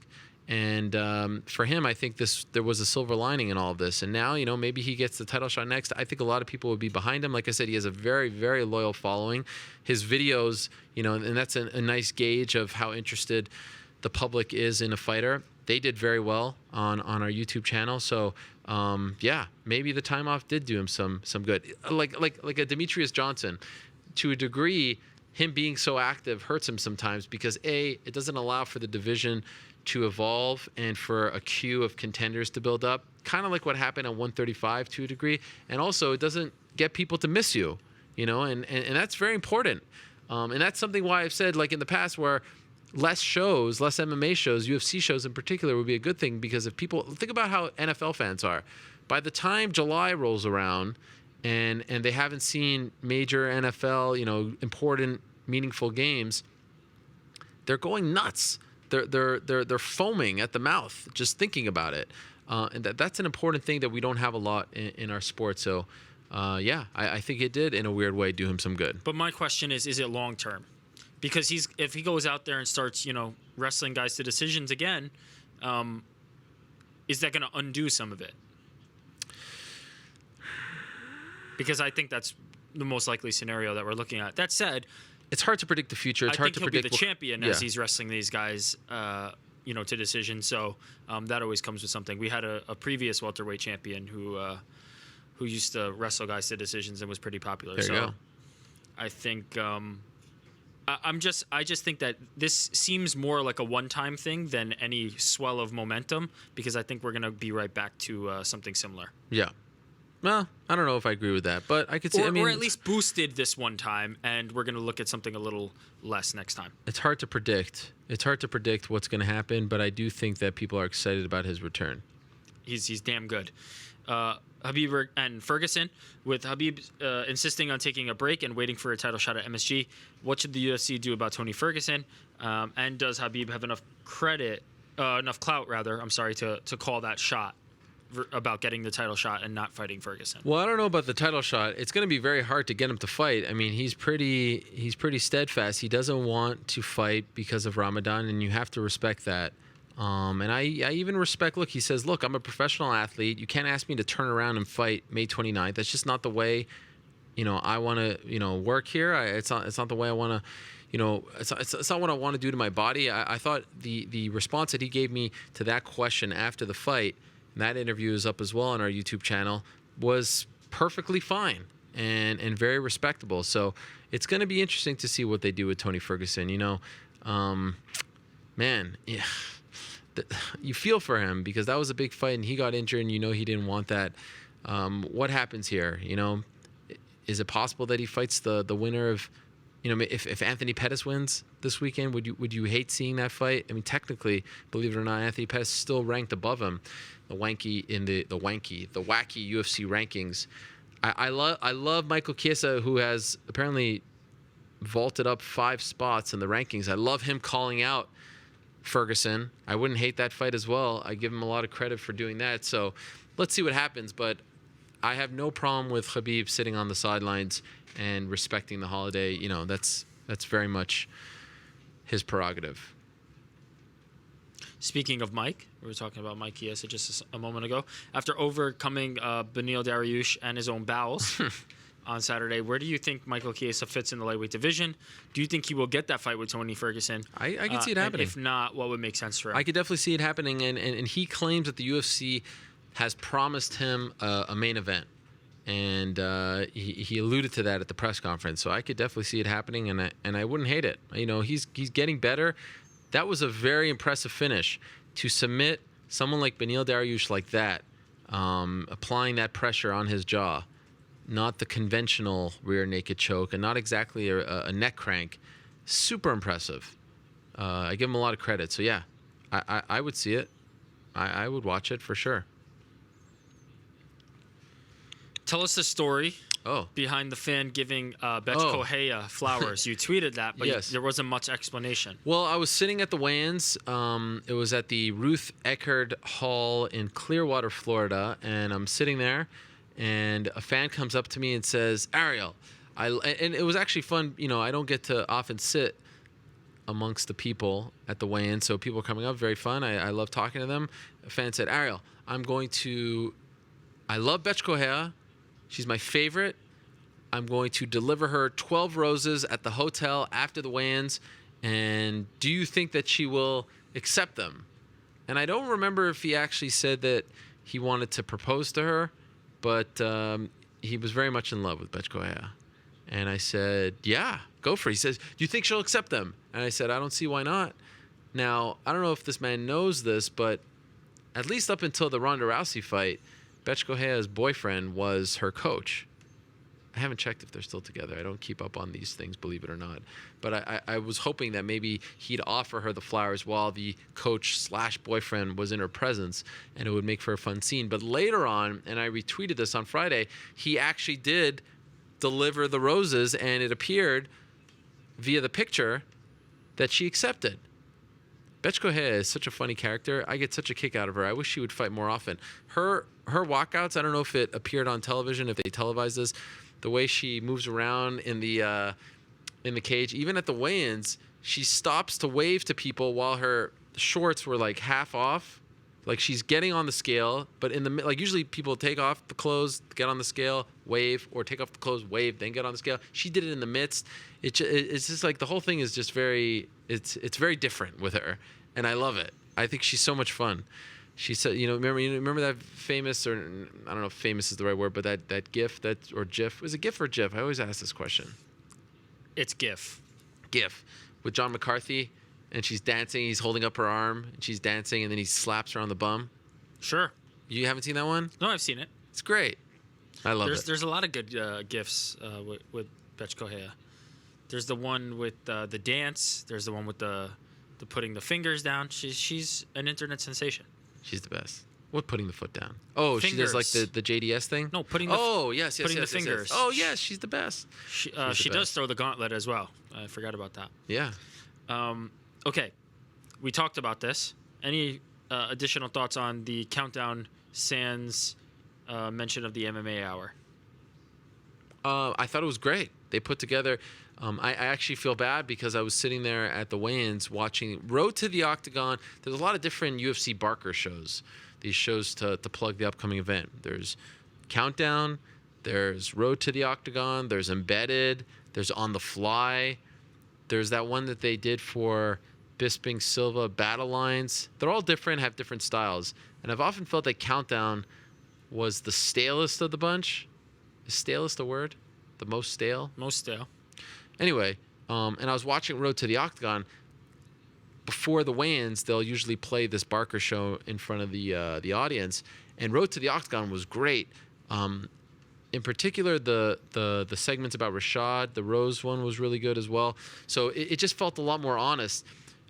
Countdown has felt very formulaic. So here I am. I tweeted something to this effect that I thought Road to the Octagon was better than Countdown, and then Countdown does a whole 90-second intro. Highlighting this show, even though they didn't mention the show, but whatever, I'll let that slide. It was very cool. I'm honored that they would do that. Look, I have people are coming to me like, wow, I have no beef with anyone. I've said this time and again.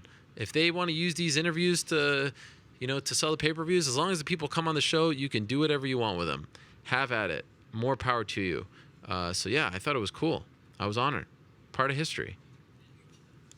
Speaking of the light heavyweight division, what are your thoughts on Daniel Cormier doing guest commentary for Jones OSP? So I love it, except for one thing. I think they jumbled it. They bungled it.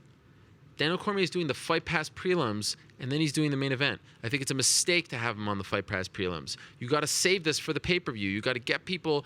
Wow, what's it going to sound like when Cormier is in the quote-unquote booth for the first time? What's he going to say when John Jones is winning? What's John going to say to him? Don't waste it on the prelims. The prelims are the prelims. Build to it, set it up, maybe do a quick interview with him. You're going to be joining us. You're going to be making your debut. But he's not making his debut anymore if he does it on the Fight Pass prelims. So I love it. I think it's great. It reminds me of the old days. They used to do this a lot. And I probably shouldn't be saying these things, but a lot of people mention that there's been a lot of changes to the broadcasts. You notice this, right? Like the graphics have changed. And the intro has changed a little bit. And they try different things. Like, remember 189, they had the the graphics on the on mat. the canvas. Yep. They do a lot of they do some different stats. They have Mark Ratner come in, different camera angles. This past weekend, you saw Rogan and Goldie sitting down. Is a lot more of a casual sort of boxing feel. There's a guy who works there in production at Zuffa. His name is Zach Candido.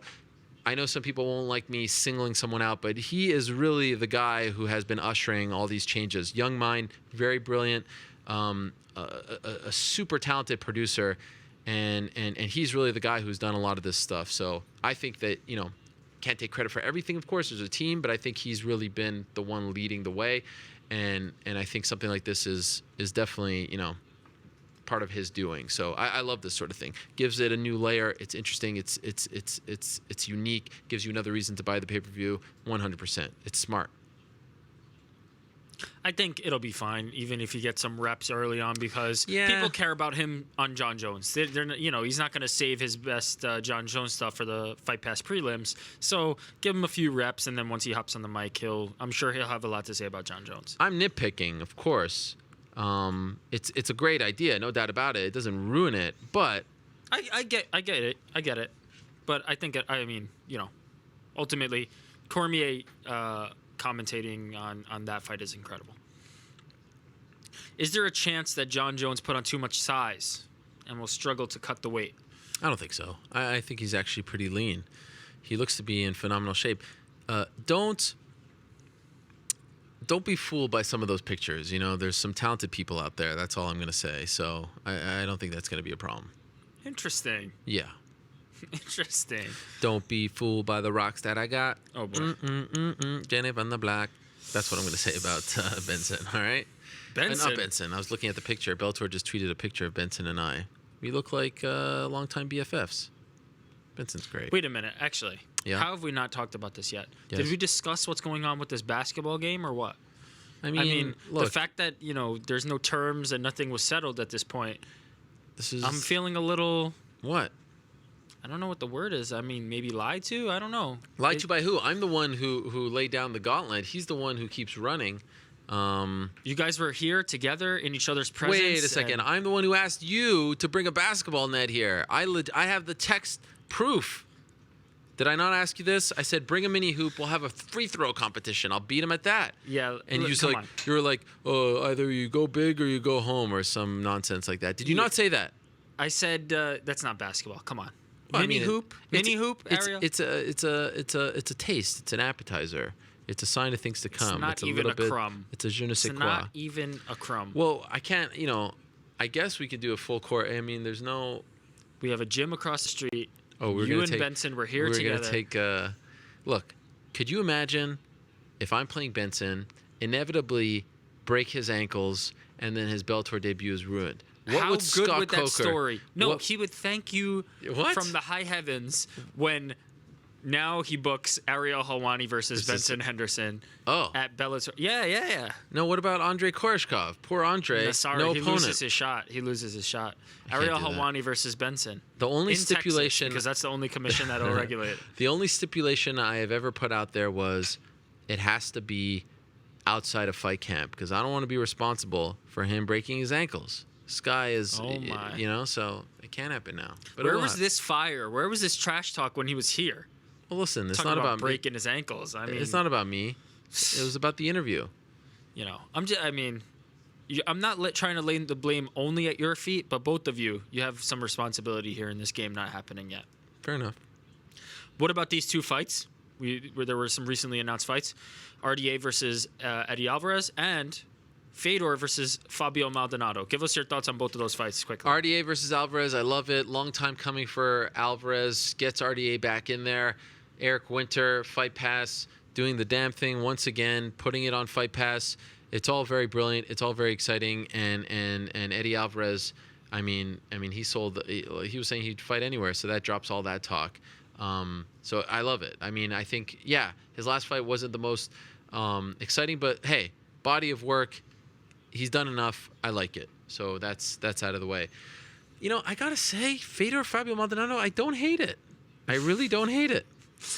Is that what we've come to? Yeah, it is. I mean, we've gone from Jaideep Singh to Fabio Maldonado. I do not hate it. Now, do I expect him to win? Yeah, but this actually there seems to be an arc here. It's actually going up. So if we get by Fabio, then who's next? That's who I want to see. Then Hangman Choi. No. See, that's a step back. Is Hangman it? I Choi mean, victorious this is all the weekend, by same. way. This is all the same. This is actually, if you look at recent history, and maybe it's because it's not happening in Japan. I don't know. He's not even a heavyweight. Whatever. Fedor's not really a heavyweight either. He's more of a heavyweight than Fabio Maldonado. I don't hate it. Trust me, my expectations are so low when it comes to these fights. I love it. And by the way, I love the awkwardness, I don't even know if you want to call it that, of it potentially being on Fight Pass. That's going to be fun as well. So I don't hate it. Why, you hate it? I don't hate it, but I just mean to me, that's a sign of a success when it comes to a Fedor fight. If you don't the hate fact it. that I don't hate it, the other one was ridiculous. This one, it's a fight. Was it that ridiculous? It was ridiculous. He was a professional kickboxer. He had not fought in like 3 years. Professional kickboxer. One MMA fight. You shouldn't be fighting Fedor Emelianenko. I don't care. The fact that he hadn't fought in 3 years was enough to make you. No. What? So you're telling me that if Fabio Maldonado went in there with Jaideep, he'd blow him out of the water too? I don't think so. That's MMA math. I don't. No, it's not. Listen, I'm saying them. The question is, what do I think? And I don't hate it. I think they're. The other question is, which gets more viewers? That's an interesting one. And I'm going to go with Eddie versus RDA because that's the UFC fight that's going to be promoted more. Now, I'm talking. I'm assuming that James, my man, is talking about Fight Pass. Now, I don't know what's going on in Russia. If this is going to be on, this is probably going to be on broadcast national television. That probably in the end gets more viewers. But as far as United States Fight Pass is concerned, RDA Alvarez will get promoted a heck of a lot more than Fabio Maldonado versus. I'm gonna go Fedor and Fabio. The Fabio factor. Yeah, right. We're bumping up those viewers. All right. Alvarez, you've talked about this. Final answer: is he deserving? 2 unimpressive split decisions. This person's opinion. Whoa. Earned Alvarez a title shot. What do you think about that? I'm cool with it. Do style points matter when earning a title shot? No, style points don't matter. At the end of the day, I hope this is a sport. It's not like figure skating where you get points because you did pirouettes. Alvarez, I'm totally cool with it. And also, the timing is right.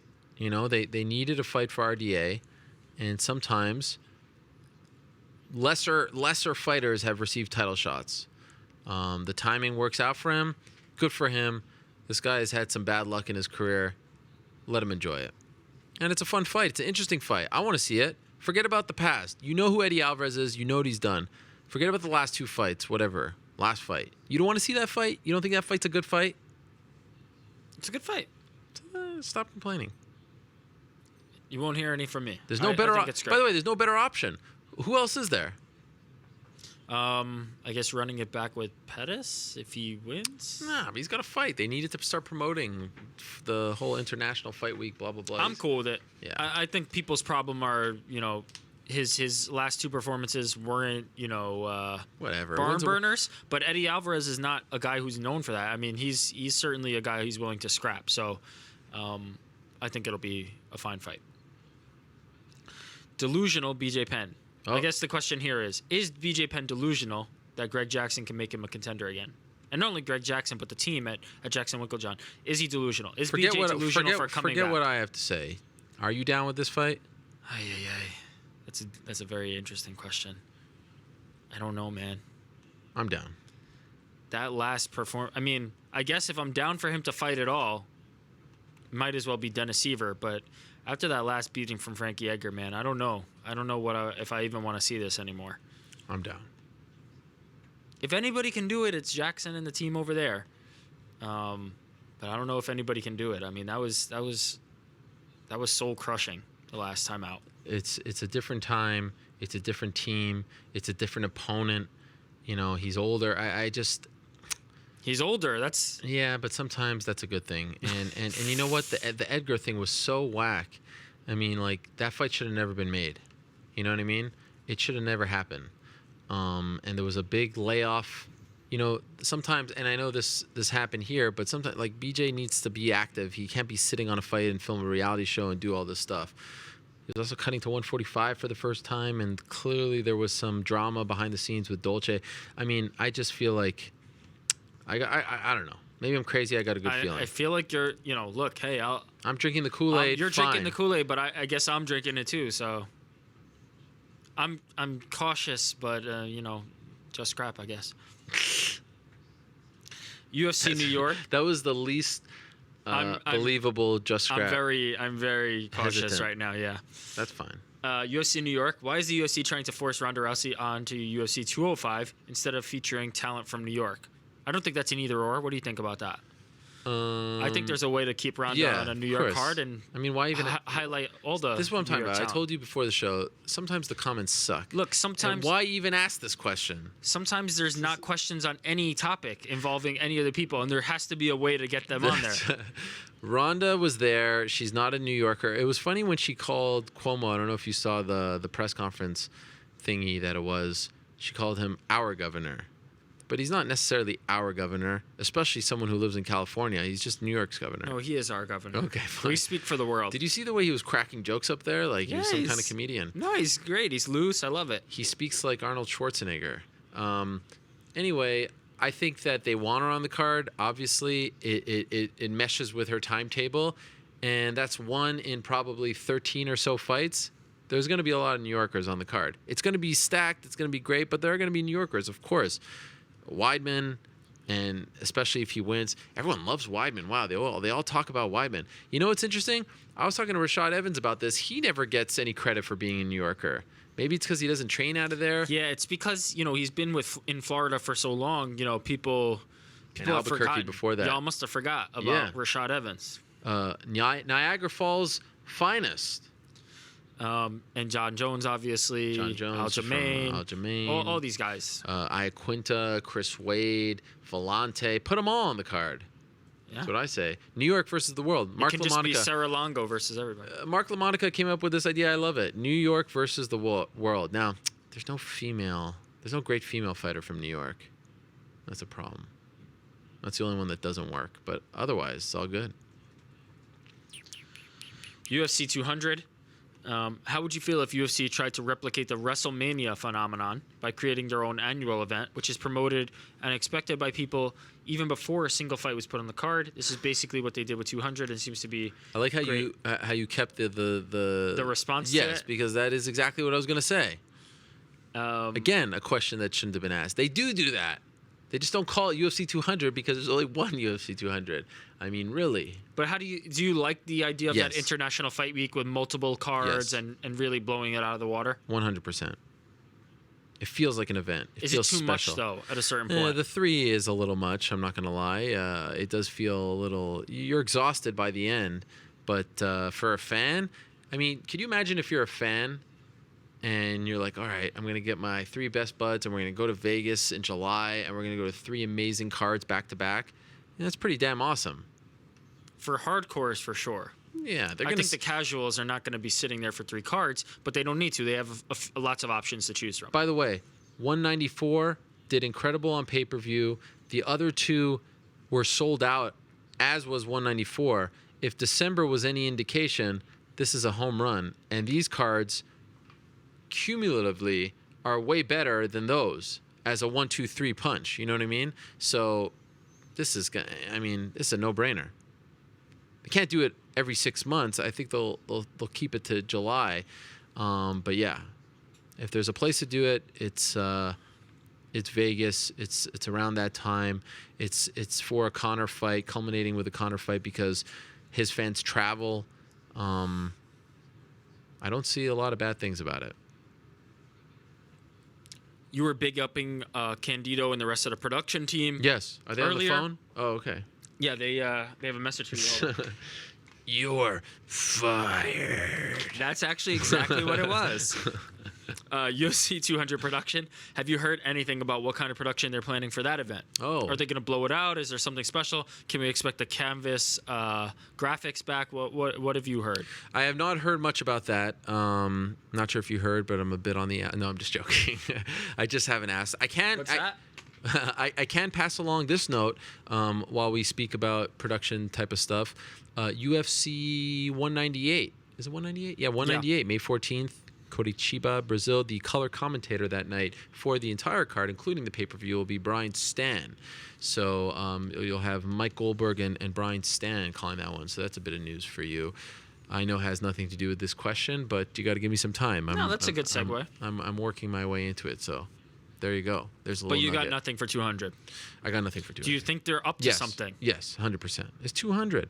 What I would do is bring every single member of the Hall of Fame. I know there's some issues with others. I wonder what they're going to do with the Hall of Fame. I need to look into that as well. They should do something big for that. I would bring back legends. Do it up. Do it like baseball does it before the World Series or football before the Super Bowl. Give some props to the legends of yesteryear, the ones that I feel like they did a good job of that last year. Did they? The Fight Pass. The Hall of Fame ceremony last year. Yeah, that was just the people who were inducted. I want to see everyone get, like some names. I want to see. Well, you know what? They did a good job for 167 because that was the 20th anniversary. They brought Mark Coleman and Don Fry and Hoist Gracie was there. Remember, he was at the open workouts. So I want something more. Because I don't know. Maybe 167 is bigger than 200 because that was the 20th anniversary. 200 isn't really the 200th event. It's not even the 200th pay-per-view.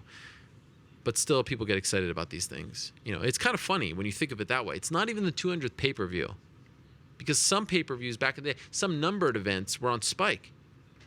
Like UFC 105 was on Spike. UFC 120 was on Spike. UFC 115 was on Spike. Yes, but if you're going to go 85 was on Spike. If you're going to go that deep into it, no number actually matters. Like what does the significance of the 200th pay-per-view mean versus the significance of the 200th numbered event? Is that really any more of an indicator of anything? I don't get the question. I'm saying the idea of celebrating these numbers is insignificant regardless, whether it's the 200th pay-per-view, whether it's the 200th numbered event overall. Why? 200 is a nice number. It's just I'm just letting it be known. In case you didn't know, it's not even the 200th pay-per-view. It's not even the 200th event. But if it was the 200th pay-per-view, yeah, it's nice. Is that significant? Who gives a shit? Why? It's fun. It's fun to celebrate. It's all the same. No, it's like 200. Sure, great. People Whatever. like round. That's like saying, so what? You don't celebrate your birthday? People just like to celebrate numbers. That's a whole other can of worms. I think birthdays are kind of stupid, to be honest. Okay, fair enough. But people celebrate them. People like to be. Celebratory. I'll have you know, the MMA Hour's 300th show. That was a big deal. Was not the 300th show, my friend. We've had multiple shows. Is that true? Yeah, we've had best of shows that were numbered, and now this year they weren't numbered. And by the way, that's your fault. I always said I didn't want that. You're like, I like the numbers. Now they're not numbered anymore. They're not numbered anymore. That's fair. But the point of this is, you're saying who cares about the numbers? I'm saying who cares about I understand. I understand. I like a reason to celebrate. If you want to celebrate the 5th, the 6th, whatever, when it's my kid's birthday, I go nuts. I just wanted to tell you, to be factually correct, it's not really 200. That's all I'm saying. That's great. Chill out. UFC title fights. Yes. Virtually every UFC champion now has a booked title defense. In your opinion, what would you say are the most likely to potentially lose their belt? So who's likely to get upset? Johnson, Cejudo, Verdum, Miocic, Rockhold, Weidman, Cruz, Faber, Dos Anjos, Alvarez, Jędrzejczyk, Gadelha, Tate, Nunes, and then potentially Lawler Woodley, which was announced. Well, we can add Jones to the Jones Cormier. Jones OSP to the top column. That's a booked fight. Sure. I don't know. What do you pick? Most likely. I'm going to go with, I guess, Rockhold Weidman. If I had to pick, because I feel like that's likely the closest fight. And it seemed like Weidman wasn't getting his doors blown off before that ill-advised kick. That said, Rockhold definitely put a hurt on him in the rest of that fight. I could see it. I think Weidman, Rockhold probably. Yeah, if I'm picking one that's most likely, it's going to be that. Although potentially, Dominic Cruz looked great coming back. All the credit in the world possible to him. But we don't know exactly how good it's been one fight back, is what I'm saying. He looked damn good in that one fight, but it's been one fight back. Faber could potentially pull that off there. If I'm a betting man, I'm not betting on Faber. I'm thinking Cruz will get it done. But as I said, not much of a it's not like he's been back beating the doors off contenders. So there's probably an opportunity there for Faber. Yeah, I mean, remember what I told you when you assume what happens?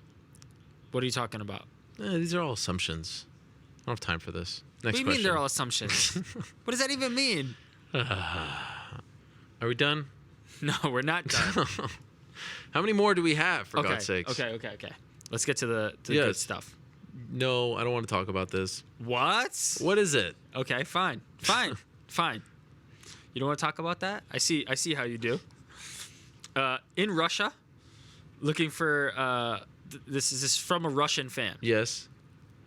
They're talking about. I like how he bolded certain words. They're talking about Koreshkov's career. Yes. And they're talking about beating Benson Henderson is not just a big name Assumption. and a former UFC. Next question. Oh, wow. Next Fans, question. Let it be known, Ariel Helwani, No assumptions. before the show, all your questions suck. I Yes. hate this. Don't want to do questions anymore. Not true. Coming to That's first. a fabrication. We need more questions from the fans. Now we see. Now we see what really happened.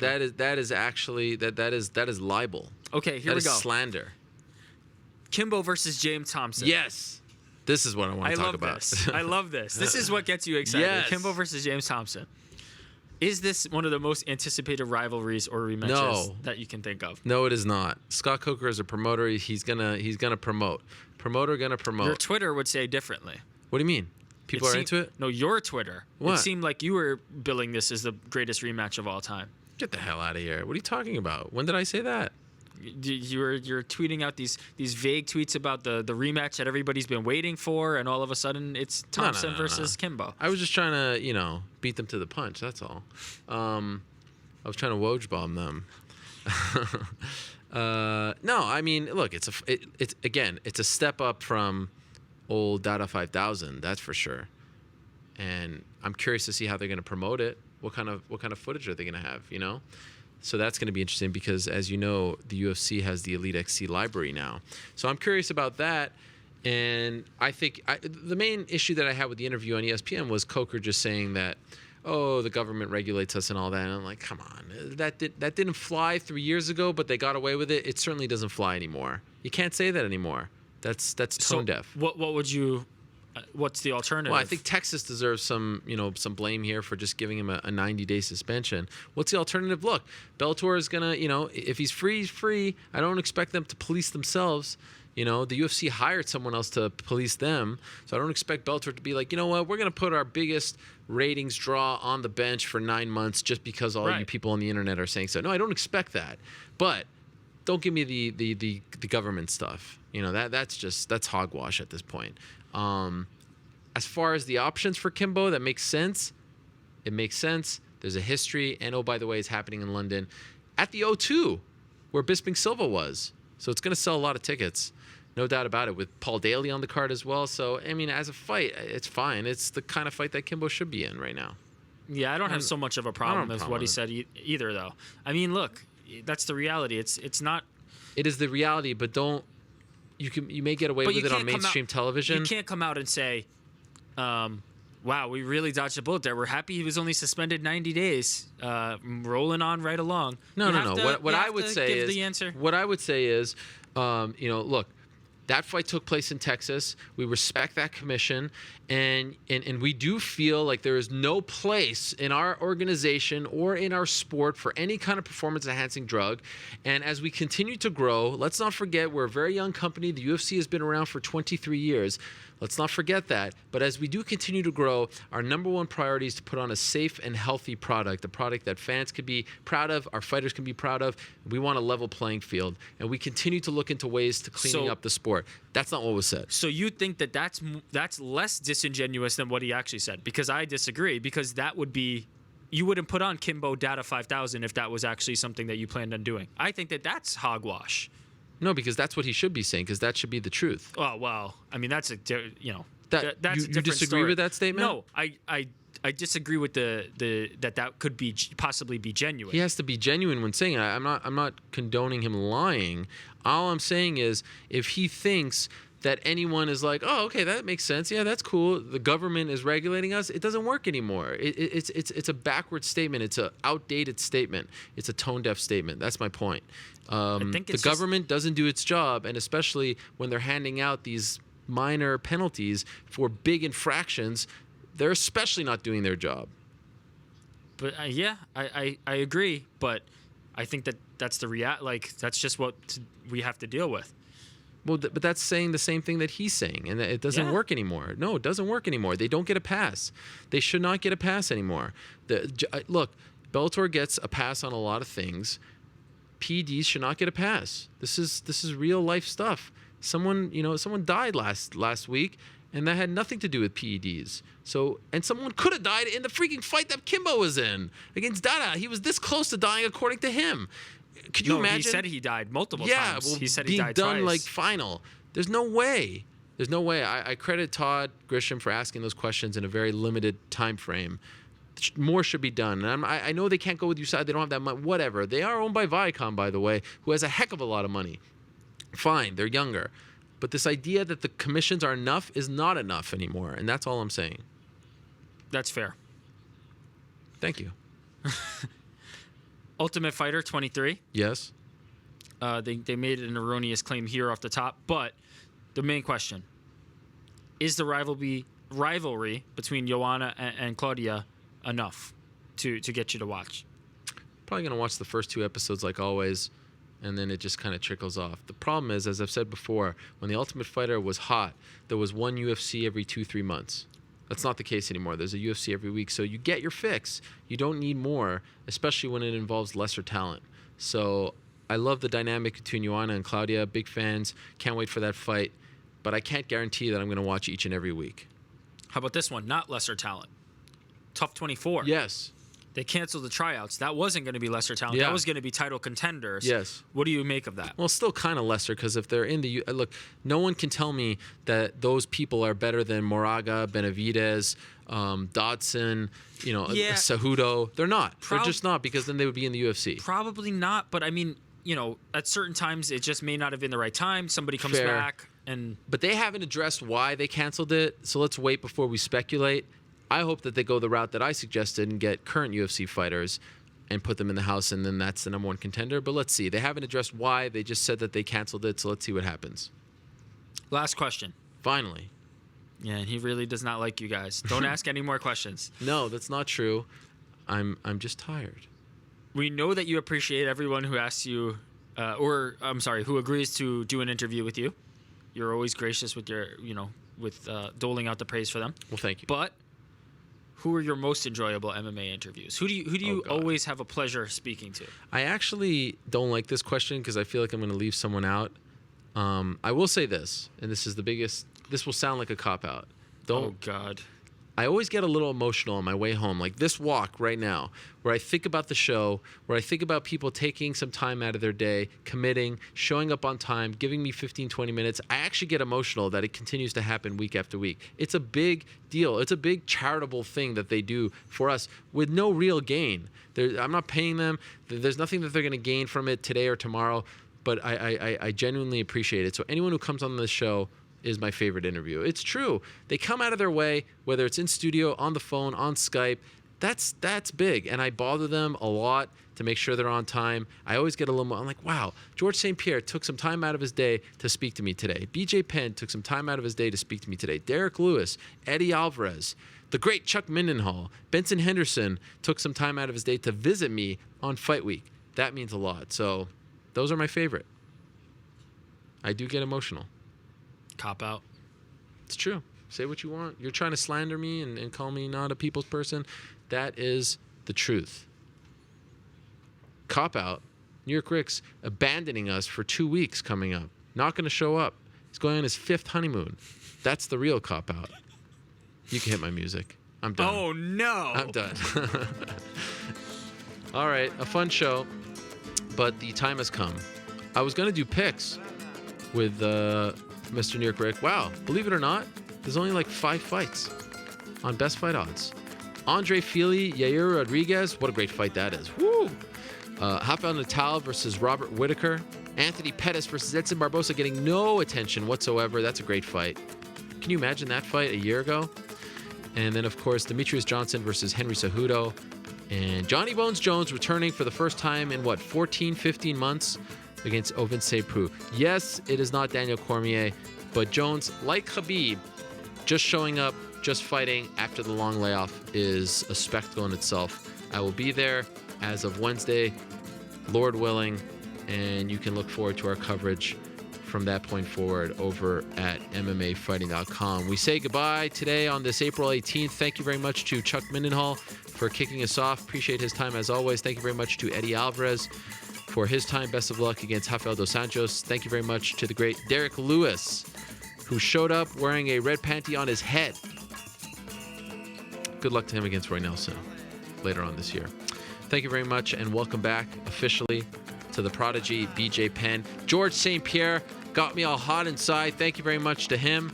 Good luck as he tries to ease his way back in there. Hopefully some news to come. And of course, thank you very much to Benson Henderson for stopping by. Best of luck to him on Friday as he makes his Bellator debut. Back next week, same time and place. Until then, I say peace. Adios.